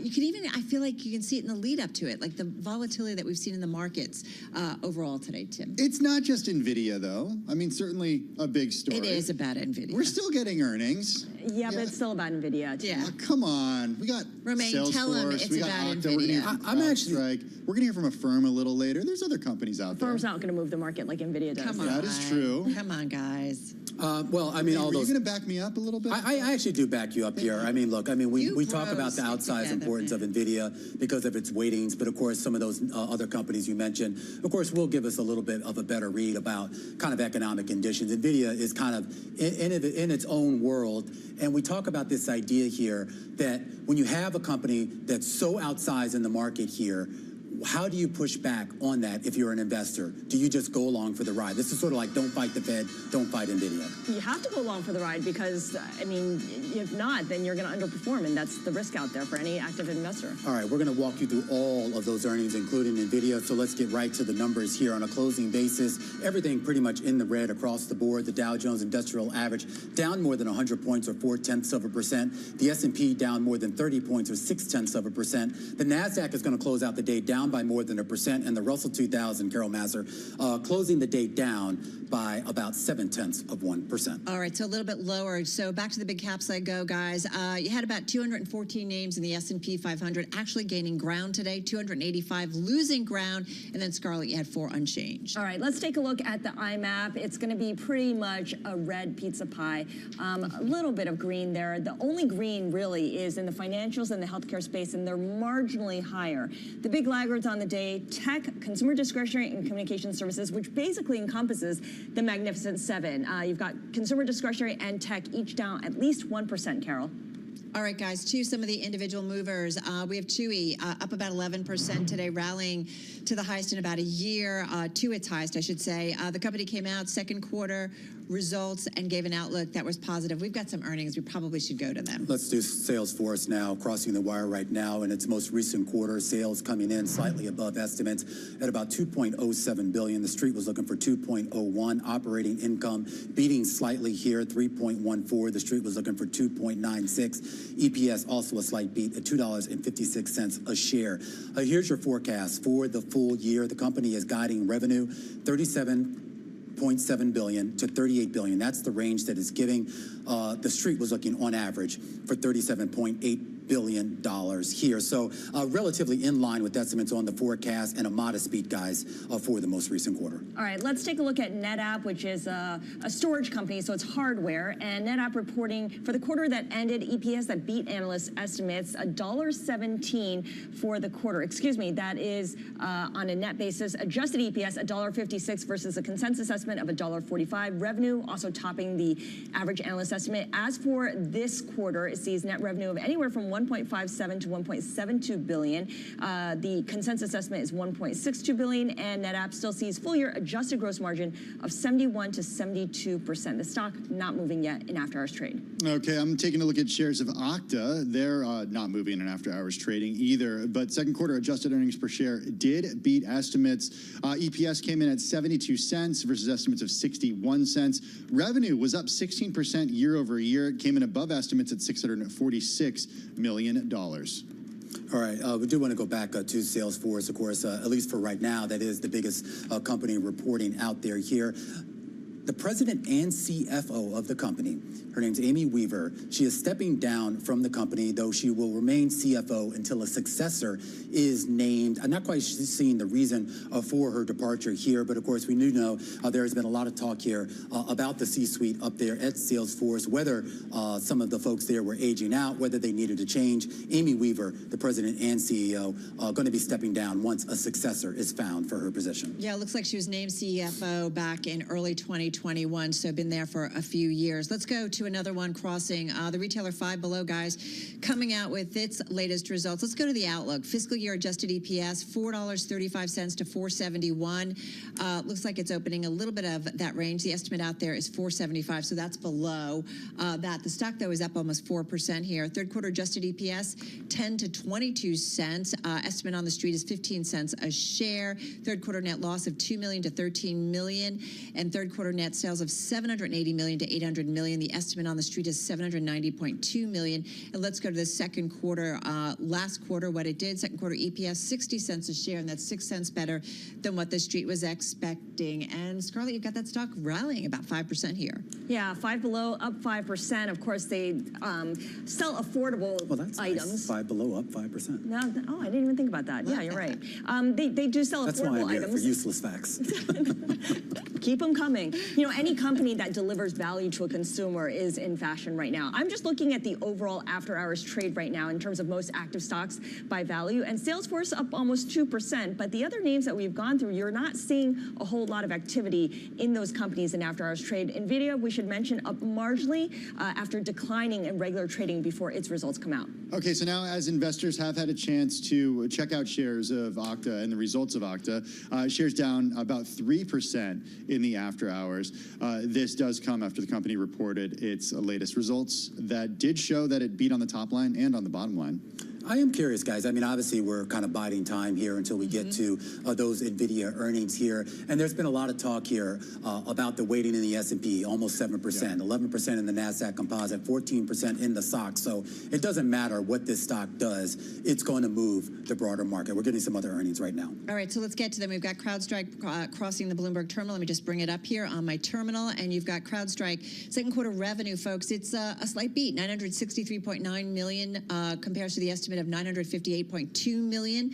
Second quarter adjusted EPS, also a beat, $1.04. So that is 7 cents better than what the street was expecting. Nonetheless, right now you're looking at CrowdStrike down about 0.8, about 0.5% here in the aftermarket. Yeah, I'm just looking at the comments here, and they did have a comment here about in response to rising point productivity complexity.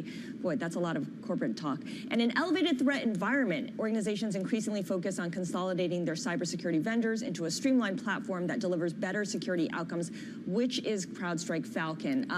Again, the big issue for CrowdStrike this past quarter was what happened with its systems and how it brought down Microsoft for, it felt like, every industry. Yeah, they refer to that July 19th incident at the top of the press release. They said, working with customers to recover from the July 19th incident, we emerge as an even more resilient and even more customer-obsessed CrowdStrike, continuing to aggressively invest in innovation. The big question I think a lot of investors have about that is, to what extent do CrowdStrike customers end up going to competitors as a result of that outage that just affected so many different industries? All right, also getting some news in terms of the outlook, guys. The company CrowdStrike sees fiscal year revenue of $3.89 billion to $3.9 billion, so it's reining that in. It had seen that fiscal year revenue outlook at $3.98 billion to $4.01 billion, but nonetheless, investors are like, okay, right now the stock's up about 3% here, remain in the aftermarket. Yeah, absolutely. And actually, I'm kind of glad we had a chance to go through some of these. I know they're kind of second tier compared to NVIDIA, but we talk about all these names basically kind of in that broader software tech space, and you are getting a better sense here of the health of these companies, and more importantly, the health of corporate spending, and that, of course, is going to be a big theme when we get to NVIDIA. We know they're making a lot of money. We know they have revenue growth here, but we've already heard from some of the big hyperscalers that they have taken a closer look at their AI spend and decided that maybe it was a little bit too much too soon. You know, that's funny that you bring that up, too, because I was thinking about, we had a conversation with Ian King, and he was talking about, specifically for NVIDIA, when I'm just pulling up the supply chain function analysis on the Bloomberg, and that when you've got a company like Microsoft that's already 45% of their CapEx spend is NVIDIA, Meta, it's 41%. How much more can they get from their big customers? It's something to think about what the future spend is and how that impacts NVIDIA and their top line going forward. I don't want to cut into your long goodbye, but that's a great point. I really encourage everyone to do that. It was a SPLC, because I was looking at that this morning too, and I didn't realize how much of NVIDIA's revenue was dependent on basically just 5 big tech companies. Yeah. Exactly. It was like more than 50%. Super microcomputer. Yes. Who's who of big tech, right? Yeah. Aren't you glad I it's a little smaller stretch tech out now these after today's goodbyes sell-off. and I bring you added Still pretty big tech. We didn't get to the decliners, but Super Micro was top of the list for me, guys. All right, NVIDIA, guys, just up about 1/10, Thanks, Tim. unchanged in the aftermarket. You know what, Scarlett, I'm with you. I'm just going to say I'm with you. All right. Look at that. NVIDIA to come, everybody. All right. That's a wrap for cross-platform radio, TV, YouTube, Bloomberg Originals. We both, on both sides, watching for those NVIDIA earnings, but the team will see you again, same time, same place tomorrow. This is Bloomberg Business Week. Insight from the reporters and editors who bring you America's most trusted business magazine. Plus, global business, finance, and tech news as it happens. Bloomberg Business Week with Carol Masser and Tim Stenivek on Bloomberg Radio. It is Bloomberg Bloomberg Business Week. Carol, did you know? Did I know what?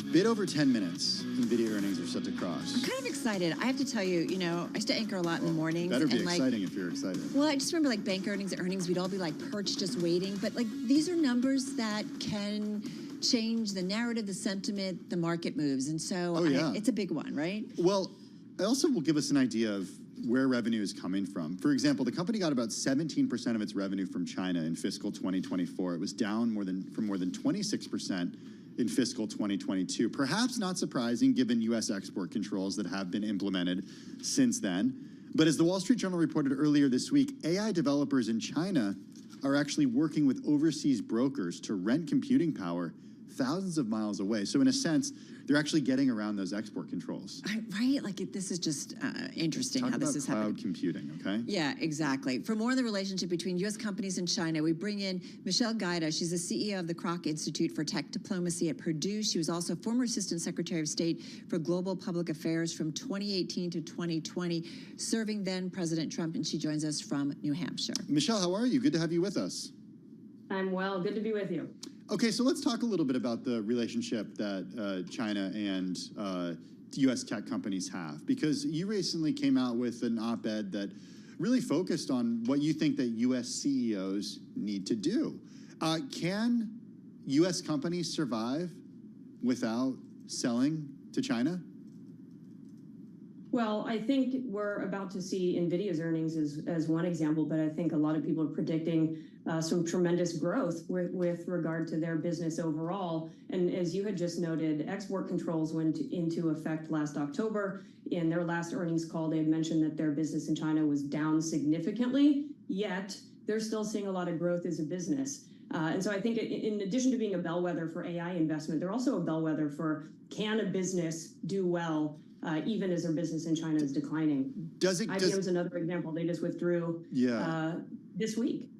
Yeah, that's interesting. And, even on the non-tech side, we saw last week, Walmart cut its stake in, was it JD, Carol? JD.com, right. You might have been out. Yeah, JD.com. But I think right? Yeah, so companies are trying to figure out what's going on. Does it concern you at all what I read from the Wall Street Journal, Michelle, a little earlier, that AI developers in China are able to use these brokers to essentially rent computing power in the cloud that gives them access to chips that they're not allowed to have?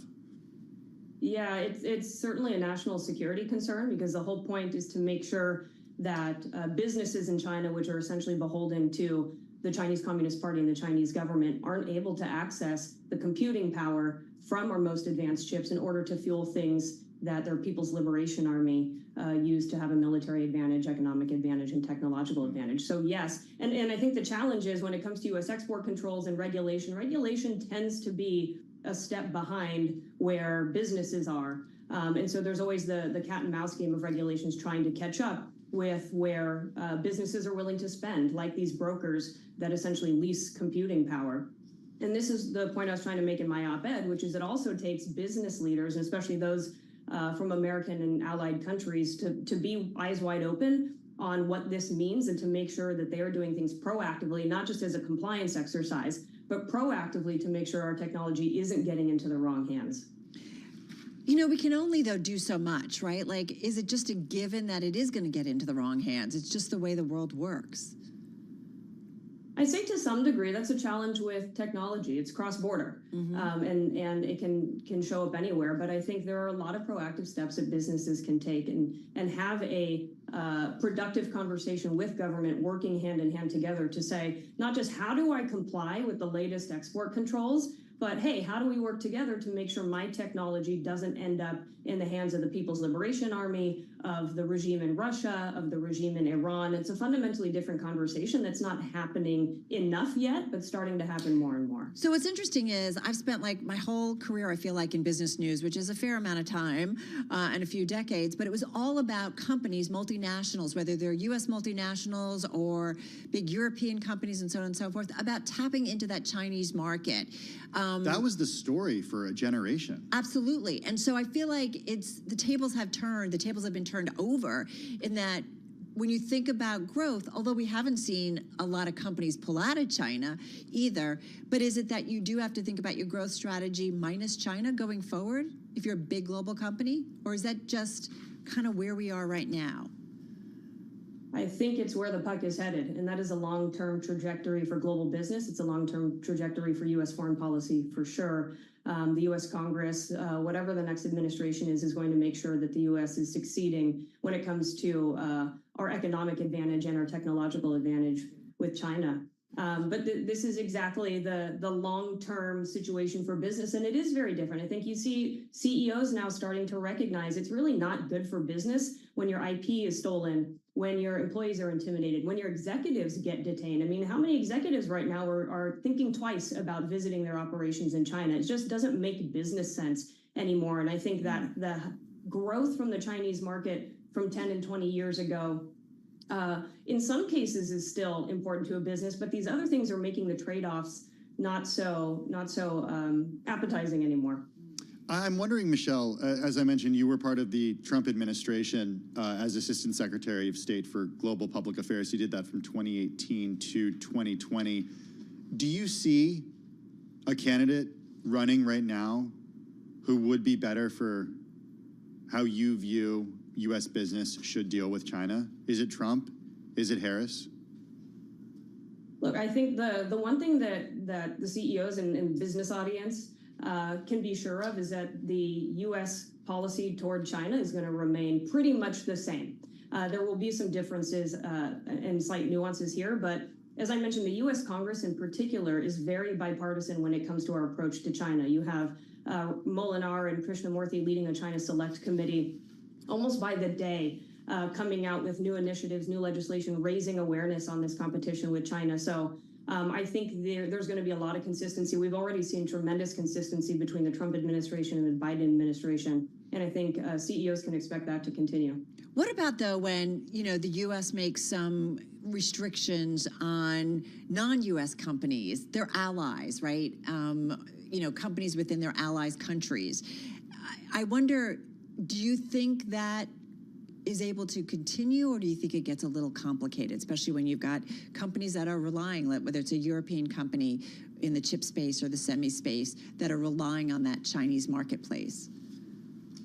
We see a lot of movement and cooperation in that regard. The founders of the Kroc Institute, when we led the Clean Network to secure 5G, we had 60 countries working together and 200 telecommunications companies working together to put trust at the center of our 5G policy. We've seen the same type of cooperation, even just on EVs. You have the US, you have the EU, Canada, just put restrictions on EVs. So there's a lot of cooperation because these trusted partners and trusted allies have the same point of view where we don't want to be taken advantage of by an adversary, an authoritarian adversary who could be using our technology to advance their interests at the detriment of ours.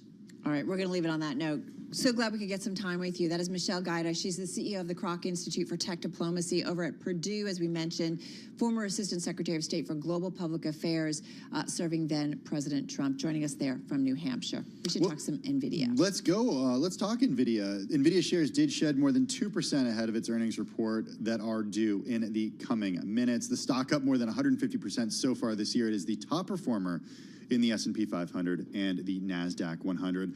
Let's go now to Bloomberg Technology co-host Ed Ludlow, who joins us from our San Francisco bureau. Ed, the most important numbers you're watching in just a few minutes when these earnings cross, what are they? I mean, all of them. It's probably the most important earnings report in my career, which is not quite as long as both of yours, but you go straight to the data center business. And not necessarily for the quarter gone. We have a good sense of how that will go. It will probably be $25 billion of data center revenue. You have to go straight to the outlook or the guide for the fiscal third quarter, because that answers the only question we have, which is what is the staying power of this AI investment cycle? And, the thing is, I think about the expectations, how high they are, Ed, and we've seen the stock, which we saw it sell off kind of like early or mid-June, right? And then we saw an equal bounce, like of about 27% from that low over the summer. So expectations going into this are super high, which makes me think, does it have to be a tremendous beat, as we've come to expect from this company? Otherwise, there's going to be a little bit of disappointment or some questions. Well, let's take the fiscal third quarter guide example. You know, the average analyst estimate is $31.9 billion, but at the very top end of estimates, you're talking $38, $39 billion. There are some on the street who have very high expectations. I've learned from people like you at Bloomberg over the years, one market session a market does not make. This is a stock up 150% year to date, but almost 1,000% from its October 2022 bear market low. It was incredibly overbought January through March, and then again in June and July, and retail investors continue to pile in. That sets us up for some tension, I think. Yeah, speaking of tension, about 30 seconds away from when we are expecting those numbers Stock to is cross. up 1.6% here ahead of the earnings, so we're just waiting for NVIDIA to cross. So we're seeing some trade ahead of the results actually crossing, some optimistic trading, if you will. As we said, the stock, which was a little bit lower today, it's bouncing here almost 2% here in the aftermarket. So, I don't know, 7 seconds, and we expect these numbers to cross. I'm going to let Ed Ludlow take a look at his Bloomberg terminal, as we do expect these numbers to choose these numbers to cross imminently right now. As a reminder, Ian King notes Let's the do release it. typically hits at 20 past. All right, second quarter revenue, folks, $30 billion. Estimate was $28.86 billion. So again, that is a beat. Company approving an additional $50 billion in share buyback. Again, the stock up about 2.25% here in the aftermarket. Yeah, the company sees third quarter revenue at $32.5 billion, plus or minus 2%. The company maintains its quarterly dividend at 1 cent per share. Second quarter data center revenue, that is a very important metric to keep an eye on. That is the vast majority of the company's revenue, coming in at $26.3 billion, beating estimates of $25.08 billion. Adjusted gross margin for the second quarter coming in just above estimates, 75.7%, Carol. Estimates were for 75.5%. All right, we're talking with Ed Ludlow, the co-host of Bloomberg Technology. Ed, you said the numbers, you're watching all of them, but you did single out initially the data center revenue, which we were expecting about $25 billion. That's a beat. Yeah, it's a beat. I mean, I've got the ticker for after hours trade in front of me, and my eyes are bouncing all around, and I think the market's taking a few seconds to make up its mind. Let's just run through it. $32.5 billion plus or minus 2% is basically, I think, in line with the $31.9 billion that the street was looking for. I'll do the math on the midpoint in due course. An impressive beat, I suppose, on data center revenue in the second quarter just gone, and overall revenues. Then we asked the question, why? Why was it better? You know, they telegraphed that pretty well. And my goodness, don't you love it when there's consistency? When something that we were talking about continues to happen, and that is shareholder-friendly policy. And I think that $50 billion of additional share buybacks, no one would be sort of disappointed with that. The stock up, ish in after hours. Yeah, we were talking earlier about if things came in line with expectations, because expectations were so high, you might not see a huge reaction, Carol. Yeah. And even with a $50 billion share buyback, we're barely seeing stock move in the after hours. Yeah, just up about 1%. Hey, digging into the press release, you're going to talk with Jensen Huang, founder and CEO of NVIDIA, later on. He says Hopper demand remains strong, and the anticipation for Blackwell is incredible. He said the company achieved record revenues as global data centers are in full throttle to modernize the entire computing stack with accelerated computing and generative AI. Like, we know this guy knows how to speak and talk about his company, his market, his industry. But what are you looking for as you go through this press release, and what are you thinking about that conversation you're going to have with him? Yeah, my eyes went straight to the Blackwell commentary and the anticipation being high. Excitement, anticipation are interesting words, but they are not a granular explanation of what's happening with Blackwell.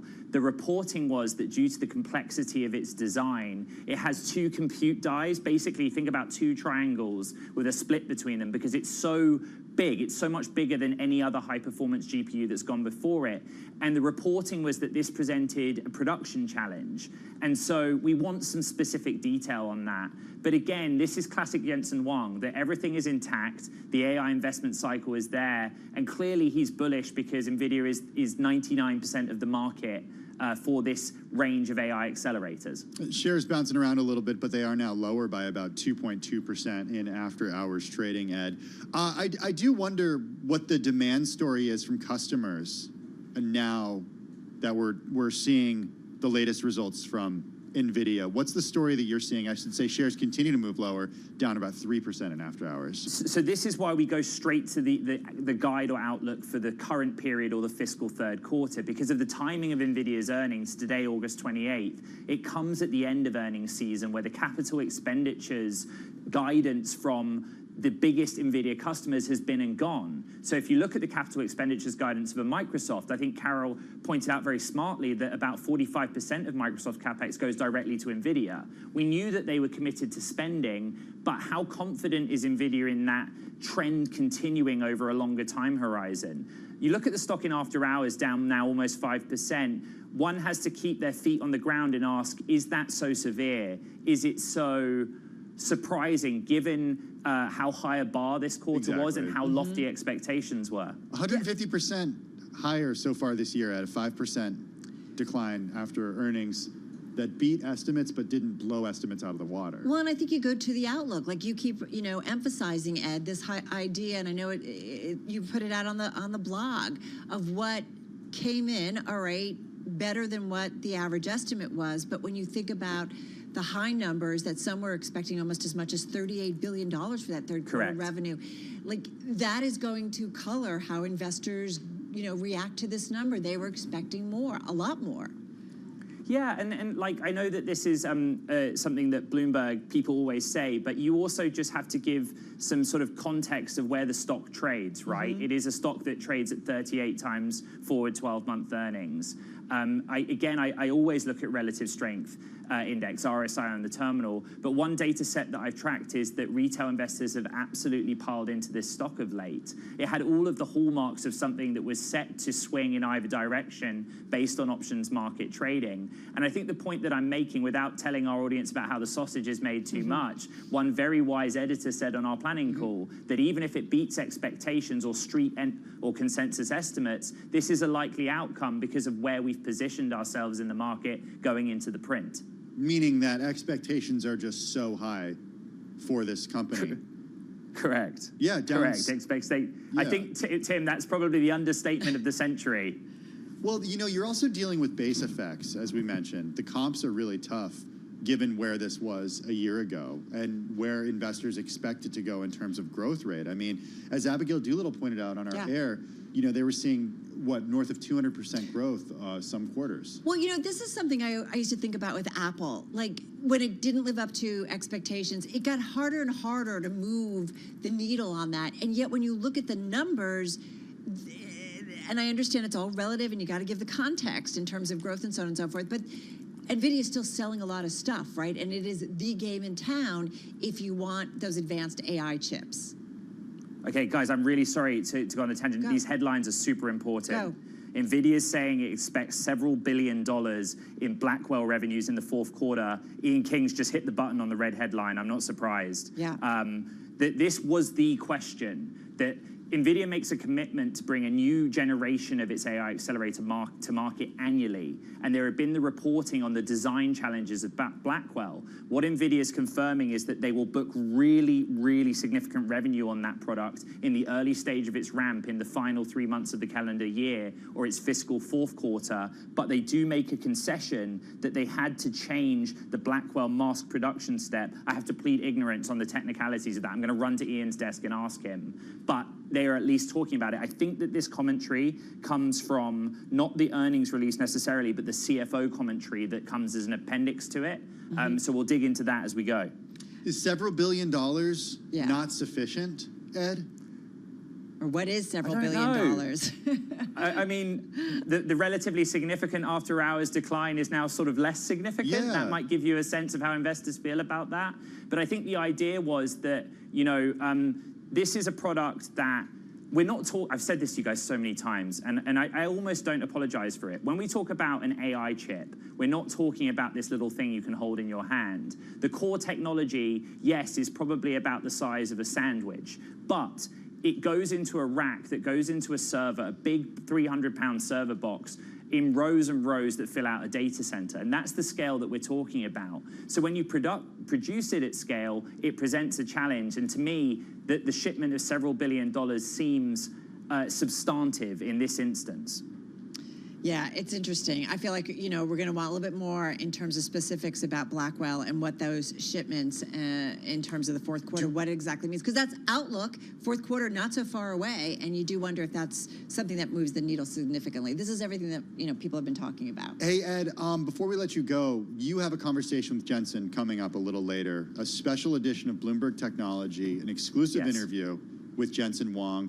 Just in the last 45 seconds we have with you, give us how, without giving away the questions, tell us how you're thinking about this. Yeah, I think that you know me, I love detail, so I'm going to ask about Blackwell, although it's Bloomberg policy not to give questions in advance of interview, and I'm sure somebody from NVIDIA is listening. But that's the question. And then I heard you talking to Romain Bostic about his surprise that revenue comes from just 5 players. Yeah. I thought I'd been saying that on our network every week for the last 2 years. But that is the question. When do you move beyond that?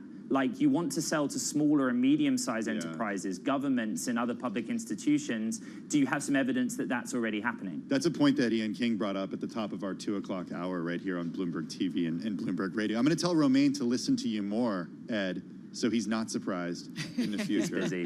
There's a lot going on. All right, good luck, kiddo, with that. We'll be listening to that interview. Ed Ludlow, co-host of Bloomberg Technology at Bloomberg TV. And again, Bloomberg Technology will have that half-hour special at 6:30 p.m. Wall Street time, highlighted by that exclusive interview that Ed will have with the CEO of NVIDIA, Jensen Huang. And right now we've got shares of NVIDIA down about 4.2% here in the aftermarket.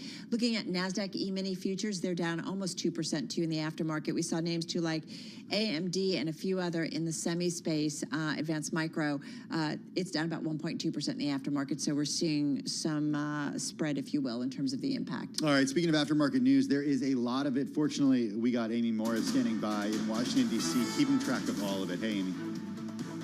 Hey there, Tim. Now, NVIDIA gave that revenue forecast that fell short of some of the most optimistic estimates. That started to stoke some concerns that its growth is starting to wane. NVIDIA itself fluctuating on those headlines. I just heard Carol say that it was down 4.2% in the post-market. It's been bouncing, actually, between about 1.5% to about 5% lower in the post-market. It had been wavering throughout the day, falling during trading hours. Stay with Bloomberg Radio for an NVIDIA special featuring an exclusive interview with CEO Jensen Huang. He joins Ed Ludlow on a special edition of Bloomberg Technology. That is at 6:30 Wall Street time. They'll be able to break down all of these headlines and all of this data right here on Bloomberg Radio and television. Stocks also ended lower as Wall Street was waiting for those earnings. S&P down 34 points, NASDAQ down 199 points, the Dow down 159 points. And variations on a theme, OpenAI reportedly in talks to raise several $1 billion in a new funding round that would value the startup behind ChatGPT above $100 billion.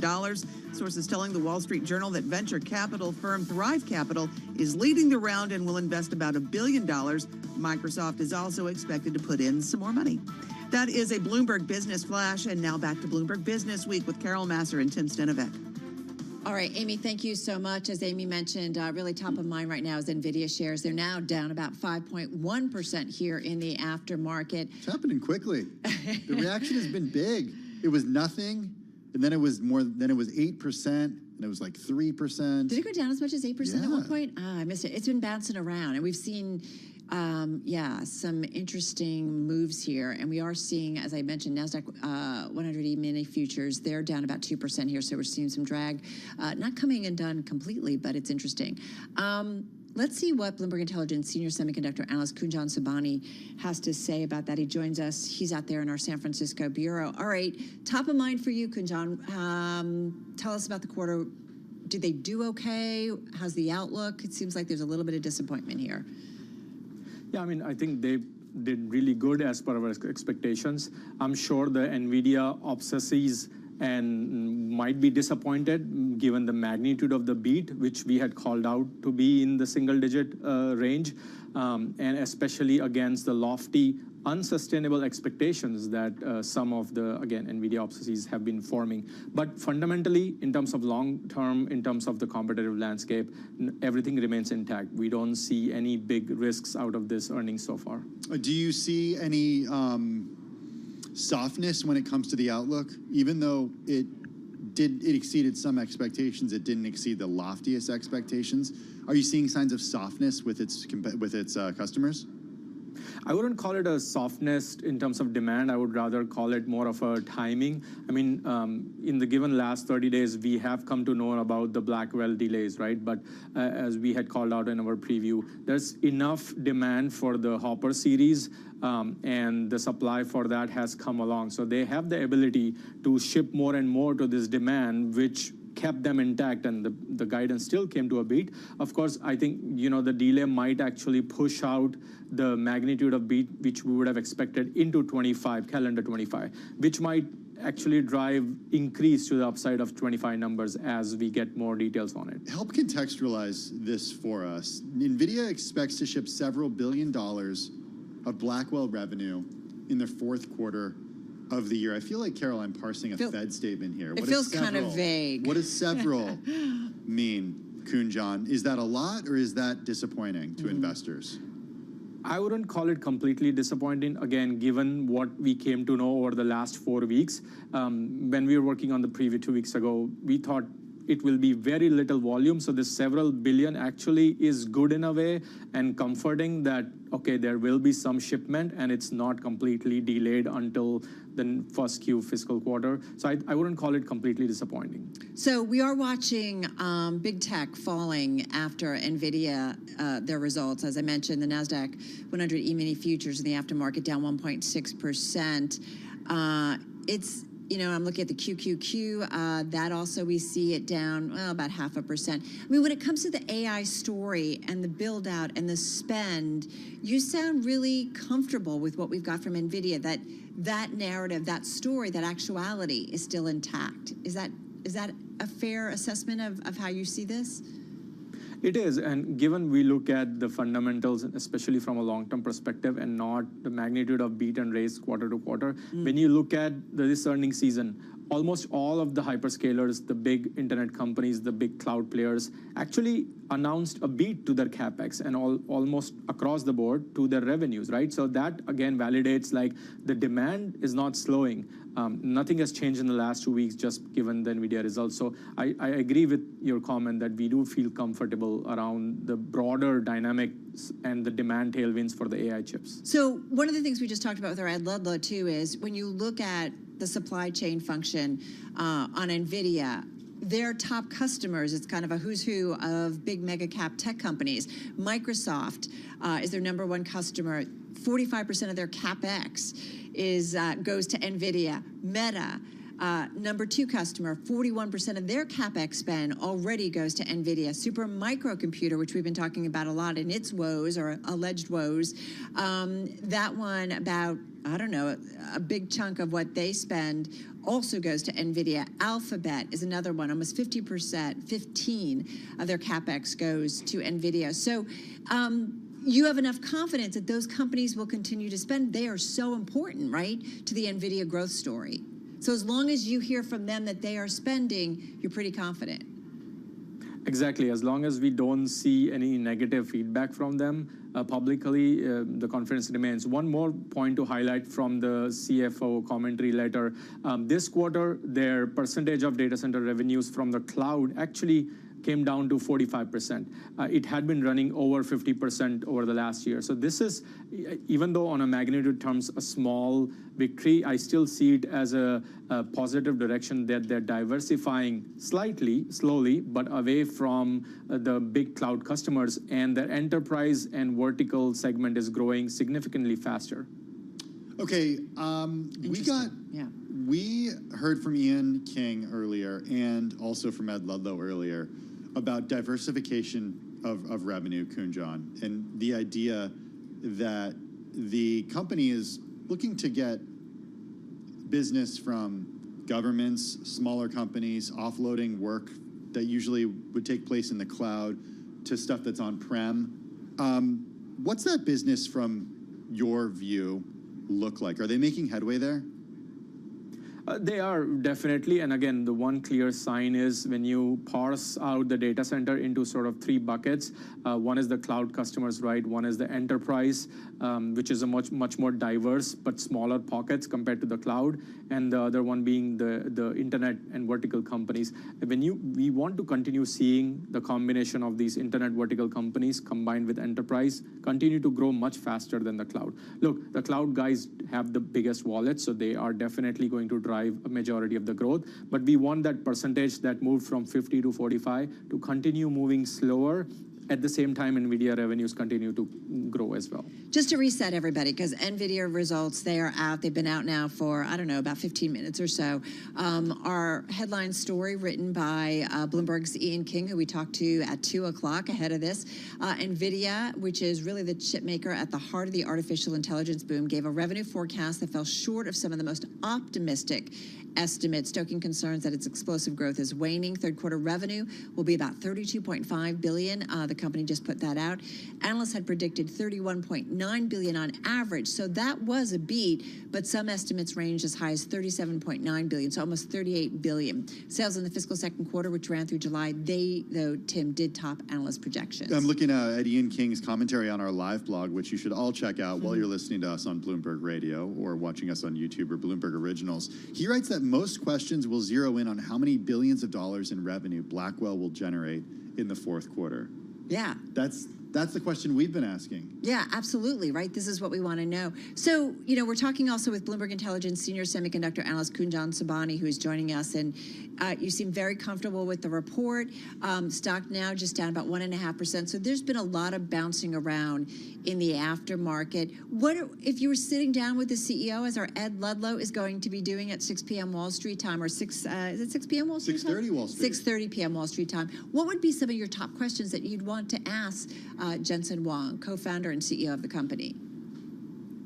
Well, I would definitely want to extract as much color as I can into the calendar 25 outlook. I know he might not provide that, but any more color I can get on the volume or the dollar outlook for the Blackwell series would be really, would shun all the concerns that we have right now and sort of put to bed all the uncertainty. All right. That really helps a lot, because it does feel like it all comes down to Blackwell, right? It was kind of going in. Kunjan, thank you so much. Look forward to reading your research that'll come out a little bit later and into tomorrow. Bloomberg Intelligence senior semiconductor analyst Kunjan Sabani on those NVIDIA earnings. NVIDIA shares now, Tim, just down about 0.9%. So yeah, they were down. Quite a bounce back. They were down more than 8% just in a few minutes after. As Carol mentioned, it's been about 21 minutes since we did get those numbers. That's enough time, I think, for Ivan Feinseth, Chief Investment Officer at Tigris Financial Partners, to digest the numbers ahead of the call. He's got a buy rating on the company's stock, a price target of $170. Right now, shares trade in the after hours at $123. Ivan, good to have you with us. This earnings report, impressive, disappointing? Does it change your view at all on the company? I think it's, as expected, it's positive. They beat and they guided higher. I mean, expectations have been rising. The stock is up a lot, but this is part of a very long-term play on AI adoption, and NVIDIA is the key component of it.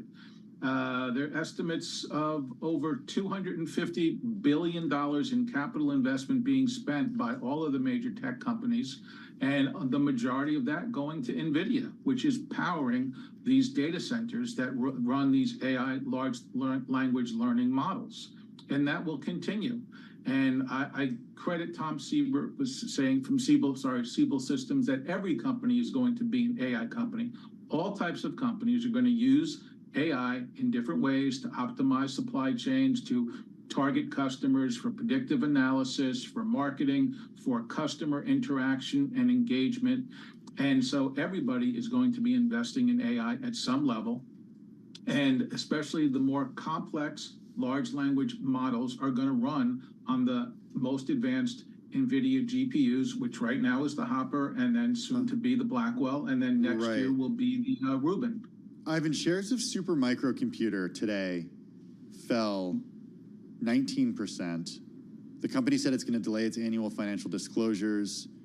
It said that it needs additional time to complete its assessment of the design and operating effectiveness of its internal controls over financial reporting. I look at the supply chain function on the Bloomberg terminal.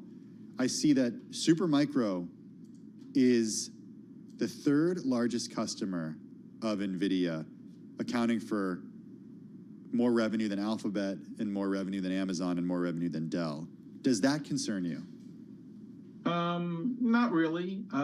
They are a big consumer of NVIDIA processors. In fact, not too long ago, the CEO of Supermicro was being interviewed. He's a good friend of NVIDIA's CEO, Jensen Huang, and he keeps calling Jensen, asking him for more and more processors. And Jensen replied, "Please, I can't take all this pressure, but the demand exceeds the supply."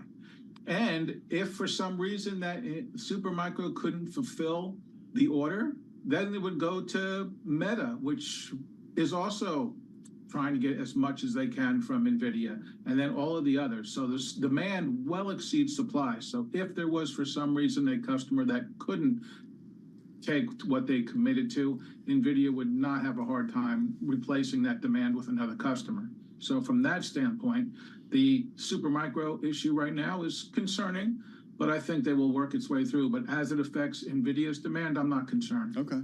Hey, what I do wonder in the build out, this, large language models, generative AI, advanced AI, the build out, which requires all these chips from NVIDIA and other equipment, if you will, from some other companies. Having said that, is the build out just going to be this straight line up, or should we assume that there will be bubble moments within the build out? And so companies will see spurts of growth and spurts of spending like we've seen over the last year and a half or almost 2 years here.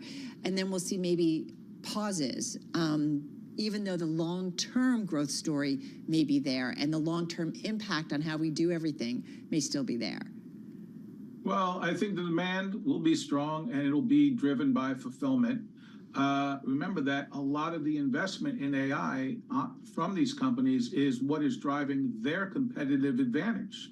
So companies cannot afford to lose ground on this front to other companies. So I think that you will not see the ebb and flowing of capital investment. I think this is one area that will stay steady.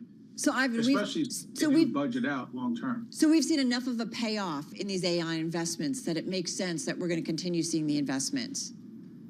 Well, not the payoff right now. It is generating, positive results for things, but it has to still go a long way. I mean, to use as an example, customer service engagement, a lot of what you're seeing in voice response system and chat windows on websites is all AI driven. And some people complain about the interaction that will improve over time. But as far as pricing, the dynamic pricing on websites, humans from a lot of these dynamic pricing in the travel industry have not been making pricing decisions for 2 years, and that will continue to be optimized by the use of AI. So we see it on platforms like Instagram that target ads based on what you seem to be interested in, and it all keep improving. So there is some payback being shown, but we are still in the infancy of this. And eventually we will have much better user engagement, much better reaction. And part of this whole large language learning process is the learning process that will continue to improve. What's the biggest threat to NVIDIA?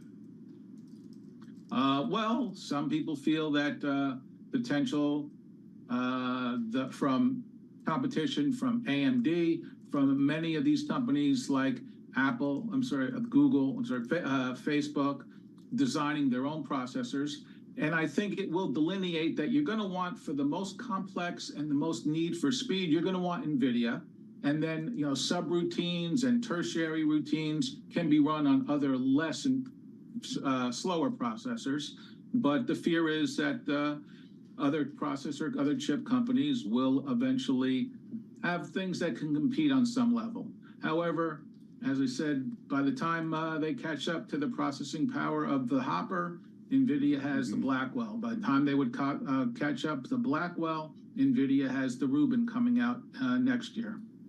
Oh, interesting. Yeah, so these are the things to come, and it'll be interesting to see what they have to say about Blackwell in terms of fourth quarter, if they can put some more specificity, right? And the one thing I say that if your business is dependent on the fault tolerance, if you will, of the AI processing capability, you're not going to cheapen out and go for a lesser processor. You're going to want to go, especially with your most demanding routines and inferences, you're going to want to go with NVIDIA. Is there any company that's even close to doing what NVIDIA does at this point, or not yet? No, because the other side of the coin is NVIDIA also has the software that goes along with this. So it's the software which is as important as the hardware, as the processor itself. Who are the smaller customers that Jensen Huang needs to go and find? Other companies that would use AI in some way, and the majority of companies that are using this, they are using it on a cloud-hosted or hyperscaler platform, like using AWS or Microsoft Azure or Google Cloud.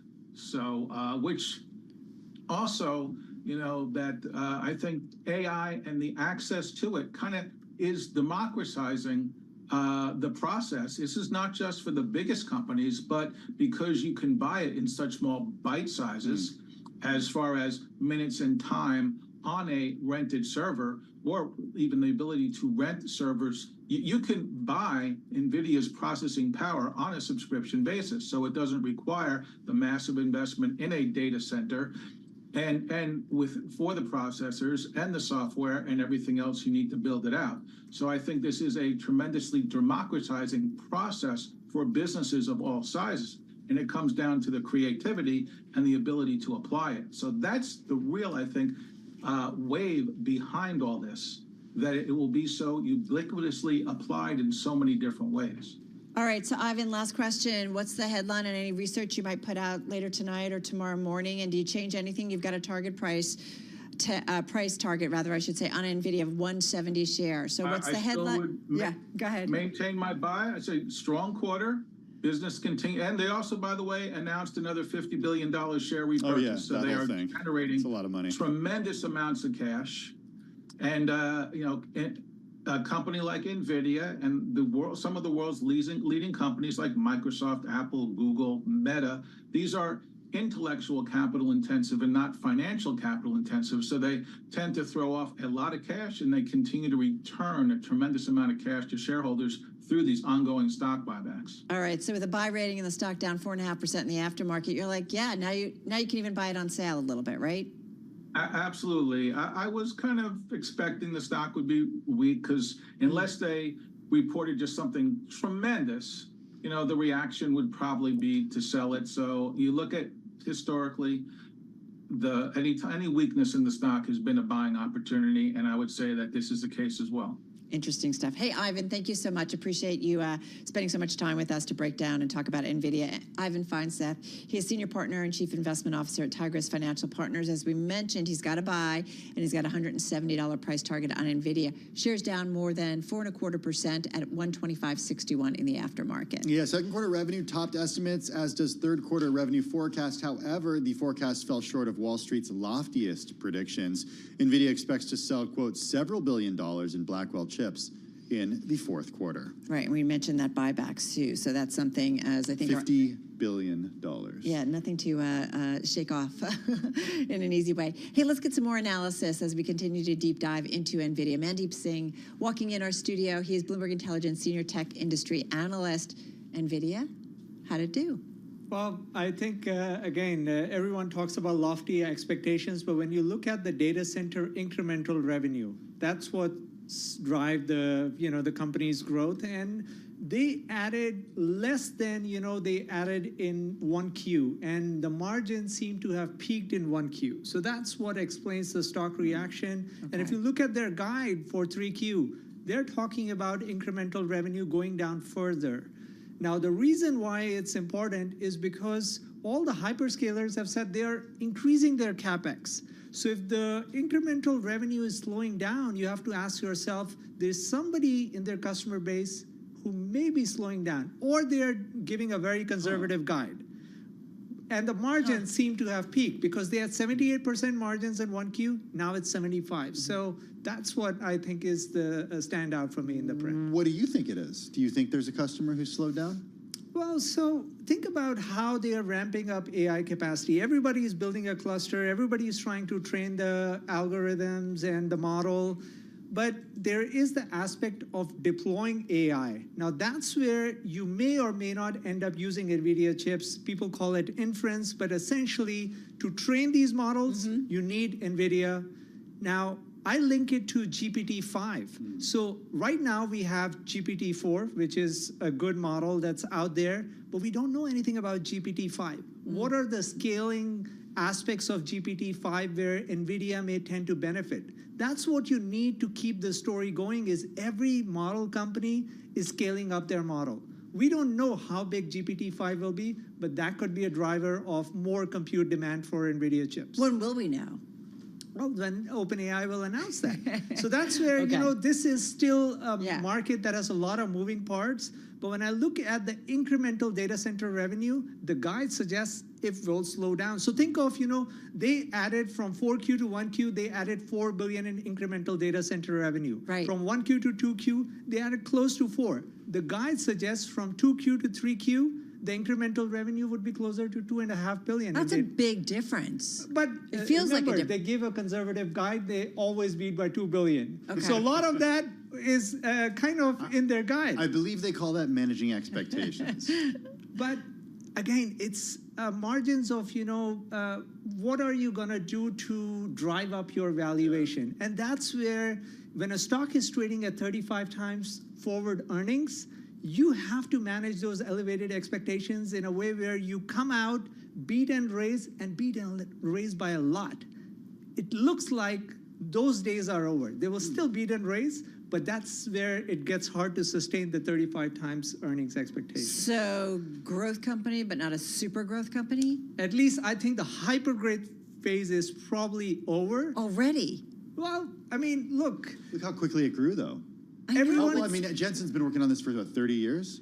And look at how quickly the data center revenue has hit a $100 billion run rate. So that was your hypergrowth phase. Going forward, yes, they may compound at 20 to 25%, but that's not hypergrowth. Hypergrowth was the triple-digit growth that they had. So what do you think in terms of valuation then? Is this an overvalued? I mean, investors are certainly saying it's a little overvalued. It stock's down more than 4% in the aftermarket, but we've had guests who be like, this is a buying opportunity. I mean, the thing that people need to consider is this is not a recurring revenue like your software revenue that Microsoft has, and that's where... But what about replacement? It's a cyclical industry. But don't you have to replace and get better chips and You do, but think of how Intel used to do back in the day. It used to have, you know, high growth, 20-25% growth, and there was a digestion phase where growth tapered to mid to high single digit. So again, this is a new technology, super growth, trend. But still, you will have the cyclical aspect of chips coming in because this is not a software recurring business. But doesn't it turn into a recurring business if the company each and every year can come out with a processor that is more powerful? I mean, you are defying Moore's law. You are defying every law in the chip sector to be able to show that it's one thing to come out with another architecture. It's another thing your customers are going to buy it. Yeah. I mean, you have to fund it, right? Have they done that thus far? They have. But remember, we are still in the very early innings. We are in the second or third innings. Now, on the software side, where everyone is expecting ROI, we are not even in the first innings. So now I think a Salesforce or a software company has to come out and say they see a lift from AI, and it looks like Salesforce seems to be stabilizing their top line growth, and it's a trough. And maybe they start to say, okay, AI incremental revenue did add to our top line. Salesforce, which also reported, is up about 3.5% here in the aftermarket. They gave a strong profit outlook on. They talked about further cost focus and so on and so forth. So what you're saying is, right, we've been talking about this, the build out is the infrastructure, the basic structure to be able to do any kind of processing, right, in terms of generative AI. And now people have done that, and now they're looking for applications to do something with it. Is that fair, or is that right? Or? And there are a lot more buyers of the NVIDIA's chips than there were 12 months back. So for them to have some sort of a sequential slowdown, to me, I want to know whether it's Supermicro or somebody else. Yeah. That may take a pause in terms of, buying the chips at the rate at which they were buying 2 quarters back. We said Supermicro is what, almost 9% of revenue. Yeah, third biggest customer. Yeah. You cover Meta Platforms. That's one of the companies that you cover. They're a huge customer of NVIDIA. Yeah. What do you know about their process for buying, how much more they're going to spend, when they're going to stop spending? How reliable of a customer are they? I mean, they gave their CapEx guide. They said they are going to spend $42 billion. So clearly they are one of the incremental buyers. So is Microsoft. But again, Microsoft and Meta probably make up 20% of NVIDIA's revenue. The other 80% comes from a lot Almost of other 30% according to the supply chain analysis, 30%. Yeah, 19% from Microsoft, 10% from Meta, 8.6% from Supermicro. Well, again, this was as of 2023. Yeah. So once you start baking in the $100 billion in data center revenue for this year, that mix will go down. But still, they are one of the biggest customers. I don't know. Top question that you would ask Jensen Huang. 20 seconds. And the scaling laws. How big are the next models going to be, and how much compute are the likes of Google, Meta, Microsoft signing up for, and how will that impact that data center revenue and trickle down to the rest of the look for him to say if anything like, well, we're seeing a little bit of slowdown or tapering off or something. By Remember, there was Blackwell revenue in the quarter. That's true. Even with the Blackwell revenue, they didn't have a big beat. Looking forward to your research tomorrow. Mandeep Singh, Bloomberg Intelligence Senior Tech Industry Analyst, breaking down NVIDIA shares down 4.2%.